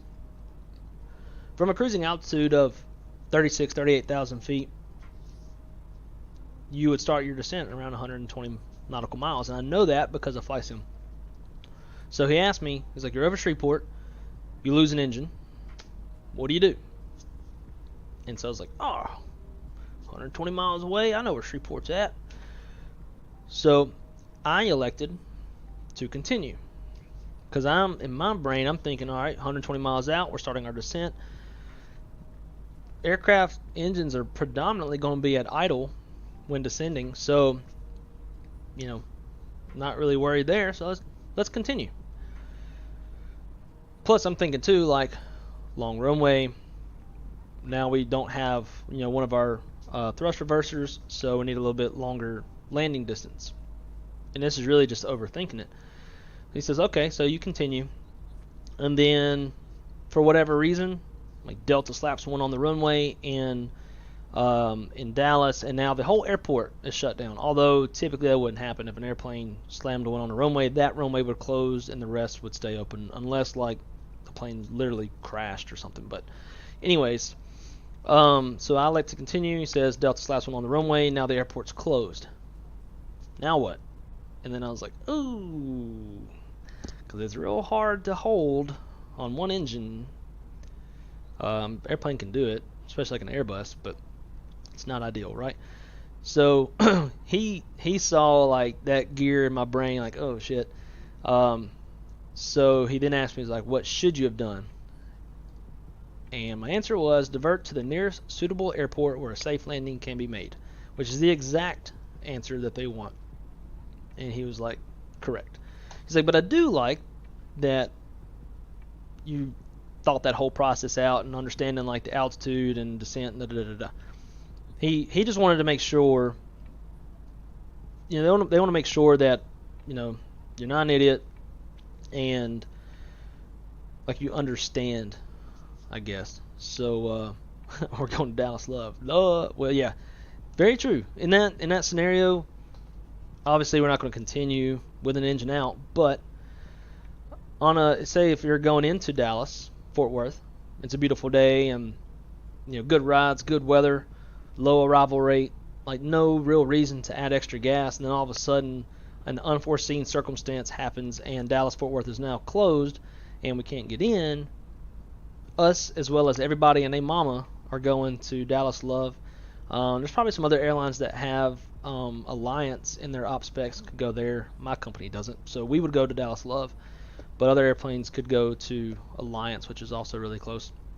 But yeah, so those kind of scenarios that the FA inspector or the instructor, whatever, examiner will run you through. Don't overthink it like I did. Just because they're going to teach you in class, like when you have an emergency, divert to the nearest suitable airport where a safe landing can be made.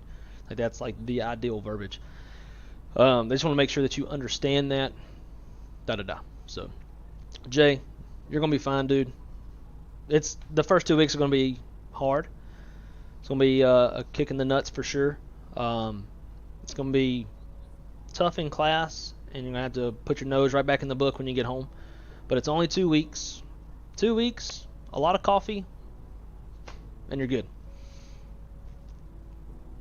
And that's when I first started drinking coffee, was in dispatch school, because I'm not a morning person, and I knew that if I wanted to, like this was like my one, like flying already didn't work out, so the next thing to do is get this dispatch deal, and then hopefully for the rest of my life I don't have to go back to school. None of that.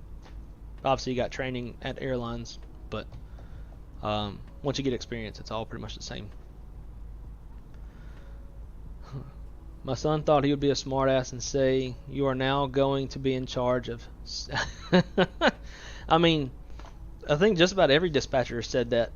You think about it, at least like at my airline, we fly, depending on the type of aircraft, anywhere between 145 to 228 passengers per flight. And let's just say like the day that I had 91 flights across my desk, which is absurd. And if they were all 320s, which has 182 passengers,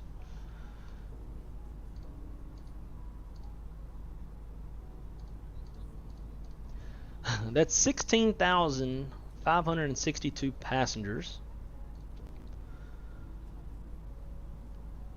There's 4 flight attendants, 2 pilots, 4, 5, 6. So 188 per plane. This comes out to be 17,108 lives that crossed my desk that day. But nobody really thinks about it too much in that way. A swift kick at that. Yep. Where are we at? Oh, we do have a top of descent indicator. Look at that. Whoa. Flybywire's come a long, long, long, long way. I'm thinking about maybe doing another stream after this one. Maybe jumping on X-Plane and doing a little 737 action. What do y'all think?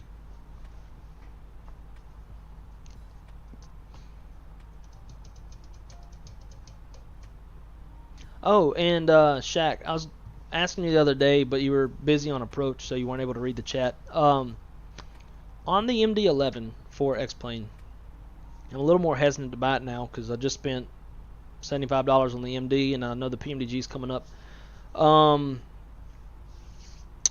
MD-11, is it worth it yet, or do we need to wait on some more updates to come out? Because I know there were a lot of issues with the LNAV and all that stuff. So what's your take on that?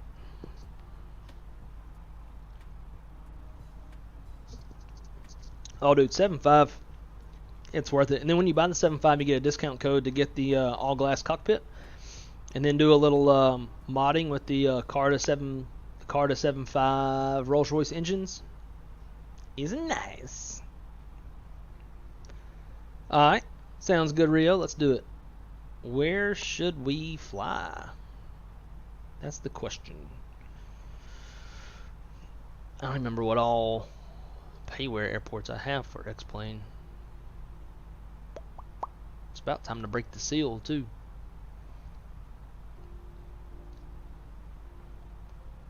I got 4 airports I need to add. Whoa.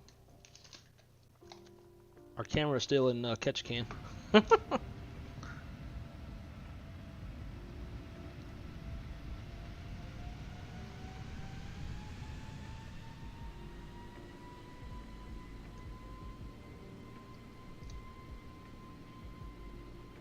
Well, that's a dirty airplane.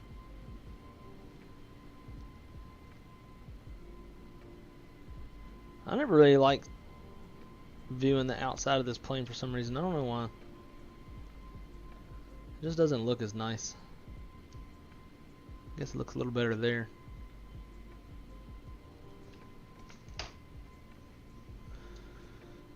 It's worth it now, absolutely. Plus they keep making updates for it as well. Okay.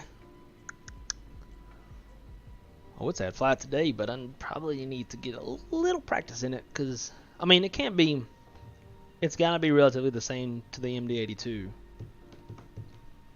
Just the general systems. And I'm pretty sure I remember how to fly the 717, which is probably closer to the MD-11 more than the 82. Alright, so let's see. I'm going to add some... So this is my little map of airports, so I remember what the hell I got. There is a Fort Myers that came out for Microsoft Flight Sim. I'll probably buy that one at some point. What are the 4 I just bought? Myrtle Beach. If anybody needs to keep up with their airports, I highly recommend this. Use Google Maps. And I'll click it, add map. Came down here. I'm gonna change this. I downloaded a little logo for Spirit specific airports. Wonder why I'd want to know Spirit specific airports. Then what else was that? Oh yeah, Boston. Fly Tampa, Boston.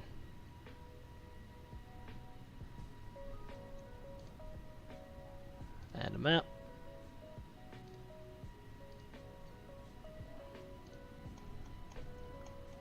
I don't remember what the other... I spent like $60 on airports the other day.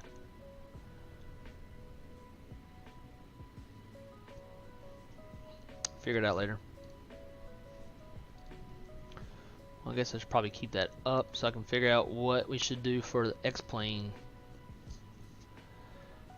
It's got a ton of common with the Airbus. Okay. More than you'd imagine. Alright. Well, I'll do the 7.3 on this one, and then maybe tomorrow or Wednesday stream the MD-11. At some point, I got to meet my girlfriend's dad to take some dog food to him that we forgot to take to him the other day. That's the only other thing. Well, that and I got to mow. That's the only other things I got to do over the next few days. Because your favorite food is banana, you want to see where all the banana jets are. That's about right.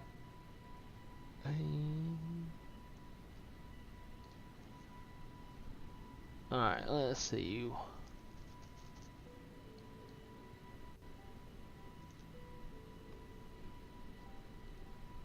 I don't have nearly as many X-Plane airports. Alright, so Rio. This is for you, sir. I'll let you choose. I'm going to turn off that, and that. Alright, so here's my X-Plane airports. Oh, I'm missing some. Oh, because some of them, too, I just left as Spirit. What's going on with...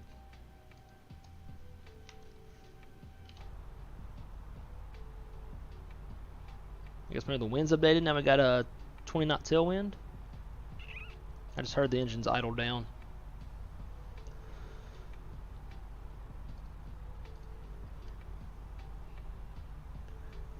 Yeah, these are the X-Plane specific. So we've got Tucson, Albuquerque, Houston Hobby, Monroe, don't worry about that, or that one. Those are like freeware and they're not great. Indy and Cincinnati. I was looking at that Ontario. Try not to go too crazy. Oh, I gotta figure out all of our rent today too. That's kind of important.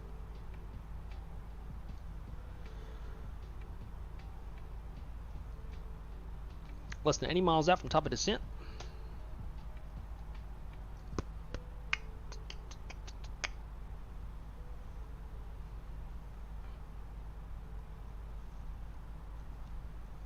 There we go. Sorry I pulled that away so quick. I gotta figure out our bills for myself, my girlfriend, and our roommate, who is finally getting gone in July. She's not a good roommate.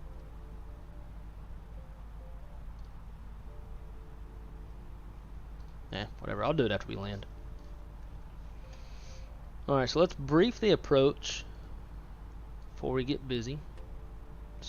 I've got hopeful for a second. Thought we had a tower, but it's not. It's for Victoria International Airport in Canada.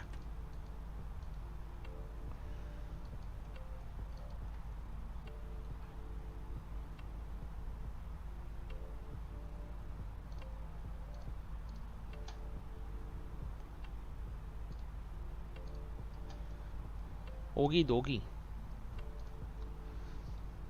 So, bring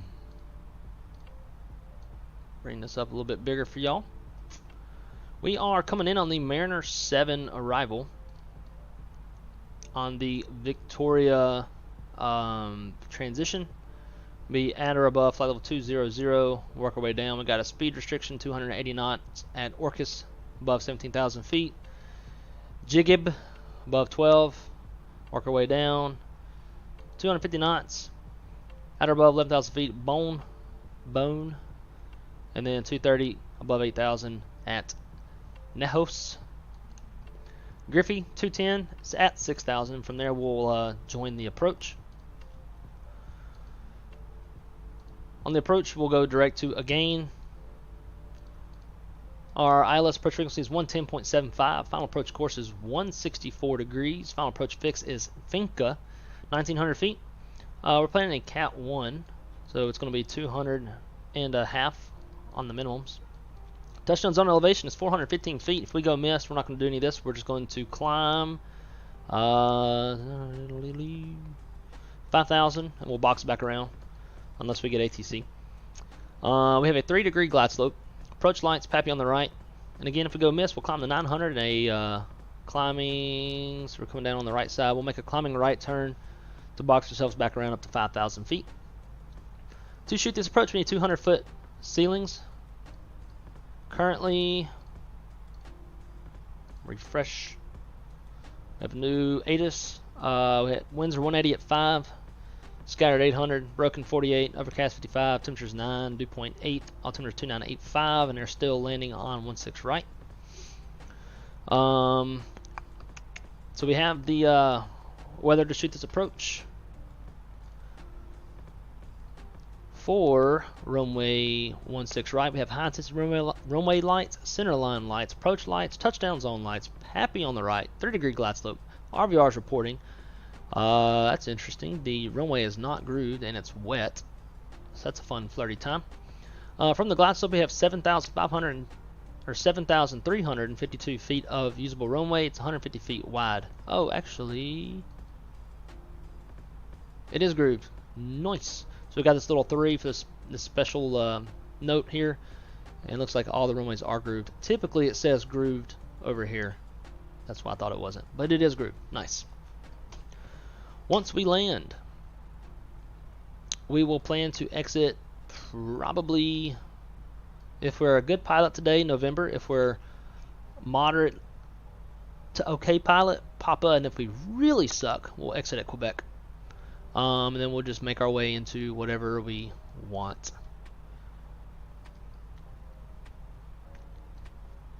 It is an ILS, so we're going to arm our ILS push buttons. And we're going to plan auto brake low since it's grooved. Now let's update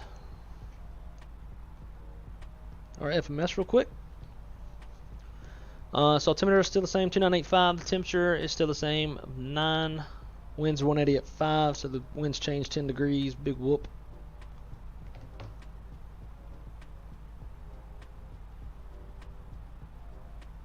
Oh, this button.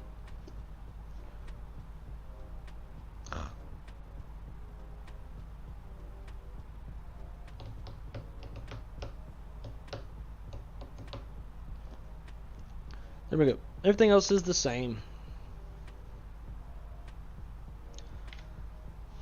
So the arrival brief is complete.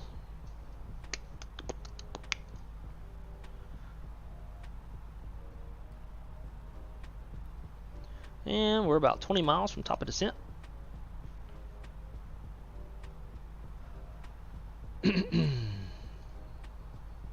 So we'll just put in our, let's see what's our first bottom altitude, we'll say 6,000. Unless we end up getting center or tower. It's a Monday, so I doubt it. But we'll go down to 6,000. Otherwise, we'll just throw in the constraints, but almost all of them are at or aboves. So, wouldn't really matter anyway.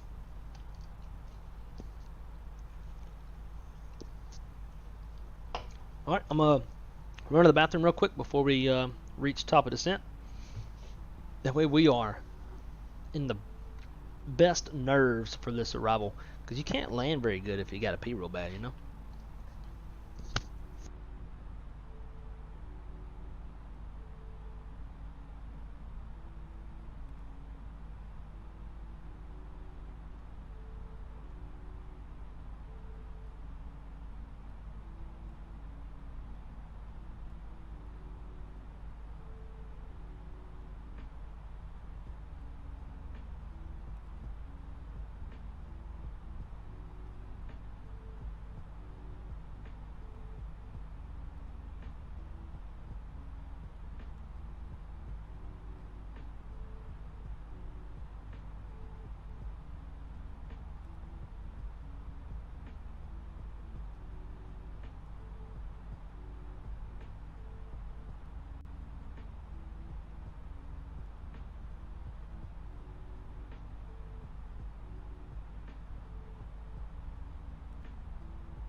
Mock descent. Wow, look at that. We've even got the green dot. It has VNAV so far. It's even got the constraint in there. Can't believe it. Fly-by-wire is finally getting where it needs to be. I would love to see independent McDoos. That'd be really nice. As well as independent altimeters. I like setting all three. That's just me.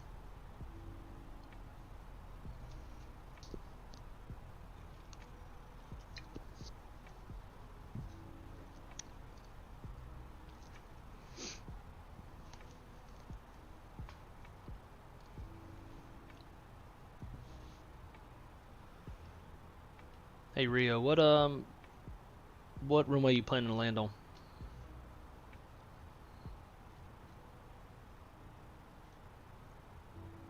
I was planning to land on 1 place. Perfect. I'll be on 16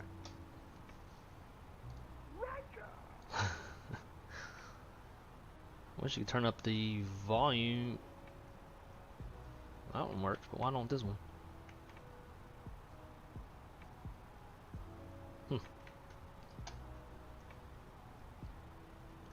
Let's go 20. I'm gonna switch over to VHF 2. Can I? There we go. Isn't nice?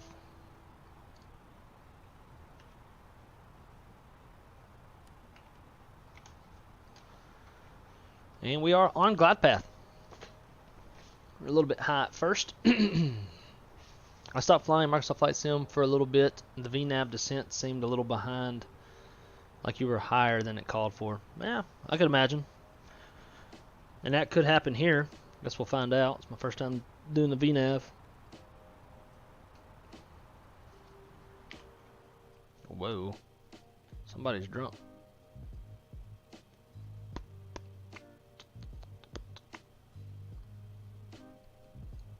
This is the hippie flight. Probably how hippies see it.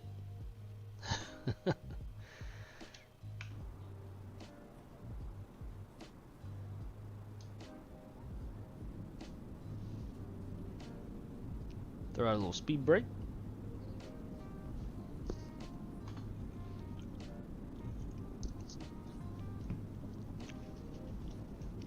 So once we cross transition, we'll do our approach checklist. As long as everything remains smooth, we'll keep the seatbelt sign off until we reach. But I guess I should probably make an announcement. But half the time, this doesn't even work.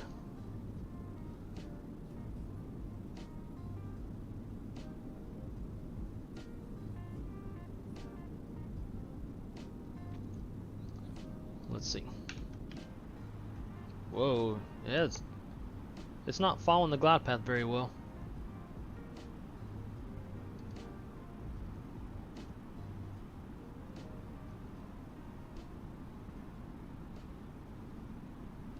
It's getting too low, too fast.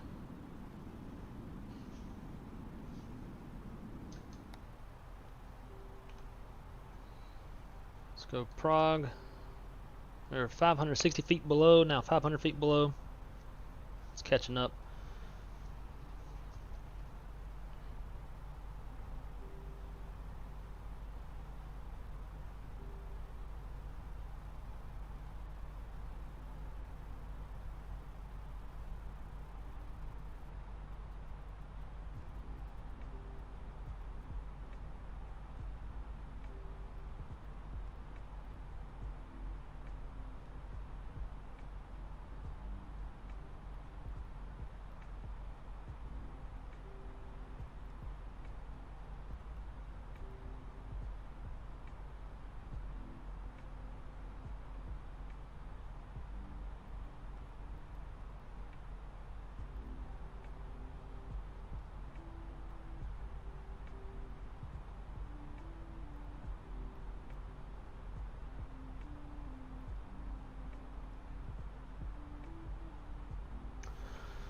Cool. Get some range rings in there. Alright, so now it says Prague, now we're 700 feet high. So I'm going to just do this for a minute, and then I'm going to show y'all a nice little technique to get the Airbus down low, fast. I've shown it before, so if y'all have followed my channel for a while, you'll probably have seen this before. But anybody who hasn't, this is a nice technique that one of the pilots showed me that they don't use on purpose unless they really have to, and it's only the descent of 2,000 or 3,000 feet. But it's a good way to expedite the descent, other than using this expedite button, which doesn't work as fast. I'm going to get a couple thousand feet. We'll get about 3,000 feet high. We're currently at 1,800 feet high, as I'm watching it on my iPad over here. And then we'll make a steep descent. Actually, let's see. We have a 95% rating. We're not going to do that because that'll piss them off. So let's go thrust idle. We'll throw out some board so it'll start coming down faster. As you can see, we're 2,300 feet high.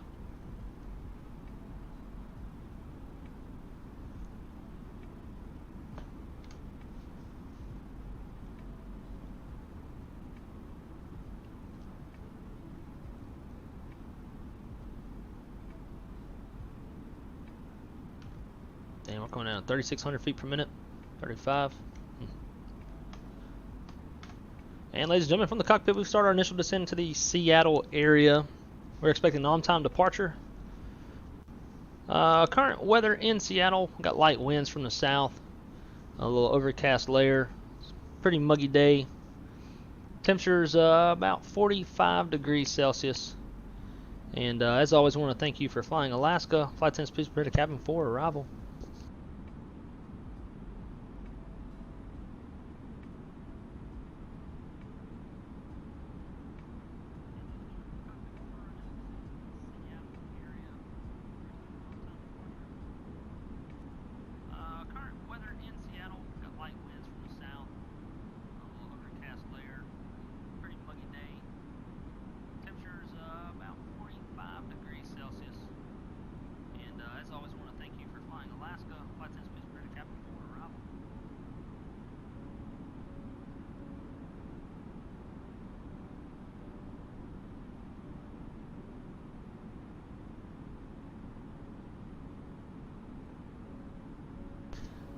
Yeah, you can tell this this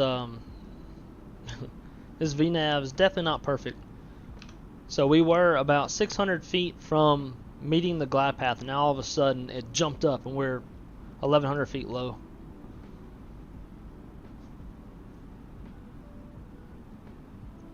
So 270 knots at Mariner. So we're slowing now.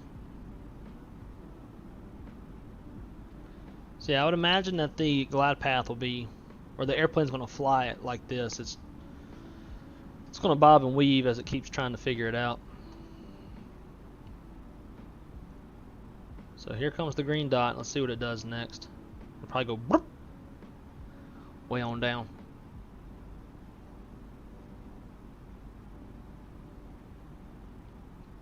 Still no ATC.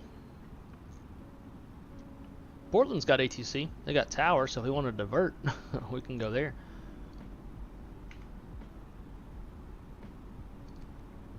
No, bro.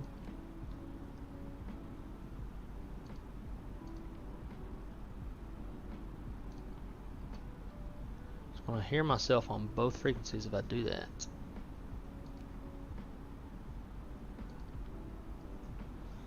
Oh well.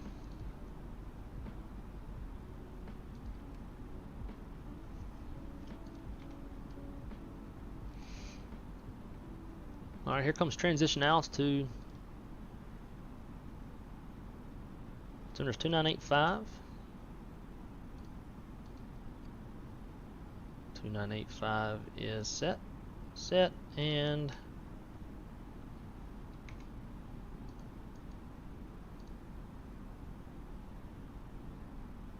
set. Alrighty.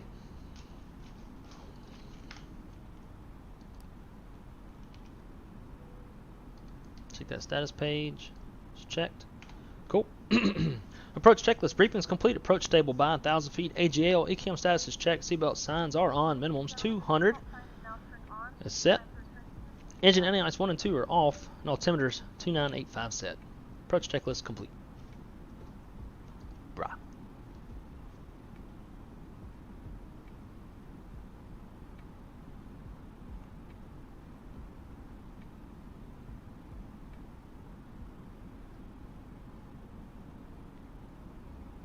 So as y'all can see, we got this little discon here. I've left it in case we ended up getting any ATC.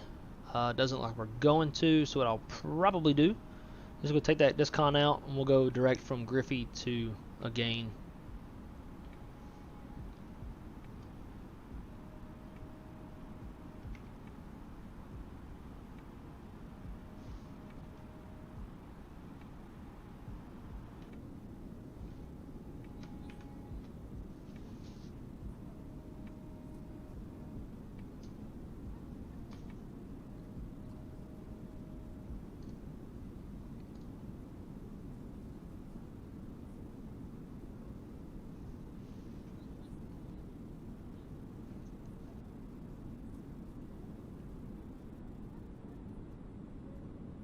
Destination Addons is 118.0.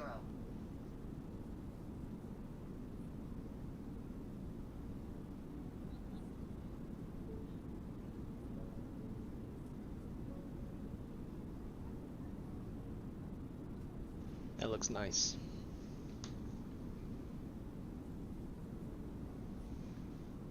So the next waypoint is at or above 12,000, which we probably just passed through. Yeah, so the next one is 11,000. This one tells you at or above 11,250 knots. We're slowing down. We're trying to anyways, but the airplane's trying to chase the glide path. It might be a little bit of a struggle to slow down. Plane looks moldy. Yeah, it's that white bread has been sitting out too long. Moldy, that's a funny term.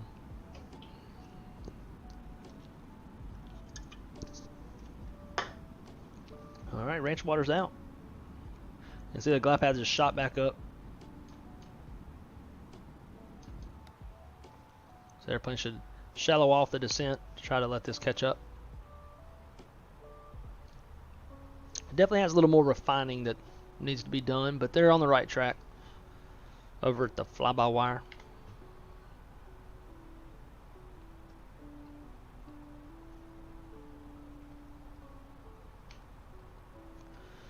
Alrighty, so we're 35 miles.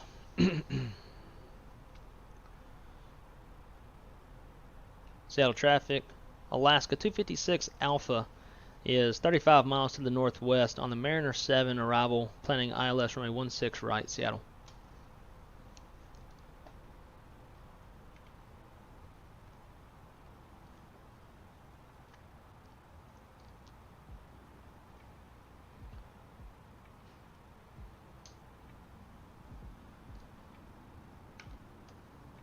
And here comes 10,000 feet.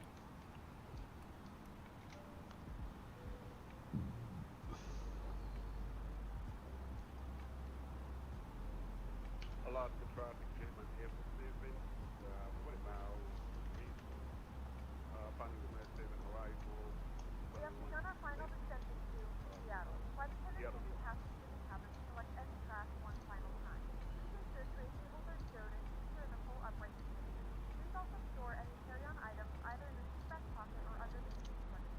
Please complete all Wi-Fi related tasks and stow any larger electronics. Speed.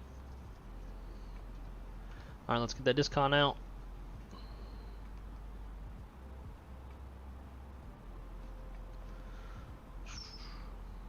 Shut up, airplane. I don't need you to tell me that.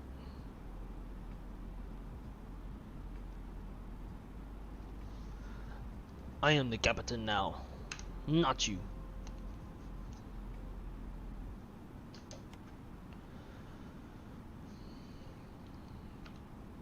Alright, there is at or above 8,000, so we're meeting the constraint. I mean, the glide path still, like, even though it's bobbing up and down, it's meeting the constraints pretty perfectly. There goes the speed constraint. It just activated approach. So we're gonna go selected speed of 210.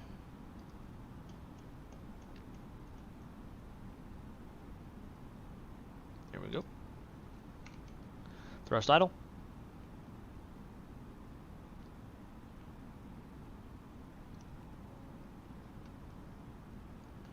SAT is -4. So we'll warm up the anti-ice before we get into these clouds.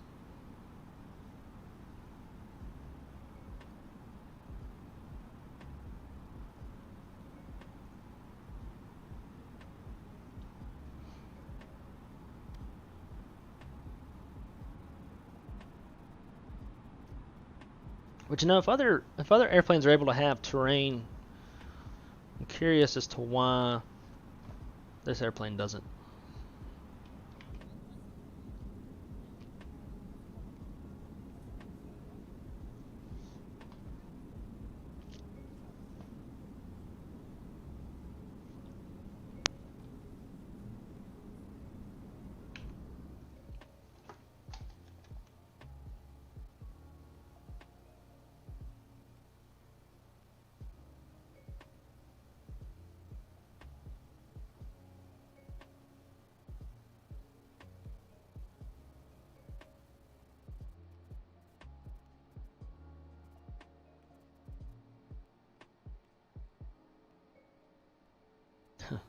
You're right, VNAV is goofy.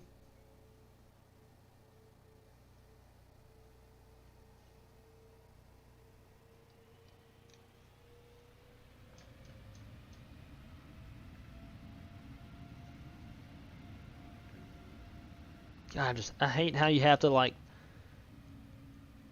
release control to move controls and then assume control. Like, I don't know, like, to move the camera around, you gotta turn the control off. It's stupid. You should be able to move the damn camera around. Alright, let's go flap 1. I like that flap sound.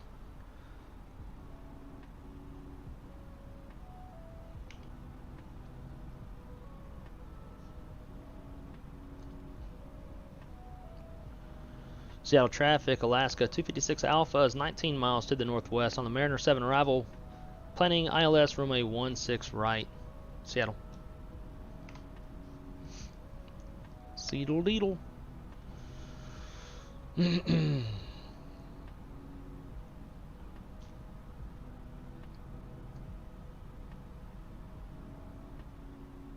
gonna slow down 190.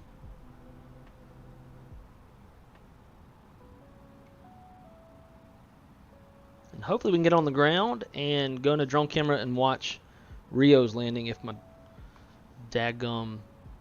Seattle traffic jam F7 is 20 miles to the west. On the Monday 7 arrival, planning runway 16 left. Seattle traffic. Alright, Cap. Appreciate you coming and hanging out as long as you were able to. Yeah, traffic, Horizon 2288, departing on lane 16 left, northbound depart, South. Hope you enjoyed the stream. And we'll catch you soon, brother. Definitely can't let the missus errands go undone.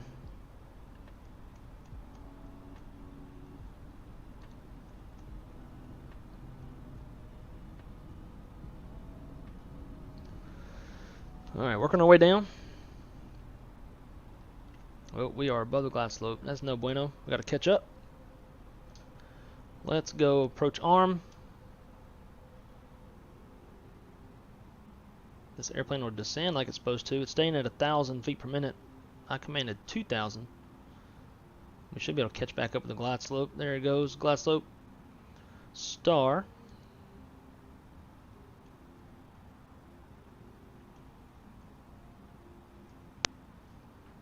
And we'll pause the music.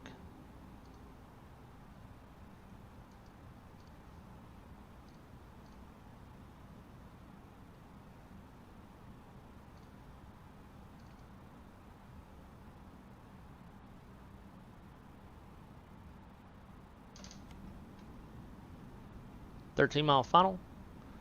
Where's that replay? There it is. I don't even know if this thing's up to date or not, but we're going to try to record.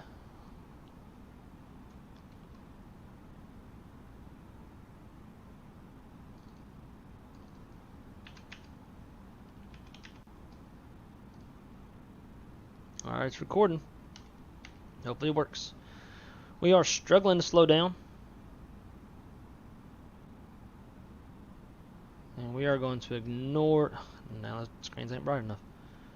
We're not doing that crossing constraint. We're established on the ILS. We're going to go misapproach, altitude set. 10-mile final. We're already struggling to slow down, so let's go manage speed. Drop the gear. Retract spoilers. Arm spoilers.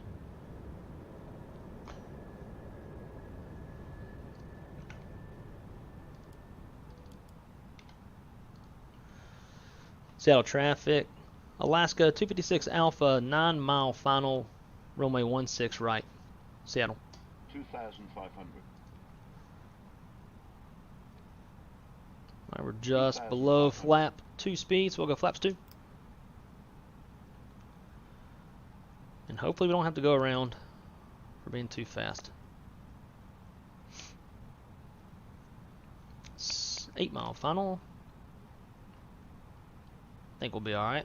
Still 2,000 feet off the ground. There's flaps 3.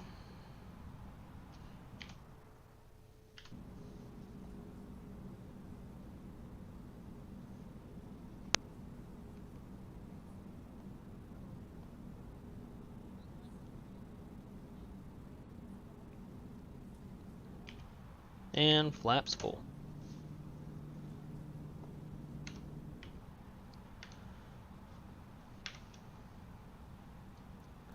Landing checklist. Cabin crews advised. Auto thrust speed. Auto brakes low. EKMMO landing all green. Landing checklist complete.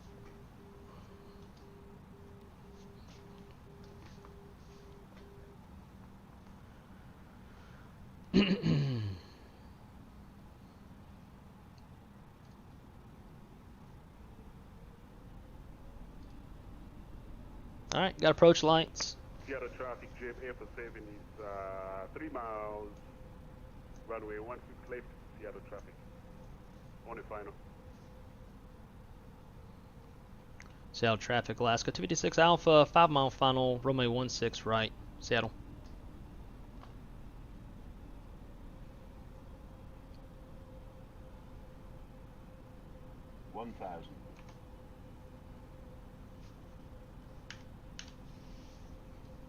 Alright, 1000, we are stable. My aeroplane.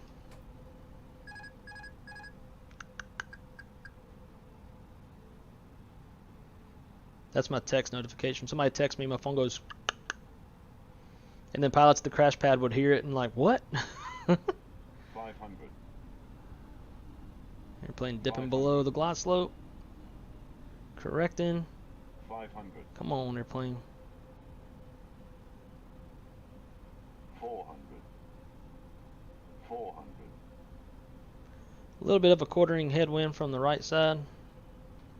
We're still stable. As long as we don't exceed 1,000 feet per minute, we're stable.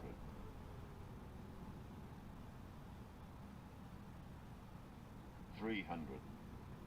300.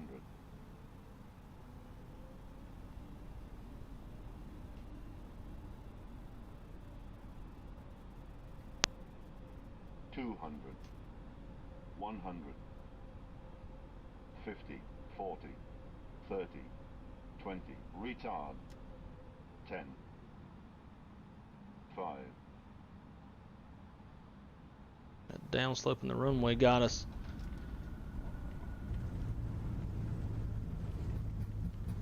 Spoilers, reverse green and decel.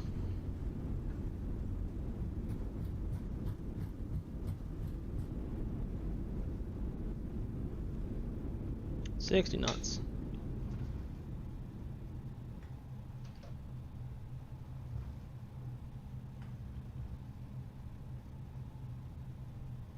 Ladies and gentlemen, welcome to Seattle. The local time is 11:39 a.m. and it's currently about 48 degrees Fahrenheit. You can now use your mobile devices. Seattle traffic, Alaska 256 Alpha, clear runway 16 right. We'll be holding short of runway 34 center. Seattle. Oops, wrong buttons.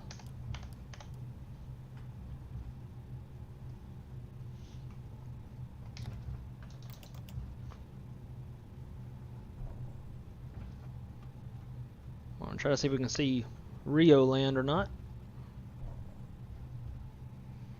We've made it back to Seattle. Nice little round trip. And we'll set the parking brakes. Parking brake is set. APU on.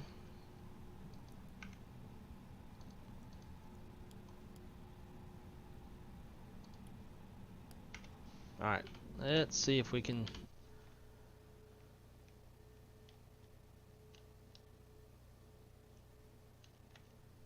see Rio.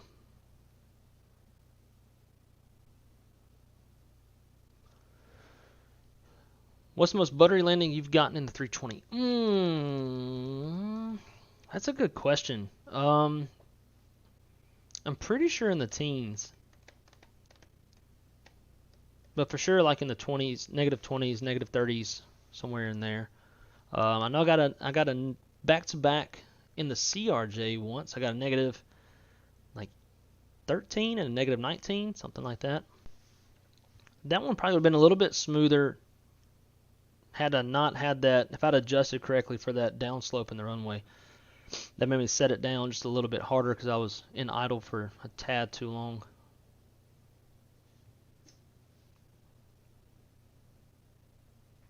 Seattle traffic jam, Air for 7 is off, runway 16 left. Seattle traffic. Nope, he ain't showing up.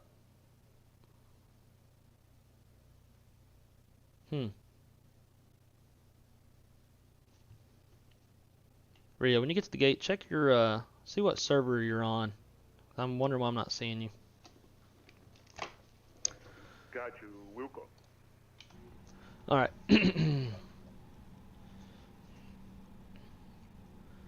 Seattle traffic, Alaska 256 Alpha crossing runway 34 center at Papa, Seattle.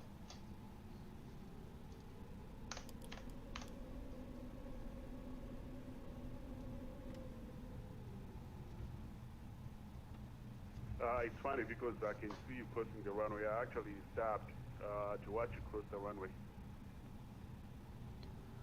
I guess my model matching's all messed up or something.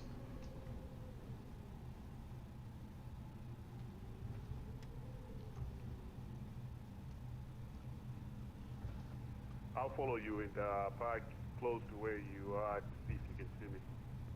Roger. Seattle traffic, Alaska 256 Alpha is crossed runway 34 center, crossing runway 34 right at Papa. Seattle.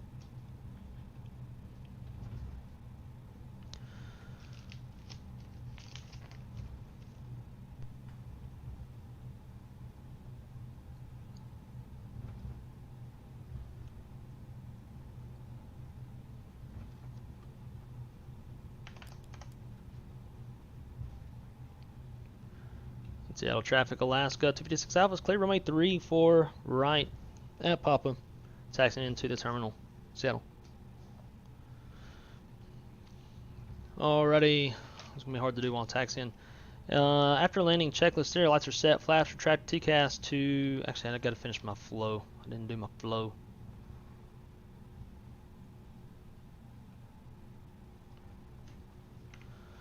Alright.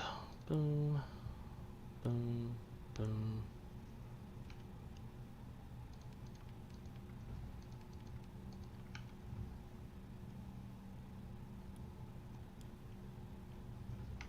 Rest of that's good. We got our 3 minutes, so we can shut down engine 2.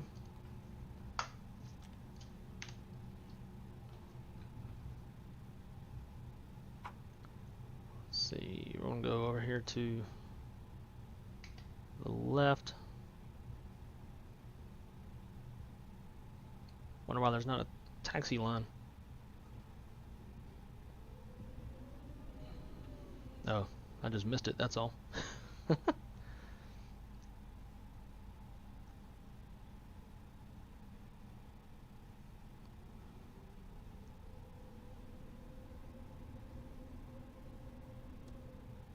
Alright, Rio, park at the gate to my right wing. Roger.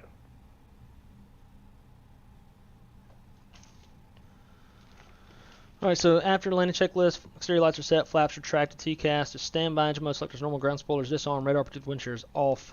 After landing checklist is complete.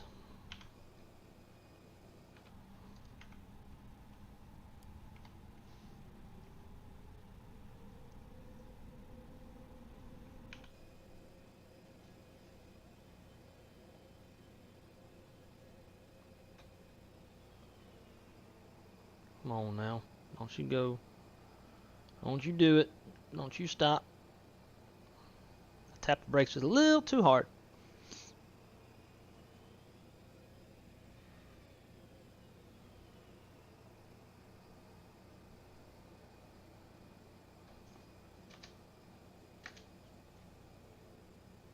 That's good there. I don't think the jet bridge will reach if we go any further. Alright, APU is on, so we'll kill the yellow electric pump, shut down engine 1, and then back on the overhead. Beacon, See me to your right. seatbelt sign, parking brakes, or wow, fuel pumps.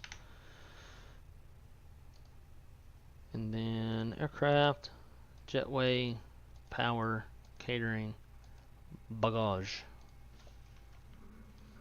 We'll stop the recording.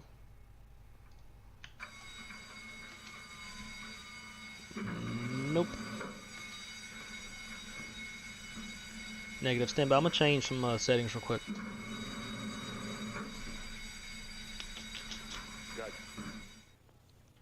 Looks like you don't meet the requirements for Ryanair then. I'll take that as a compliment. For sure. Let's see if that's in where you go. Because I've got a lot of AIG stuff installed, but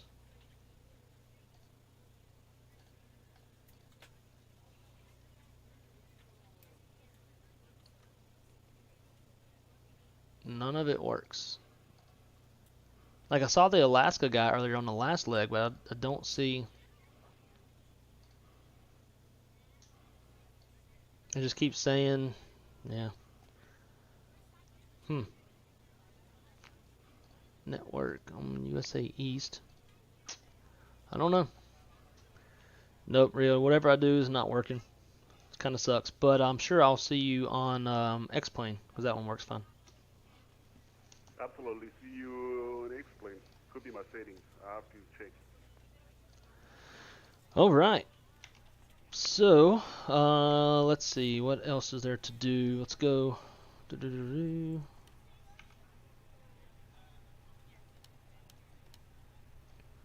Ground control. So this comes off.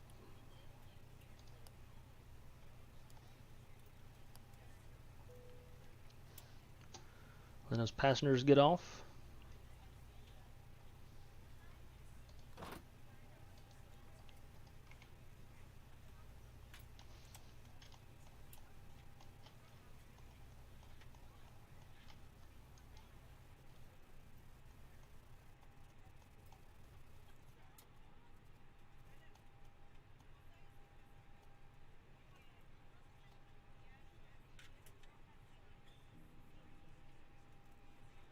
Well, after a nice little round trip from Seattle to Ketchikan and back, that was a lot of fun. Let's do a parking checklist. Nope, wrong way. Alright, see, slides are disarmed, engines off, seatbelt signs off, exterior lights are set, ice protection's off, fuel pump's off, yellow electric pump off, chalk signals received, parking brake is on. Consider heavy rain. Perform post-flight inspection if required. I wouldn't say it's heavy rains, light rains, we don't have to worry about that. Securing checklist. ADRs are off, oxygen is off, APU bleed is off, integral lights are off, emergency exit light off, signs off, external power. All this we're actually supposed to do after the passengers have gotten off, but what the chief pilot don't know, don't hurt him. External power is on, APU master off, maintenance bus, I don't even know what that is, to be honest. It's probably going to be on this.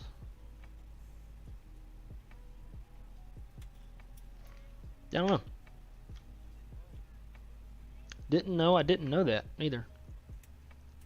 Oh well. And let's see. Batteries 1 and 2 are on for now. So we got people still deplaning. We're going to disconnect. And then while we wait on them to finish, we're going to check out Volanta and Pakt and see what they say on the landing rates. So Volanta says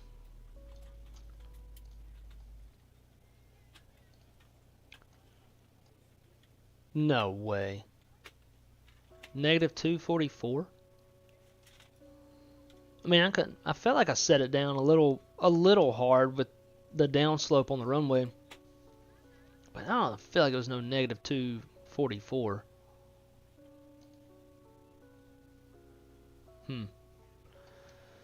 All right, let's see.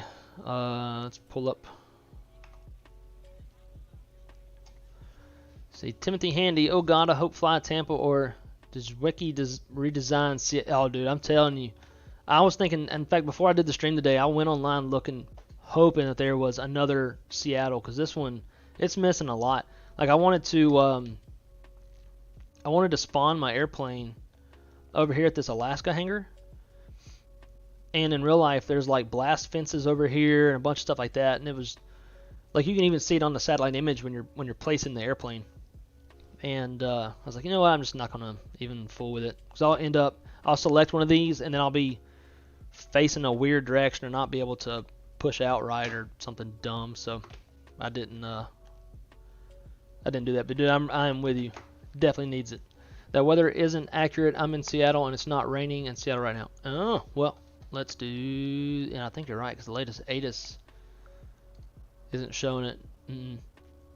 Latest ATIS winds 180 at 5, 7 miles, scattered 8, broken 48, overcast 55, temperatures 9, and dew point 8. No rain at all. Let's see if it stopped. Nope, still raining. I have noticed that the weather is usually like an hour or two behind at a minimum. Let's see, what does Pakt say on the landing rate? Whoop, wrong button. That's the landing lights. Over here doing an ops check or something. F1. in flight. Okay, I guess whatever this thing says, I don't remember what it said. I think it said -99. -236. I'm a little bit disappointed in that. If I'd adjusted for that downslope, it would have been a lot smoother. But because I went to idle, I went to idle a tad early. You're supposed to go when it says retard. I think everybody knows that. Flare at 30 feet. Everything was pretty good up until I crossed right past the touchdown zone where the downslope started. And so with that, obviously the ground gets a little bit further, and being in idle too long, it just sets down. But they say I'll be recommending you at work. Tell my friends about the airline. This is going to be fun leaving the aircraft. Okay. They didn't say anything else. Usually they say that's not a safe takeoff. Not my favorite. It said 99 and everything says over 200. Yeah, that's a weird discrepancy. That's a pretty large discrepancy compared to what we usually have. Alright, let's see if we can run this replay. I always get afraid when I run this replay because I feel like it's just not, doesn't work great.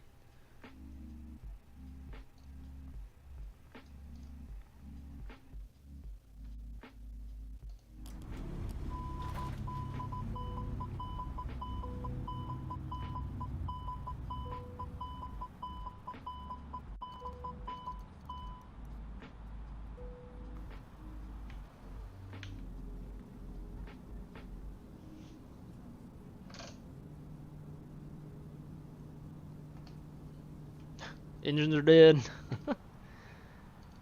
It's probably better to play the replay like right after you land, if I had to guess.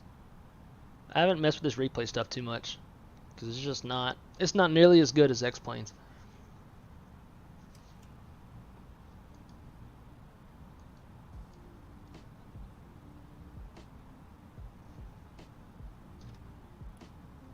I almost feel like you got to set the airplane up. Yeah.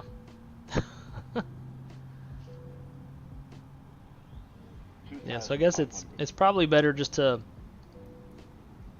do this right after you land. But then you can't park.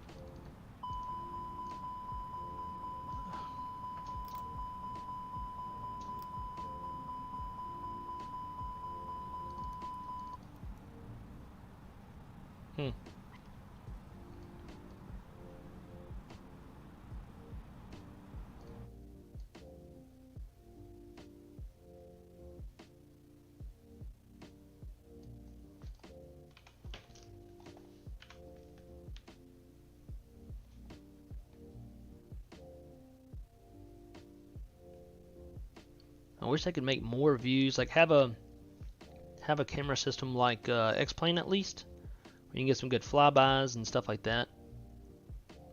Yeah, so here's that down slope. It's moving too fast. You can see that little slope in the runway right past this touchdown zone. So already I was landing long, and it went even longer because of the downslope.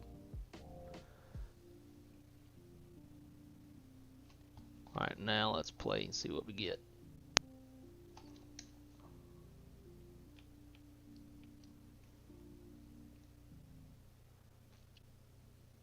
At some point we'll break out.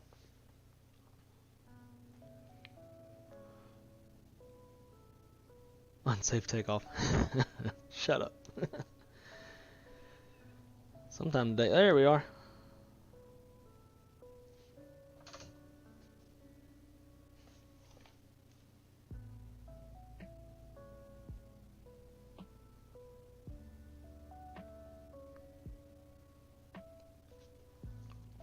Definitely not my best. Like any other airplane, I really don't care if I land kind of hard because that's not really my airplanes. But I get kind of mad whenever I don't do very good in the Airbus.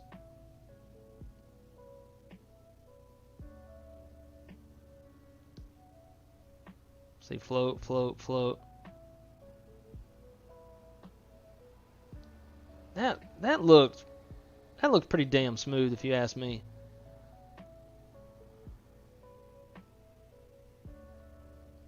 Can't get no daggum spoilers or anything. That's why I don't even mess with this replay stuff much, because they don't even show anything the right way.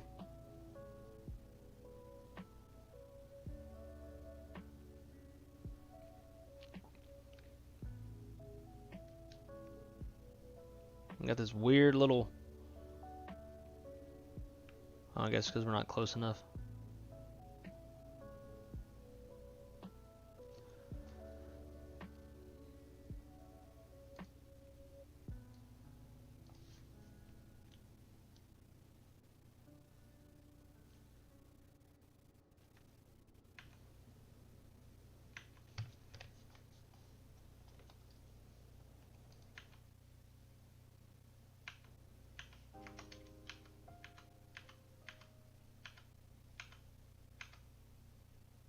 Alright, we're going to watch from this one, because I feel like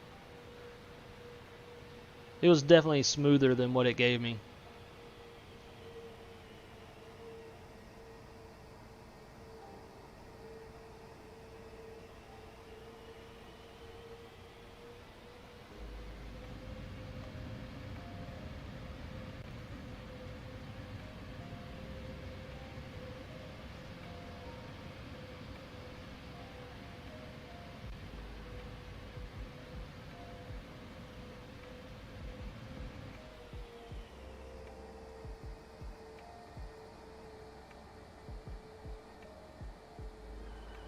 Bro, I kind of feel like the overlay was more correct.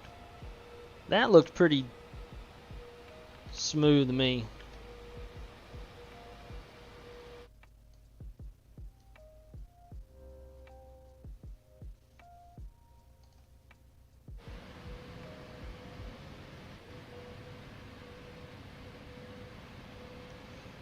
Hey, yeah, how's it going? Welcome aboard. Catching just the very end of this stream. We just landed in Seattle.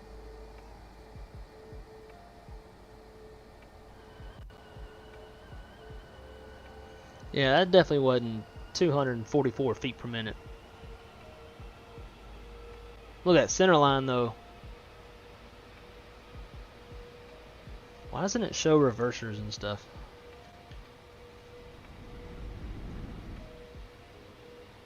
That's weird.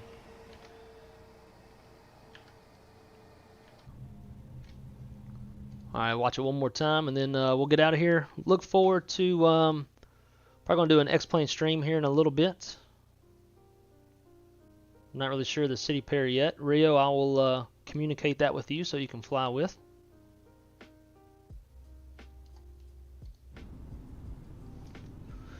But everybody who came along, I appreciate y'all coming to hang out with me on this stream. This was a lot of fun. Stick your thumb up. I feel like I shouldn't. That's a weird thing. Maybe I shouldn't trust you, or you just, if I do that, maybe you'll like the video. I don't know. But there you go. But yeah, everybody, I appreciate y'all coming to hang out with me on this little round trip up to Ketchikan. It was a lot of fun. We're going to jump into a Southwest 737-800 and do a little X-Plane action. I'm not really sure where we're going to go, but we'll figure that out. Probably start the stream and we'll say about an hour. About 4 o'clock. That's what we'll aim at. Roger on that. Let's do it. Heck yeah, man. Rio, would you rather do X-Plane stream, or would you want to do shared cockpit in the Neo?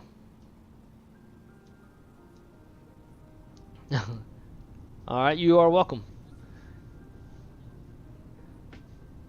Why did you want me to stick my thumb up in there? But alright guys, well, thank y'all again. And hopefully I'll see y'all in about the next hour or so.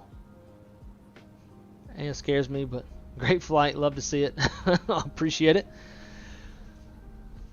Thank you for coming and hanging out with us, Jesse. Enjoyed your hospitality on this flight. And we'll see y'all soon. I have to go jump into X-Plane and go take a screenshot, make a thumbnail. That's what takes so long. Yeah, man. Maybe not an hour. I mean, I'll do it as quick as I can. It's just the screenshot part that takes so long. And then, like, scheduling it. Everything else other than that is pretty quick. It's a little bit faster than X-Plane, too. But, alright, guys. We'll see y'all in a few. Until then, take care.